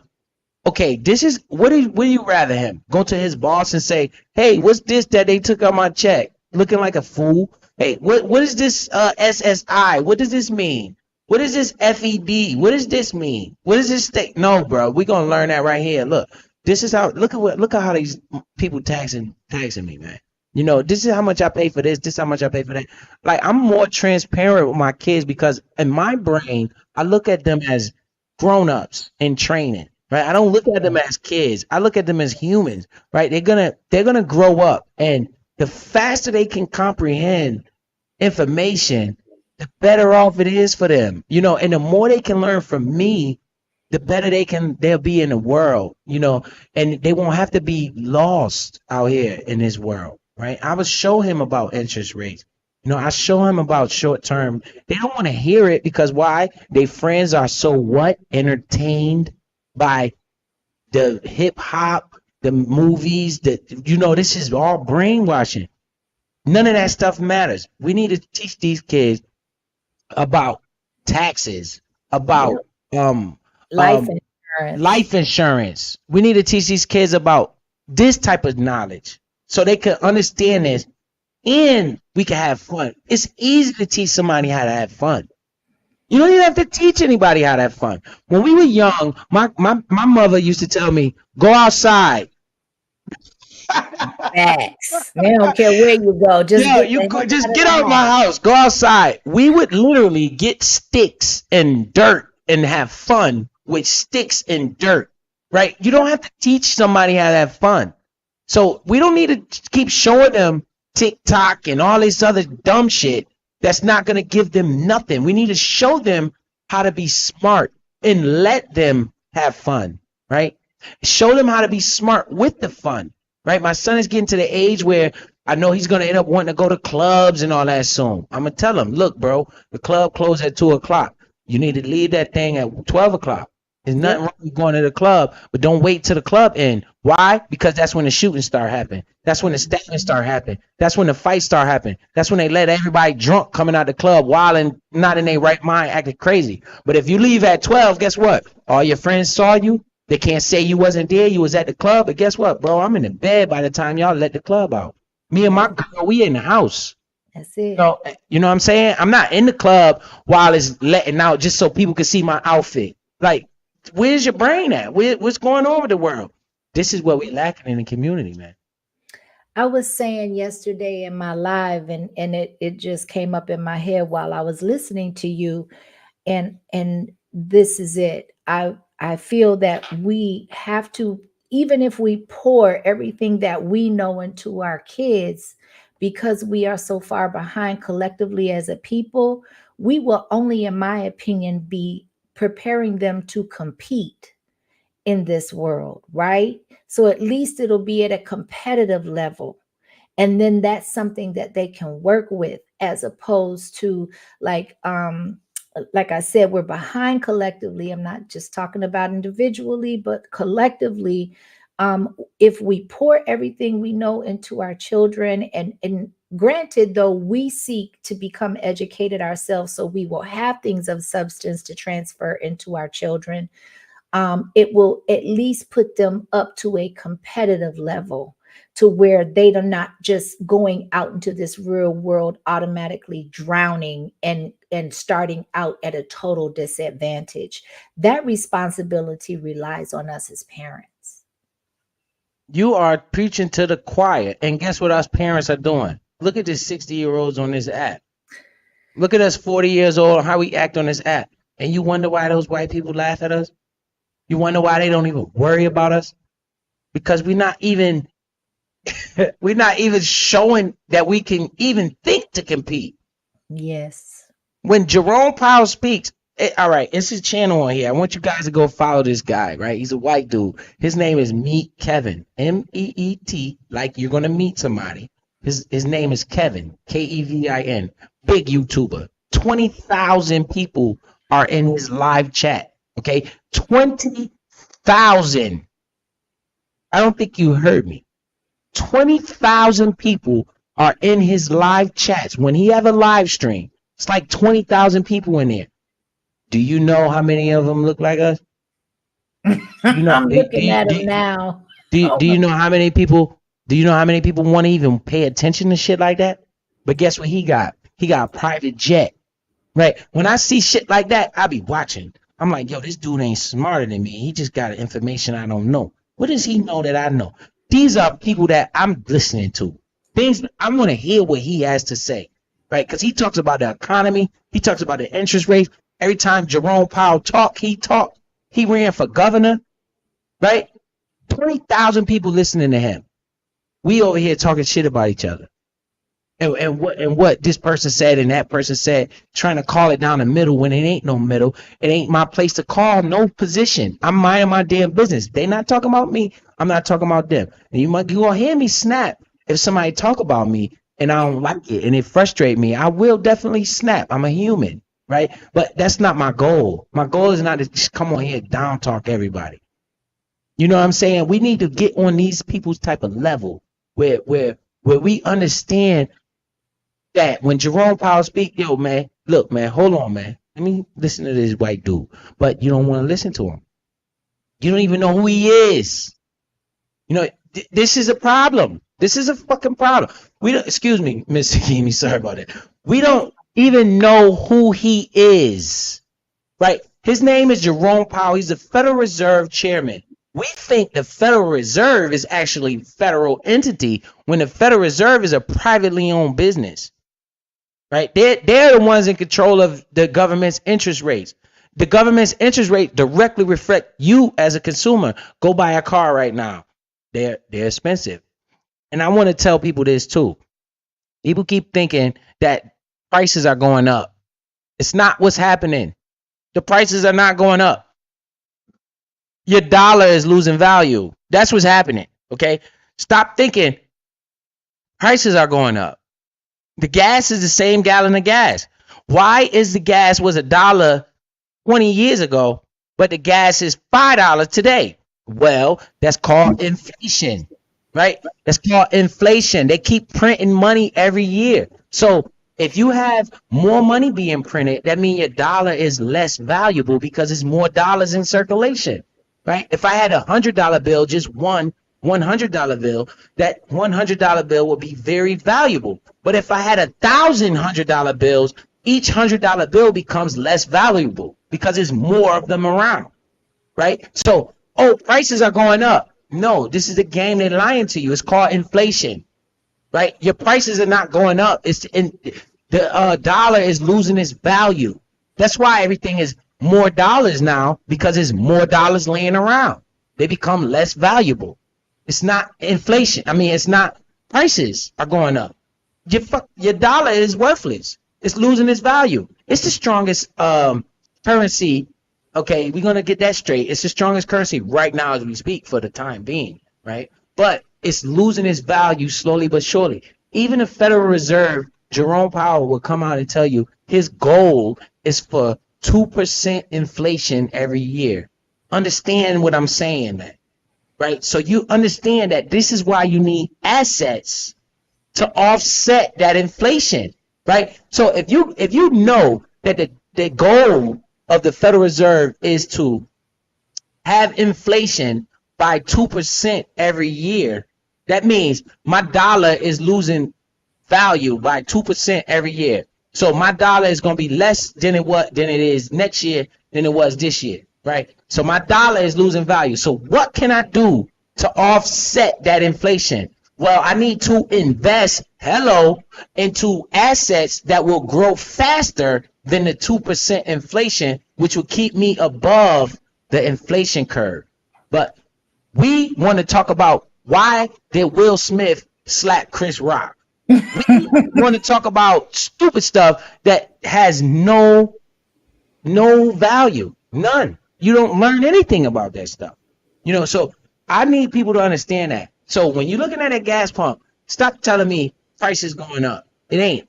Your dollar is losing buying power. The average price of a car today, the average price of a new car today is $40,000.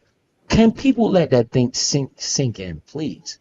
Okay, $40,000 for the average price of a new car. Back in the day, cars was like $3,000-4,000. Yep. So, but prices are going up. No, bro, this is how much money they inflated. This is how this is called inflation, right? Inflating, you're adding more. If I got this cup of liquor, I always use this as a to make people understand. If I got this cup of liquor and I just keep pouring water into it, what ends up happening? I don't even get drunk anymore because the liquor is being diluted, right? It's being diluted. It's less liquor, more water, less liquor. This is what they do with the dollar. Every time they turn them printing machines on, and the government want to print $300 million. Where's this money coming from? The national debt. Now America's in debt, right? This is things we not thinking about. The economy, right? All debt ain't bad debt, right? These billionaires are billions of dollars in debt, but they have debt in what? Assets. So this man, like me, my house. If you think of my house, I paid $400,000 for my house, right? That can be an asset or it can be a liability, right? If I end up paying my house off sooner than what I paid for it, now I can rent that house out. Or if I just had the debt and I rented it out from the beginning, now that debt is a good debt because now say my mortgage is $2,100. That's how much I pay every month for my house, right? $2,100. So if I'm paying $2,100, right, and the going market rate is $2,500, I could rent it to somebody else, make them pay the $2,500. I'm collecting $400. Now that debt that I got on that house is now an asset, right? Because the right type of debt is good. The bad debt is you going to put some shit on layaway because you need Christmas presents. Like that's the bad type of debt. When we want to go buy sneakers and put it on our credit card and now we got a credit card bill. That's a bad type of debt. That's not good debt. Good debt is used to buy assets that go up in value. That's the difference. And I just wish people could pay attention to that. The more we talk about it, the more people gonna understand. And like you say, Miss Akimi, I can't catch everybody, but I just need to catch a few. I just need to catch a few.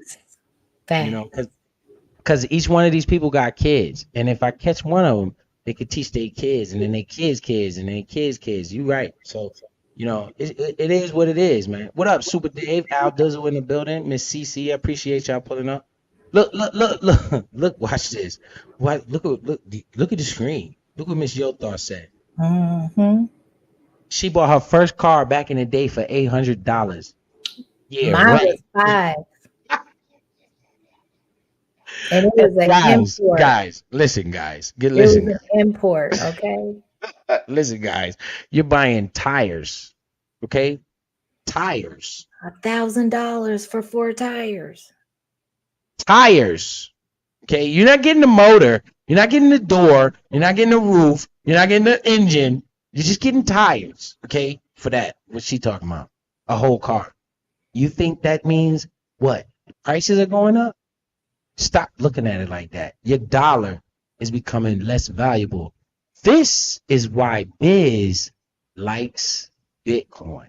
This is why I'm flabbergasted about whoever created this Bitcoin thing, because it's the total opposite of the dollar, right? Instead of them printing more dollars with Bitcoin, they reduce the supply every 4 years, right? It's a max cap of Bitcoin.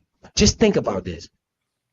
The Bitcoin right now is 900 Bitcoins being printed every day, right? It's a max It's in the algorithm for 900 new Bitcoins to be put into circulation every day, right? Okay.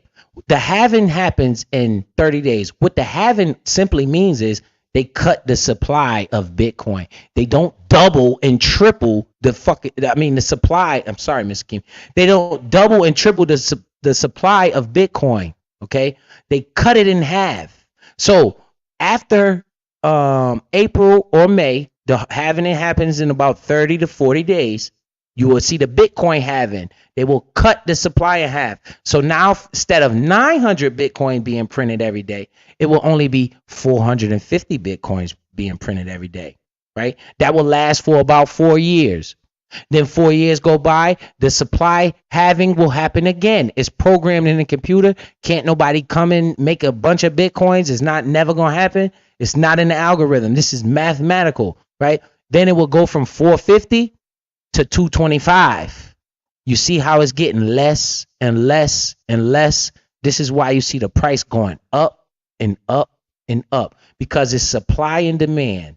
It's just like the Mona Lisa, right? The Mona Lisa painting is so valuable because it's only like 3 of them in existence, right? Which makes each one more valuable.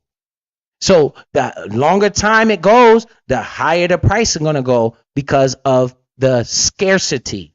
This is why people like Bitcoin. But what the government is going to tell you is, don't look at Bitcoin, because this is an asset they use to do money laundering. This is an asset they use to do this and do that. No, it's not the Bitcoin. It's the people using the Bitcoin, because the biggest money laundering tool, the biggest drug dealing tool, the biggest tool that Jeffrey Epstein Island was all about was what? The United States dollar. So I don't want to hear, I just wish people would do their own research, and I'm just bringing the information so people could try to even just look. Because once you look, you start understanding, well, the way now the government is starting to accept Bitcoin. They just launched like it's about 12 Bitcoin ETFs that's been launched on the United States stock market. Right now, you could go buy Bitcoin on the stock market right now, but they don't hear me though. So you see these financial institutions gravitating towards Bitcoin, and they understanding what I just told you is that it's the total opposite of the dollar. This is why you can't stop it, and nobody hears me. It's like, well, we're chasing the dollar. Well, you keep chasing that dollar that they keep printing. I want to chase something that they can't keep printing, that goes down, that is nobody in control of it. No government, nobody's in control of this. It's mathematical equation. Yeah, it's gonna go up and down, but if I just slowly throw money at that and just keep buying ownership, and remember, ownership is the key to wealth, right? And I just keep doing that, and in the end, it's gonna go up in value because it's gonna be rare. Unlike gold is rare, right? You can't just keep, they can keep mining gold, but the cost to mine gold makes it what they call not profitable, because the mining cost starts to go up, and then the gold is not actually worth the mining power of the gold. So, but gold is a rare asset. Bitcoin is even more rare than gold, and it's a digital asset, which I believe, just me, my only personal thoughts, that all of the money will be transferred to the digitization, digital money. Because I very rarely spend United States dollars, like cash. Everything, I don't even have cash in my wallet, guys. I don't even have $10 bill. I don't even know what that is. I go to the bank, I use my cards, and that's it. You don't need, everything is what they call digital. You guys see what's going on. You go to Disney World, you don't need cash. Everything is, they take cards. There's no paper money being printed. So I believe that they will transform this platform to digitalization, to digitalizing. That's a crazy word. Making everything digital, right? And if that's the case, Bitcoin is digital gold. But they don't hear me though, right? They don't hear me though. And it's a whole market behind that. That's cryptocurrencies. Like, don't stop thinking about it as money. Just, I wish they never named it cryptocurrency, because when you think about currency, you think about spinning. No, I would say crypto investments, right? They are investments. You're investing into a particular asset. Stop thinking about you're gonna go to the Walmart and spend and buy stuff with Ethereum. That's the crazy stuff the news tell you. Why? Because the news is not gonna tell you how to get away. They're gonna tell you what they want to tell you so you could turn away, and then they buy everything. Right? Now you see BlackRock is involved. What is BlackRock doing? Investing in Bitcoin. Pay attention, but we're not paying attention. We so busy worried about why Will Smith slapped Chris Rock, and not me. I'm thinking about, okay, what is this future for the world? Where are we going, and can I invest into the trend? Where is the opportunity for me and my family dealing with? Because I can't control the government. I don't make no policies or nothing, but I can see what they're doing, and I could try to invest along with it and make me some wealth. Just like the electric vehicles. It's another thing. They talking about electrifying America. Well, could I invest in some charging stations? Some of those electric vehicle charging stations? What happens if the Exxon Mobils of the world are no longer in existence and you got nothing but electric charging stations everywhere and you just sitting there watching this happen because you want to talk so much bull jive out your mouth? But yeah, go ahead, Mr. Kimi. I'm just talking. CBDC, yes, Al Dizzle. That's central bank digital currency. That's what that stands for. No, you over here spitting. I was just taking in what you were giving out. And yeah, so no, I don't have anything to really add on that. I do I gotta kind of drop down in a minute though, because I actually scheduled a live. And so I have to get prepared for that. But I just wanted to say, for those that are considering it, but they're still on the fence, I was there, I because I didn't understand it. And now we're at a point where you have someone that is giving it to you in layman's terms. Biz is going through this journey himself, and he's very transparent in his journey and the steps of his journey. He shows his portfolio, he describes it, he breaks it down. And I just want to encourage and give my, just a synopsis of my testimony of listening to him, that my portfolio is looking really good right now. But I had to shift my entire mindset in how I looked at investing and understanding it. And that's where he gives the game. And so it's a process, or at least it was for me, right? And so with that being said, I just want to say, for those that are on the fence, start small. He always says that. I'm just going to co-sign that advice. Start small, where you're comfortable, where you can afford to lose it. Not saying that you will, but it's the mindset around it. So if in some case that, you don't benefit at that point, you don't feel some type of way about it. You didn't spend your rent money or your bill money or your food money. And so it's something that you can afford to tinker with and lose at that point, right? So just start small and take baby steps and make it a gradual process. Like Biz says, you slow walk it. You can't, and it's just amazing to me. But I've been there, when the stocks go high and they're going through the roof. At one point, that's when I was buying, and I was doing and then I would snatch my money out mad because I done lost, and now I'm back at square one.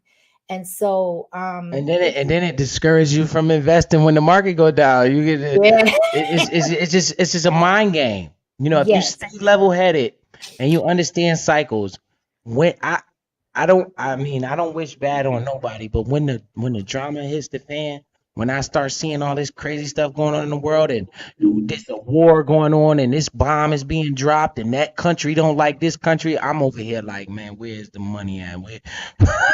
What is on sale right now? This is how I'm thinking.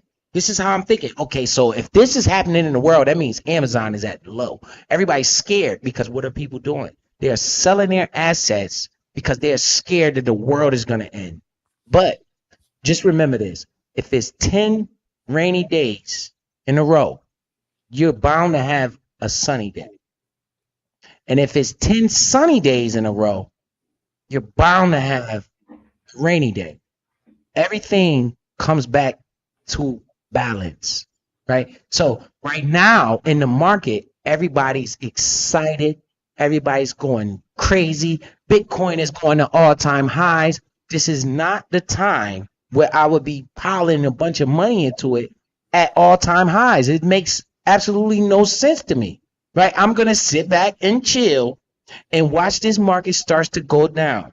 Once it starts to go down, I will then start buying at sell prices, at cheaper prices, because we just saw it sitting at 73,000. Right now it's at 66. Who knows? It might drop all the way down to 50,000. If it does that, then I know that's an extreme buying opportunity. I can't tell you what to do, but I would be buying more if I saw that type of move, right? I would just be buying all the way down. We gonna buy. You think it's going to zero? Do you think it's going to zero? It's not going to zero. So the lower it goes, the less risky it becomes. The higher it goes, the more risk is on the table, because a bunch of people is making millions of dollars and they're gonna sell that. They're gonna profit and take all their money out. So, like she said, like I'm saying, and I always say, slow walk them.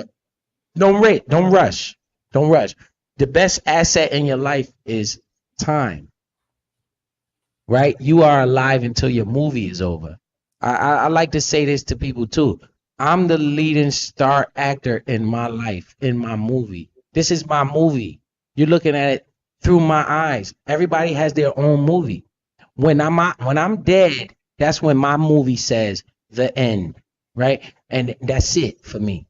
Right? So I'm the leading actor in my movie. We all have our own individual movies, right? So you be the leading star role actor in your life, because that's your biggest asset. Time is your friend in these markets, right? So for people that's not even involved, I would just say, watch and see what happens. Understand the psychology of people, how now all of a sudden people talking about Bitcoin. But when it was at 16,000, people were saying, I'm scared. The market is going crazy. And I was saying, guys, this is the bottom. This is how I noticed the bottom, because everywhere you look, people keep saying they don't want it. And like, guys, this is when you need to buy it. Right? Just pay attention to the cycle, because the cycle will repeat itself.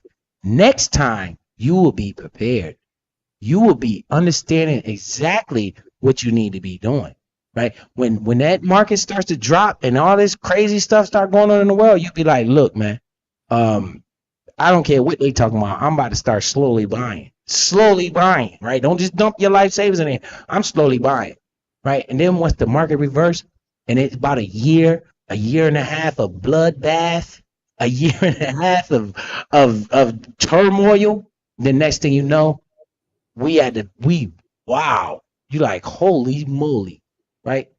And when people get excited, I get scared.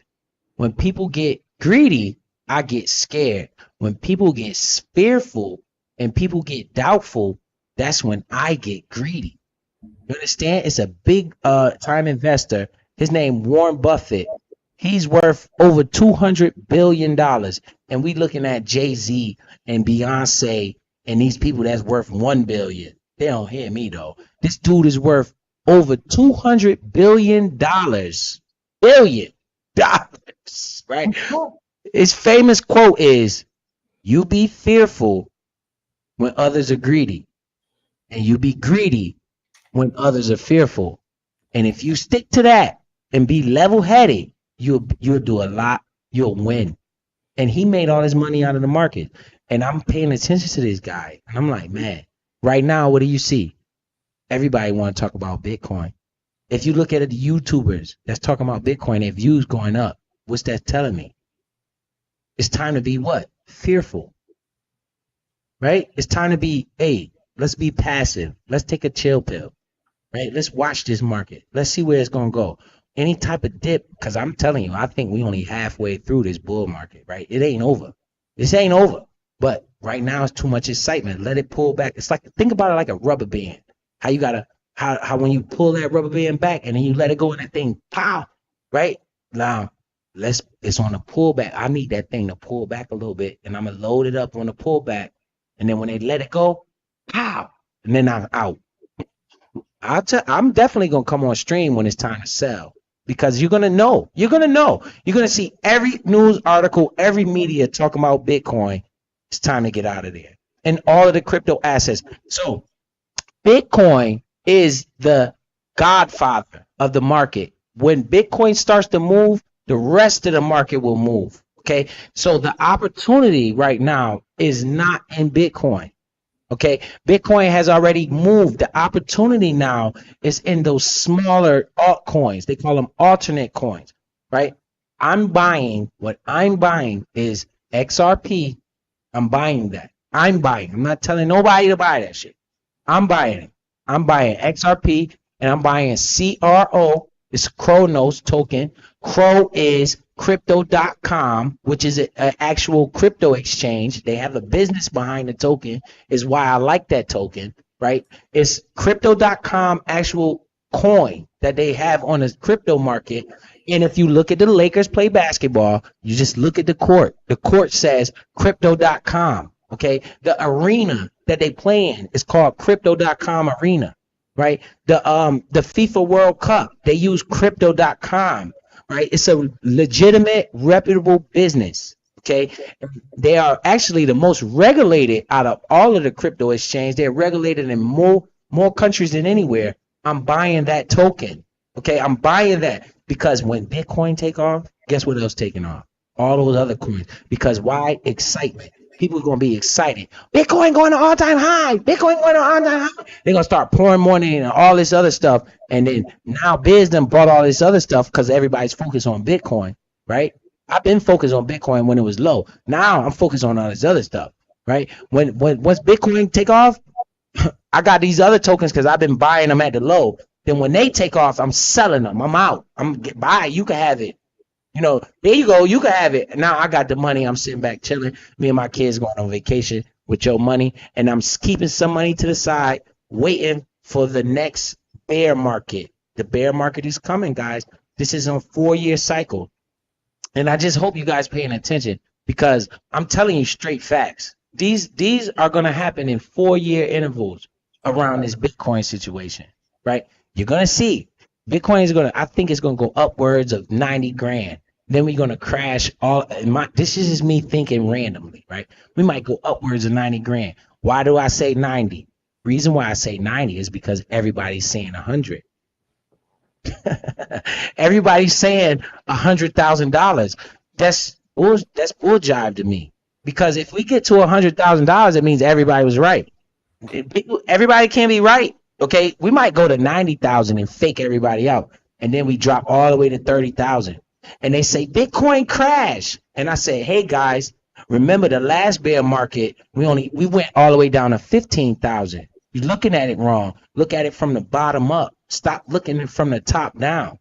The bottom gets higher every cycle, so it's like a stair step. You know what I'm saying? So if we go to 90 and drop all the way to 35, what's going to happen? People going to get scared. Bitcoin's dead. We don't like Bitcoin. Biz is like, I'm buying. Now it's my time to buy. And then I run it back up again. Then it sells off again. We're going to break it past 100,000 eventually. We're going to go to 150, 200,000. Eventually, who knows how long it's going to take. Only reason I know this to be almost a certainty is because the way Bitcoin is. You have to go do some research on it. They cut the supply in half every year. Eventually, right, guys, it'll be like 0.25 Bitcoin produced every day. What? You know how much money these miners are paying for this to produce Bitcoin right now? The company I invest in called CleanSpark, they make around 25 Bitcoins a day. This so you can understand. Okay, so you can understand. Okay, right now they're making around 25 Bitcoins a day because of the amount of millions of dollars that they put into their company. They're able to make 25 Bitcoins a day. All right, now with that being said, in the next month and a half, that supply will be cut in half. So they only will be able to make 12 Bitcoins a day. So that naturally makes the price have to go up, or these people won't nobody be able to stay in business. You see? So the price goes up. Then 4 years later, guess what? Another Bitcoin having it.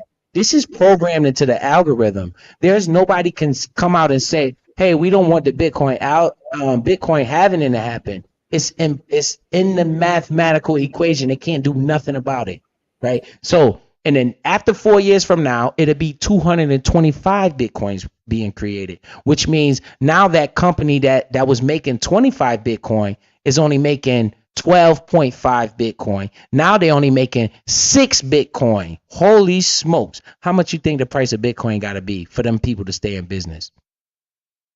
How much you think the price got to be? This is why you got to be patient. Just be patient, okay? We will have a bear market, and I will come on screen and tell you, guys, I'm buying this shit, right? And I will tell you when it's time to sell, because right now I don't think it's time to sell. The halving ain't even come yet. The halving is in 30 days.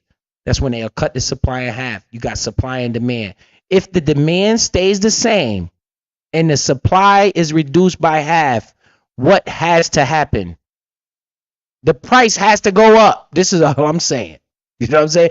Once the price goes up, guys, I'm selling. I'm out. I'm done. Y'all can have this shit. Bitcoin, Bitcoin, Bitcoin. You want Bitcoin? I got Bitcoin for you. Take it all. Take all my Bitcoin. You know what I'm saying? Y'all can have this. Too much people getting excited. Y'all can have this. Then I sit back and chill and wait. And then, oh, Bitcoin's scam. I'm buying. This is how I work. This is how you maneuver through these markets. And you will see it happen. And all the people that's on the sideline, just watch. Just watch and play. You know, make sure you they call it dry powder. Right? Dry powder means just cash. That's simply what it means. You just put money to the side. You don't even have to buy anything. You just put money to the side, wait for your opportunity. Just be patient and watch. You'll see. This is the cycle that's programmed into Bitcoin. Nobody controls it. They can't do nothing about it.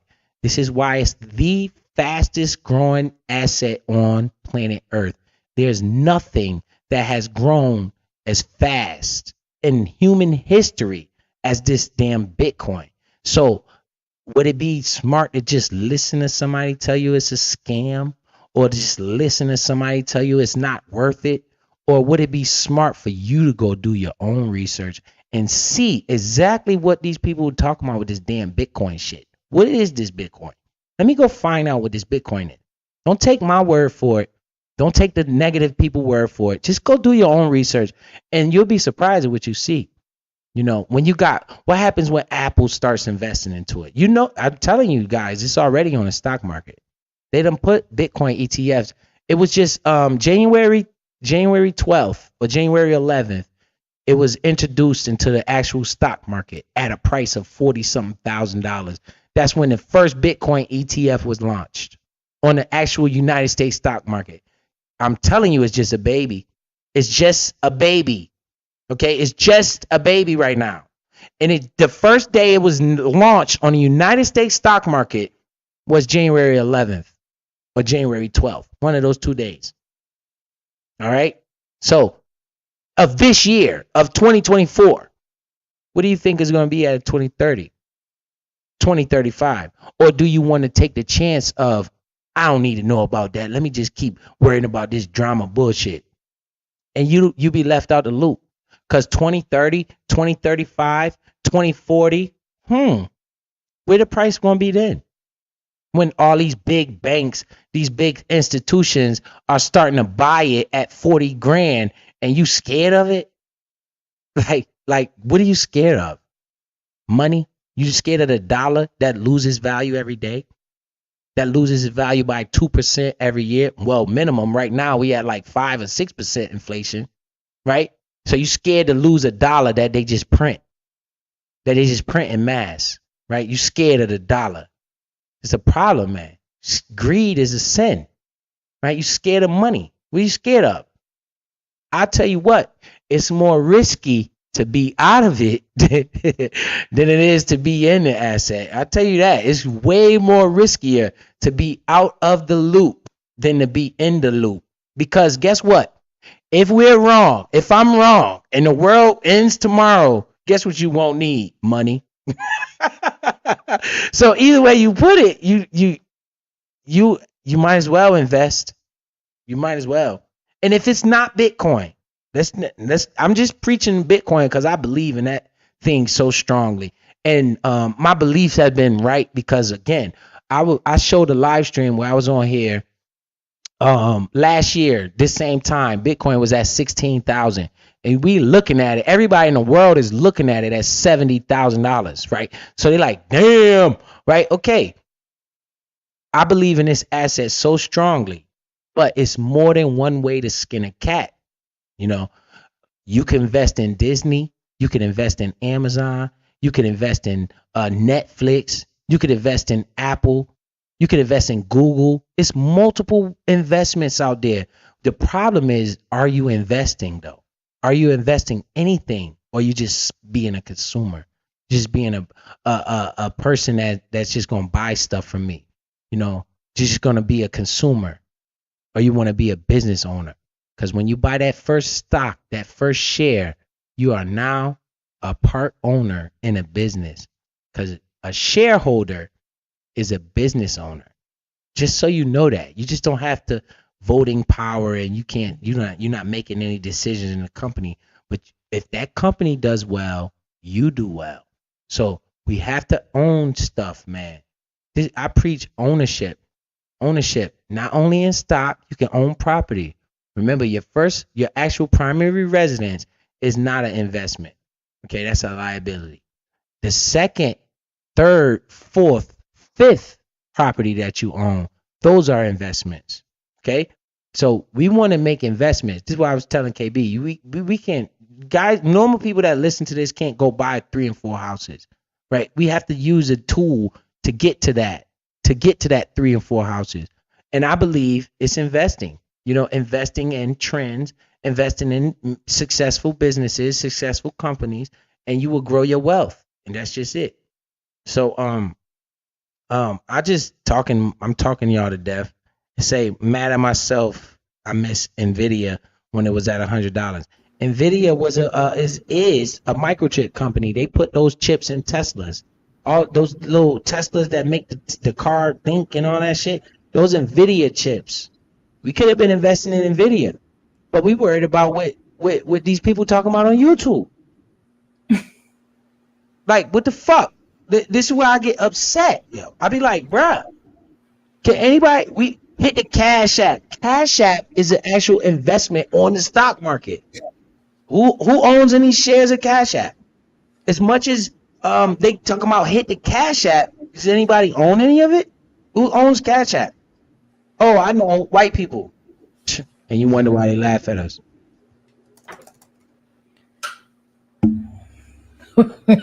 With that being said, I'm going to be looking into that myself. I know it's probably too expensive at this point, but it's worth the research. But so Biz, I appreciate you. My live is scheduled. I gotta go. Thank you so much for having me. Thank you for sharing all of this valuable information and reiterating it so it sinks in. You are appreciated. Oh no, I appreciate you. And I just ask you to just sit around, pull up, take a seat, because this ain't no joke. This market, this investing thing is gonna change lives. All the rich people invest, everybody, but we don't, because we consumers, man. Some of us don't. There are people that are waking up, and even it's better to be late than never, in my opinion. Right, exactly. So, exactly. yeah, no, and your voice is helping people in this community do so. So don't discount your word. Don't minimize it. You're not going to be able to reach everybody, but you definitely are impacting quite a few people, whether they acknowledge you or not. Well, I appreciate that, Mr. Kimmy. And go ahead and do your live stream. I'm gonna tune in. I'm gonna get off of here. And hey, listen, man, it's a lot of loudmouth, disrespectful, bad examples of actual women on this platform, man. I respect Mr. Kimmy. Every time she opens her mouth, she comes with total respect. You have no choice but to respect her. Okay. It's a few women like that around here. And I just encourage you guys to sub up to women like that. And like Miss Akimi, Miss Yo Thoughts, who's the other one that I be listening to? I like Miss 504. She gets a little raunchy sometimes, but she's cool. You know, I like how she does whatever she does. Who else is the females? Instead of bigging up these females that does not represent females, in my opinion, right? I'm not a female, so don't tell me a man trying to speak for a female, but notice how every time I said a cuss word while this woman was up here, I had to check myself, right? Just notice that, right? If I was on the panel with certain individuals, I wouldn't even care what they thought. So, you know, I encourage you guys to sub up to Miss Akimi's platform and also Miss Your Thoughts platform. I respect her as well too. She's an actual representative of what I think a woman should act like, an elder especially. You know, stop all this loud rock. I can't believe some of the stuff I be listening to, but you know, it is what it is. I be like, what in the hell is going on? You know what I'm saying? But it is what it is, man. So I Hopefully, appreciate you for coming up. yeah, my pleasure. And hopefully, you know, our voices will resonate and kind of, you know, louder as time goes on over the chit chatter and over the some of the representation of our so-called elders. So with that being said, peace and blessings. Enjoy the rest of your day. Biz in the chat, and I'll see you soon. All right, Miss Akimi. All right, hey, chat, man. We about to get out of here. Y'all go sub up the Miss Akimi platform. Appreciate her for her time. She added a lot of valuable information up here. And that's what I encourage. Like, you guys, if you guys see anything, if you hear anything, and as far as like what's going on in the markets or investing or any kind of ideas, you got. I come on here every week. I try to come on Saturdays. If not on Saturday, I try to come on Sunday. You guys can bring all of that ideas to the table. We could bounce stuff off each other. You know, we can think about certain things. I can talk about the earnings reports. We could talk about all types of things. But you guys, if you want to, include yourself, it would be beneficial to the community, right? Yeah, this platform says Biz 101, but it's actually everybody in the chat too, right? Because Whoopi Rock might have an idea. You know, Whoopi Rock might have seen something that she can bring to the table, and I might not have even seen it in case of Whoopi Rock, and that will help the community. We gotta have this type of building, you know. We got to. It might not be 4, 5, 6, 700 people in the chat. I don't need that, you know. I just want people to win, you know, and that's it. So, Mary Mann in the building. Appreciate your membership, T-Mo. Y'all know what it is, man. Appreciate y'all, man. I'm trying. King CP3, salute to you, bro. I fuck with King CP3. He always in the building, man. He always be looking out. Let me put some respect on these cash apps, and we out of here. People who send me cash apps and new membership were General Cornroll. He sent $10. Appreciate you. Faithkeeper signed up to be a new member. Appreciate Faithkeeper. We got CX in the building. He signed up to be a new member, and we got Audrey. She donated, and she donated as well on the Cash App. So salute to Ms. Audrey. She sent $5 super chat, and she sent $5 on the Cash App. Appreciate that. And we got Miss Akimi. She signed up to be a new member. So I appreciate all of that, man. You know, it's not about me. It's about us. It's about we. It's about building unity. You know, not unity, crazy unity, but you know what I'm saying. So. Taco Man in the building, and we out of here, man. I'm about to go turn up, man. I'm about to turn up a little bit. You know, I've been chilling. So let me end y'all with this. This one of my old school boys songs. Y'all can roll out on the way out, and I'm about to go take a couple drinks. Yo, y'all know who it is. Go. Yeah. We in the place. We popping bottles. Let's go. Pop bottles. We getting right. All we do is pop bottles. Pop bottles. We getting right. All we do is pop bottles.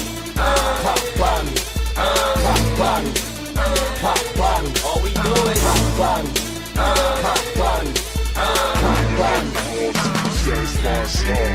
All we do is pop bottles every single club night. You must be a deadbeat if you ain't got no club life. I be in that 4-door, I be in that brand new coupe. I be looking good like some Campbell soup. Pull up to the valet, about to go and pop bottles. You don't see no Tyra Banks, but you see a top model. And the models give me good time. Then she ride, then I bounce. Treat her like some good shot. I be in the hood, got good rock, wood stock. And so many trees, I could probably keep the wood stock. Yeah, I got a forest in the ziplock. Fiffy got them hooked like the chorus when the dish rock. All they do is look, diamonds flawless in the TikTok. The forest on the hip hops, and this ain't only hip hop. You best stay on your toes like some flip-flops, but this not the reason why I came. We came out here to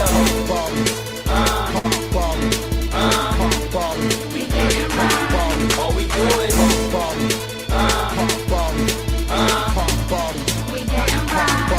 we do is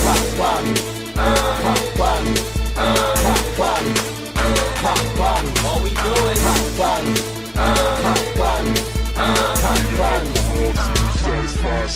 when I'm drunk, I don't trust as far as I can throw 'em. And you couldn't catch gold slipping at somebody's thorn. Now all the haters wanna send a hollow thorn, cause the bartender keep on sending bottles to 'em. We do it every single club night. You can play Machiavelli, wanna live a thug life. Run up on the boy cause you mad, you ain't VIP. You ain't got no bottles and no models, you can't be like me. Yeah, got that Henny rock, yeah, let that goose spill. Yeah, we got that Remy, we gon' ball like Lucille. You still on the bench, I get MJ love. Jesus on the chain, looking like the MJ glove. Rest in peace to Mike Jack.